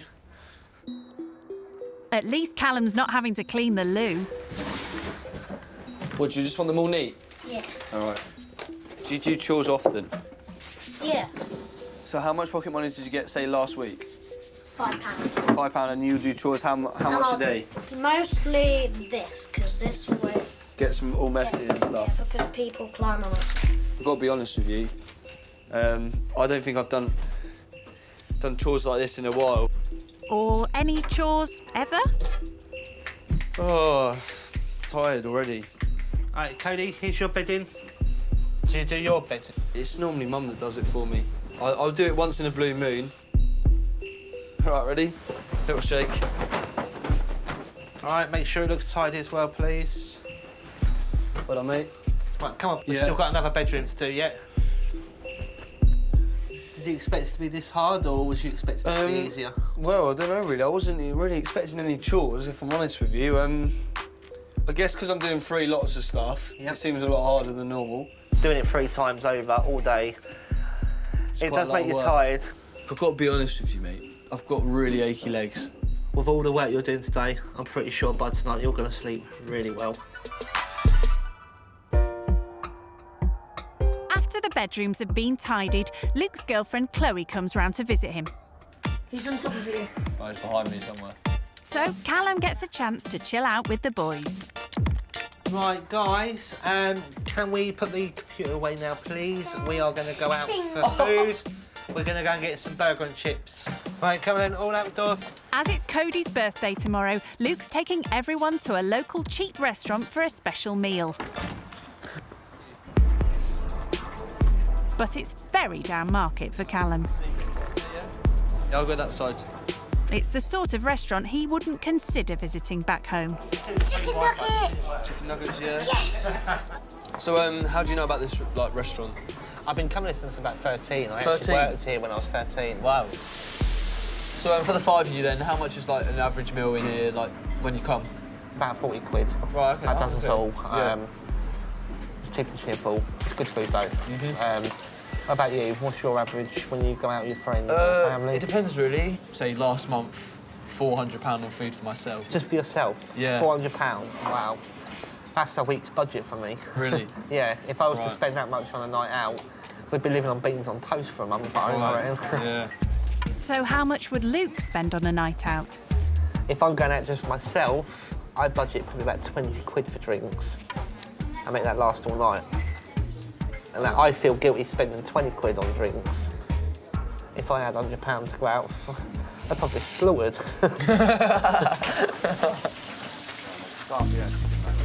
Before his children were born, Luke's life was very different. He had a good job and was well paid. But when he became a single parent, he had to give up work to look after his 3 very young children. When everything changed and put us in such a financial strain, you know, I was going from earning maybe £1,000 a week, depending on my shifts and my location, to earning probably about £70 to £100 a week.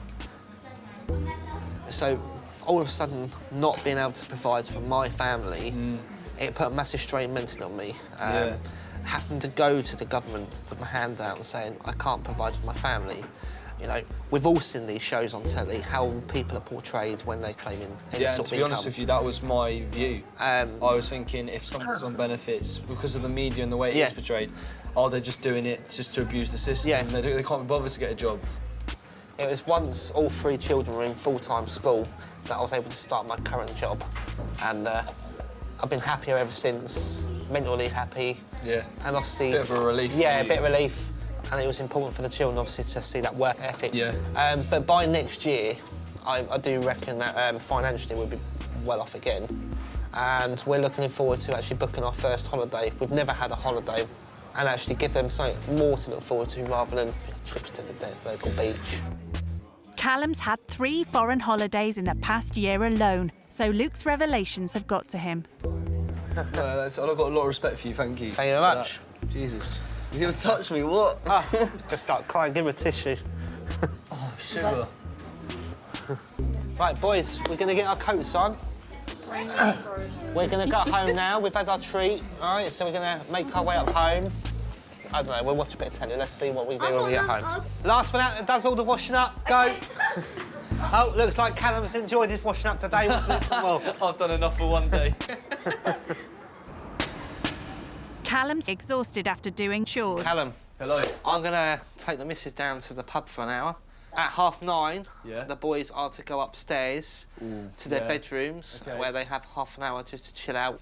That sound all right? Yeah. Cushy. Right. Sounds all right for you, doesn't it? Cushy for me, yeah.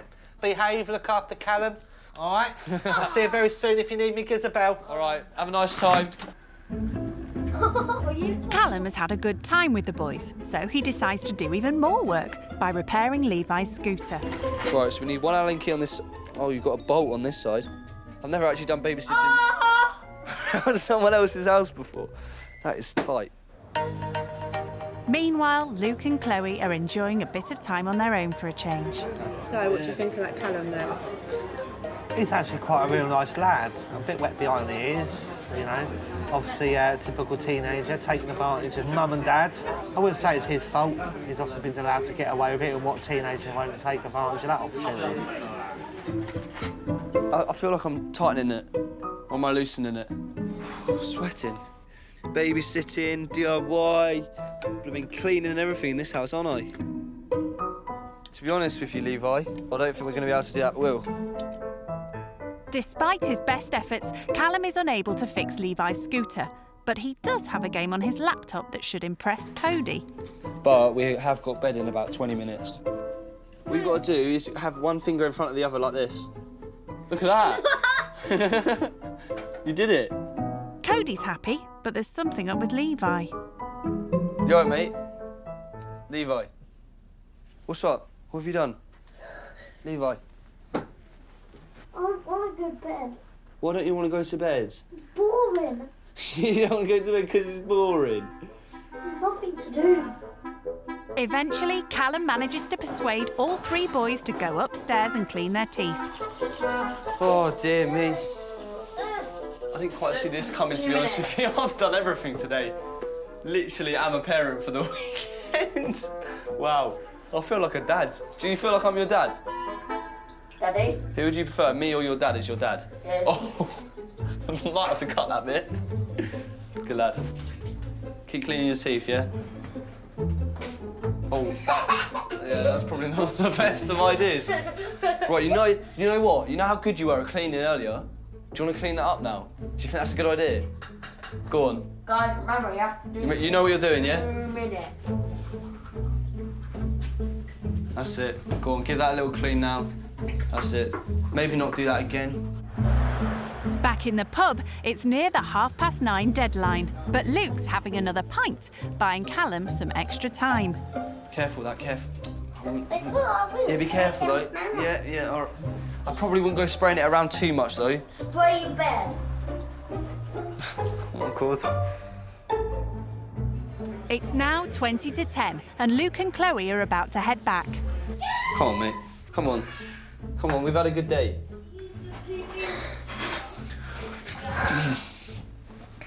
Not making this easy. If I was you right now, I'd be straight in that bed. Yeah. Come on, good lad. That's it. These beds are quite freshly made. They're not comfortable though. I bet it's better than the sofa. I'll leave you. I can't leave them like that. Cody, you know you don't normally sit down there, do you? Right, well, I'll leave you boys to it then. I'm going downstairs. After what seems like the most difficult task of the day, Callum finally gets them to bed.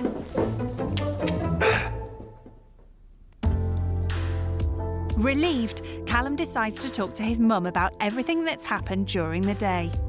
Hello? Hello, you all right? Oh my God, it's been the longest day ever. Mum, you think you've had a long day? Oh my God. Mum. Come on, how is it? Right now, an absolute nightmare. Start from the beginning. I was at a football match this morning, then I did like the most amount of chores I've ever done in my life, washing up, blooming everything. No way. Yeah. What's the house like? I've got to be honest, it's like what you see on TV. There's no, like, the wallpaper's all being ripped off. There's, like, kind of, like, graffiti drawn on the walls and, like, spiders' webs. It's, like, loads of, like... Oh, I've got to sleep on this sofa, yeah? This sofa right here. Right. I mean, that says enough. Like, I don't know if you can hear that, but that's someone crying. What are they like? What are the people like? We were at dinner this evening. Like, you know them, like, kind of dodgy cafes? And I actually got a little bit emotional at the table. Why? Because, like, he was just telling me his story and I felt so sorry for him in a way. So, yeah, like, I honestly had a tear in my eye. But why has he gone out? Are you a free babysitter or something? Yeah, I'm babysitting. They're meant to be in bed at half 9. It's now 10 o'clock. Oh, my God, honestly, it's been a mess. Keep the good work up, work hard. I will. And try and come back and appreciate what I do. I will. All right, then. Right, See you later. See you later. Bye. Love you, bye. At last, Luke returns, much to Callum's relief. You all right, Callum? How you survived? Face says it all. It has been. I'm not going to lie to you. Mate, you look shell-shocked. It's been an absolute nightmare, if I'm honest. You haven't had an hour. Well, I know, but I've had an hour of absolute stress. I mean, I do think I'll sleep well on here now. I really do. Well, now you've had a taste of my life. You know, that's just 1 hour. I do that probably 23 hours a day. But yeah, I can't wait to get to bed, actually, and I'll let you two get off as well. Good night, mate. Yeah. And, sleep well. Sleep well. See you later. Right, bed.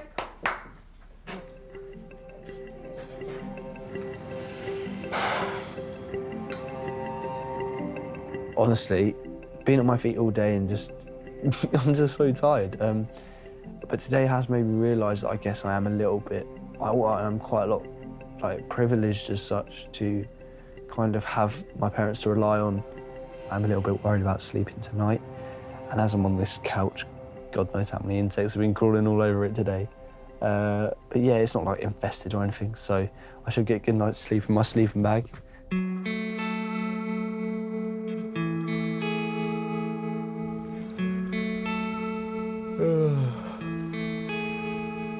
Last night was actually alright, to be fair with you. The sofa was comfier than I thought, and as I had a sleeping bag, I was all covered up, so I was alright. I can't wait to get home, but I want to see what this is like again for another day. Callum's final day is youngest son Cody's birthday. And Luke soon has Callum out of bed helping to prepare for present opening. If it's too perfect, they'll think I'm not a single dad. 9 today. Oh, what's Nanny give you? Oh, lots of... Hey, more sugar. I'll make sure he has at least 3 of them bags. Lever, did you give me this? No, it's his son, so have a guess. Dad! Well done. Oh my.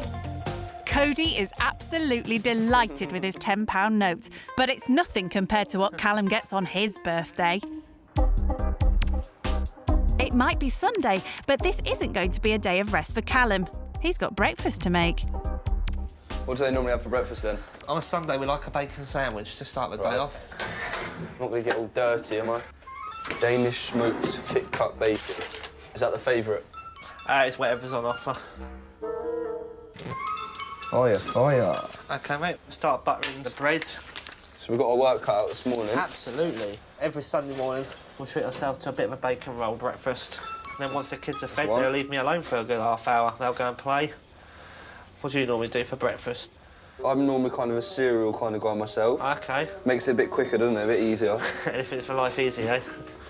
So what are we waiting for now, then? Just waiting for the old bacon to cook. Oh, you've already put it on? Yeah. We don't hang around. Again, aren't you? So do you do much cooking at home, Callum, for yourself or anyone else? No, not really. I can do pizza and stuff, because it says it on the box. Maybe when you go home, you could treat your mum and dad to a nice bacon sandwich one morning. Yeah, get one morning. I used to do it for my mum. Every time I thought I was getting on her bad books, you know, surprise her a bacon sandwich. I'd be in the good books for weeks. Come and get your birthday breakfast bacon. Callum's helped to cook bacon sandwiches. Oh, I threw that spoon away. Have you got another one? Oh, you want another one? Yeah, please. You can make more washing up. You're the one that's doing. No, I'm doing the washing up. Yes, that's what I love to hear. Luke is keen to learn more about Callum's spending habits. Nice trainers, Callum. How much you spent on these ones? Well, these are worth now like £300 and something. Yeah, I got them luckily on the drop, so they only cost me 150. Oh, wow. £150 at class that as a bargain. Mate, these are a tenner. That's probably the most I spent on my trainers. Yeah. And even then, they have to last until they literally fall off my feet. Oh, cheers, mate. Nice one. Enjoy. Breakfast over, Callum gets his high-end filming kit out to make an online video with the boys. Hey, so it works, that's good. So guys, obviously I've been staying with you for the past 2 days. How have you found it? Tell the camera how you've been feeling about it. I've loved it. I loved it because I love you. You love me? Having spent so much of his time doing chores he hates, Callum is delighted he can at last do something he loves. Right, boys, I think we've got enough there for the channel. What do you reckon? Yeah, long enough video? So let's all say goodbye then. Ready? Bye! As it's sunny, Luke decides it's time for a treat. Right, guys, come on. We're going to go down the beach for 5, all right?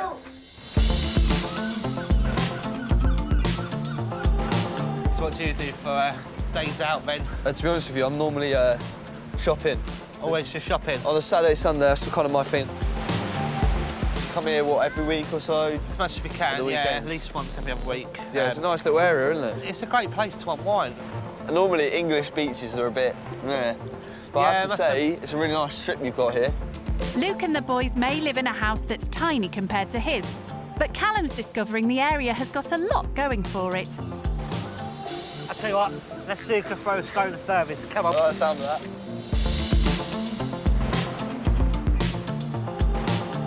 Skimming stones is Luke's proof that the best things in life are free. Free! Whoa! It's not going to work, yeah, it's only a bit of water. Oh, sugar. Right, boys, come on. Let's go and have a cheeky ice cream.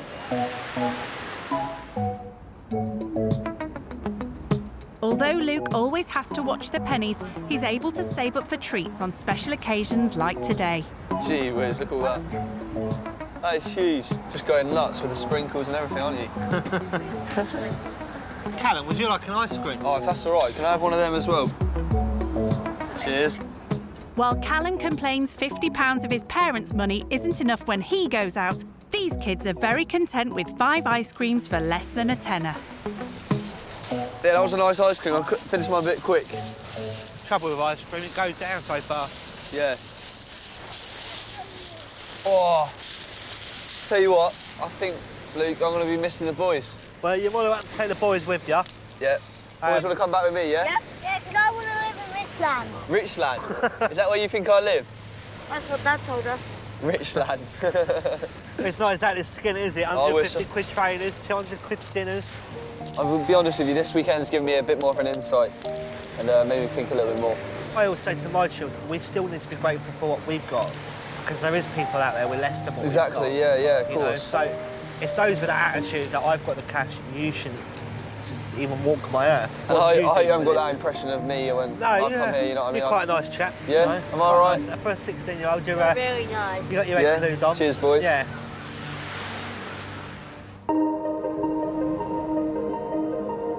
As Callum reaches the end of his final day, he decides to call one of his friends back home. Hello, you're all right? I just thought How was it? It's all right, it's nice-ish. Do you feel bad for them or? I feel sorry for him in a way. Like, he's a single dad with 3 kids. And obviously he's got really? Yeah, he's got to try and work and all that kind of stuff as well. But like literally he's just living for his kids. That's so sad. So yeah, there's three younger boys. It's the little one's birthday today actually. He was just opening his presents and stuff and he got so excited about a tenner. Oh my. Like, it just makes you think a little bit, doesn't it? Yeah. But I've had to do loads of chores and that as well. What, they made you do chores? Yeah, I know, I had to cook, clean and all that kind of stuff. You should have said you'd like doing it because I'd have left some more for you. Oh my God, what have you been eating? You know them cafes where it's like you just wouldn't go in there? Yeah. Yeah, I had one of them last night. Scampi and chips. Oh, I couldn't do it. I couldn't do it. I could do all the other bit, I couldn't do the food. Yeah, I think the food's probably the hardest bit as well. Right, well, cheers for that. I'll speak to you later, yeah? See you later. Bye. At home, Callum's mum cooks everything for him or pays for expensive restaurant meals. But in Luke's house, there's no mum and no money, so Callum has one last chore, making dinner for the whole family. Look, I've cooked sandwiches, I've cooked You've bacon. cooked sandwiches? That's it, I'm done, surely. You ever cooked spaghetti bolognese? No. Well, here's time to learn, isn't it, eh? Although Callum has cooked pasta for himself, he's never cooked for 5 people. Oh, so we've got all the ingredients all ready. Oh, I need to wash my hands tonight. Yes, please, vital. I've never washed my hands so many times a day with you. Just throw the mince in. What's that? That's That looks the- disgusting. Excellent. You break it all up, that's the best way. Smack it in. That's it. Do you want to open up the cooker top? And then you might be able to Oh, do you have to take that off? Yep, this is glass, this is protective. Oh, I thought you heat it up. Get the ignition. Whoa. And then I'll leave you to it, if that's all right? Yeah, brilliant. If you forget how long it's been cooked for, the smoke alarm will probably tell you. Wow. Where's the bin? I can't find it. Should I just hide it in here? He'll never know. Oh no. Ah, there's too much going on. Oh, it keeps going everywhere. Just cooking my dinner tonight. You know, the old spag bol and that. Just thought I'd stick this on my story just so everyone can know what I'm doing. To be honest with you, this looks like... Oh, I don't even know what it looks like. Sick. Callum's no Jamie Oliver, but he does have tech on his side. How long do you cook mince for when cooking bolognese?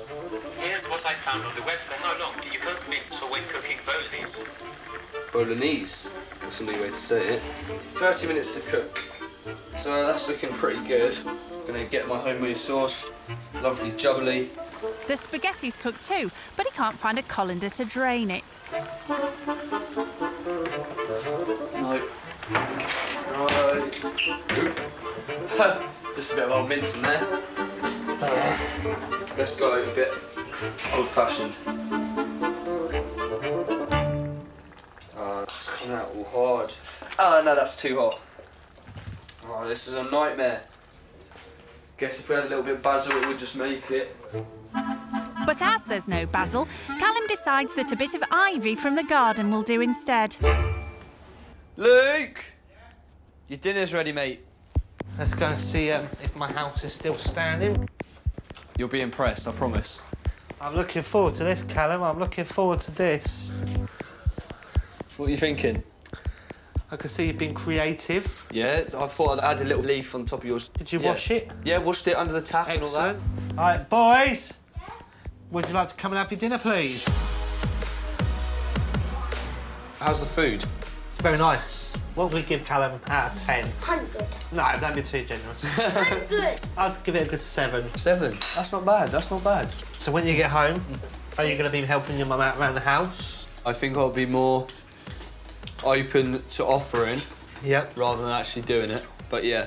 Most importantly, though, out of all this, Callum, Yep. your spending habits. How's that going to change? I guess I want to understand more about how much I'm spending and what else it could be spent on, rather than shall I spend it or shall I not. Do you think when you go forward, how you perceive people is going to change? Yeah, I mean, when I first met you and obviously I had that impression about the lower income and the fact of benefits and stuff like that, I did also think that you're on the sofa and you don't really bother with the kids and they're off doing whatever they want. But you look after your kids more than anyone I know, and it's really nice to see, and my perception has changed completely. I mean, I must admit myself, Callum, before you came, I had very little information on you, other than the fact that you're a rich kid that's spoiled. Right. But I'm glad to see that we was proven wrong. And I'm not that stuck-up person you thought I was? No, maybe? actually, you're a really pleasant young lad. You know, you've got Cheers. really good manners. Yep. You've been really great with the kids, and that's always a worry with me. So yeah, I'm really glad that my perception of someone was changed very quickly. There we are. After bonding over the bolognese, it's now time for Callum to pack his bags and head back to Richland. Right, Cody, I'll take that from you here, mate. But just while we're here, something small I've got for you, mate, as it's your birthday. Got you a little present. Oh, wow. Yeah, in this little bag. There you go. That's just for you. Oh, it was lovely meeting you guys. And yeah, hopefully I'll see you all soon. And what you got? More Lego. I'm glad you've had a good day anyway. And Wow. thank you very much for having me. Been a pleasure, mate. It's been nice to meet you. This weekend's been really interesting. I think Callum's worn himself out with the chores, but I think he secretly enjoyed doing them. You feel good with the results afterwards, especially with the children. Thank you very much, guys. Keep in touch. See you later. So I think he realises, yeah, done good there. Boys, be good to your dad when you go to bed. See you in a bit. Me and Callum spoke in depth about how my life changed dramatically. So hopefully Callum will learn that life can change for everyone within 24 hours. Doesn't matter who you are.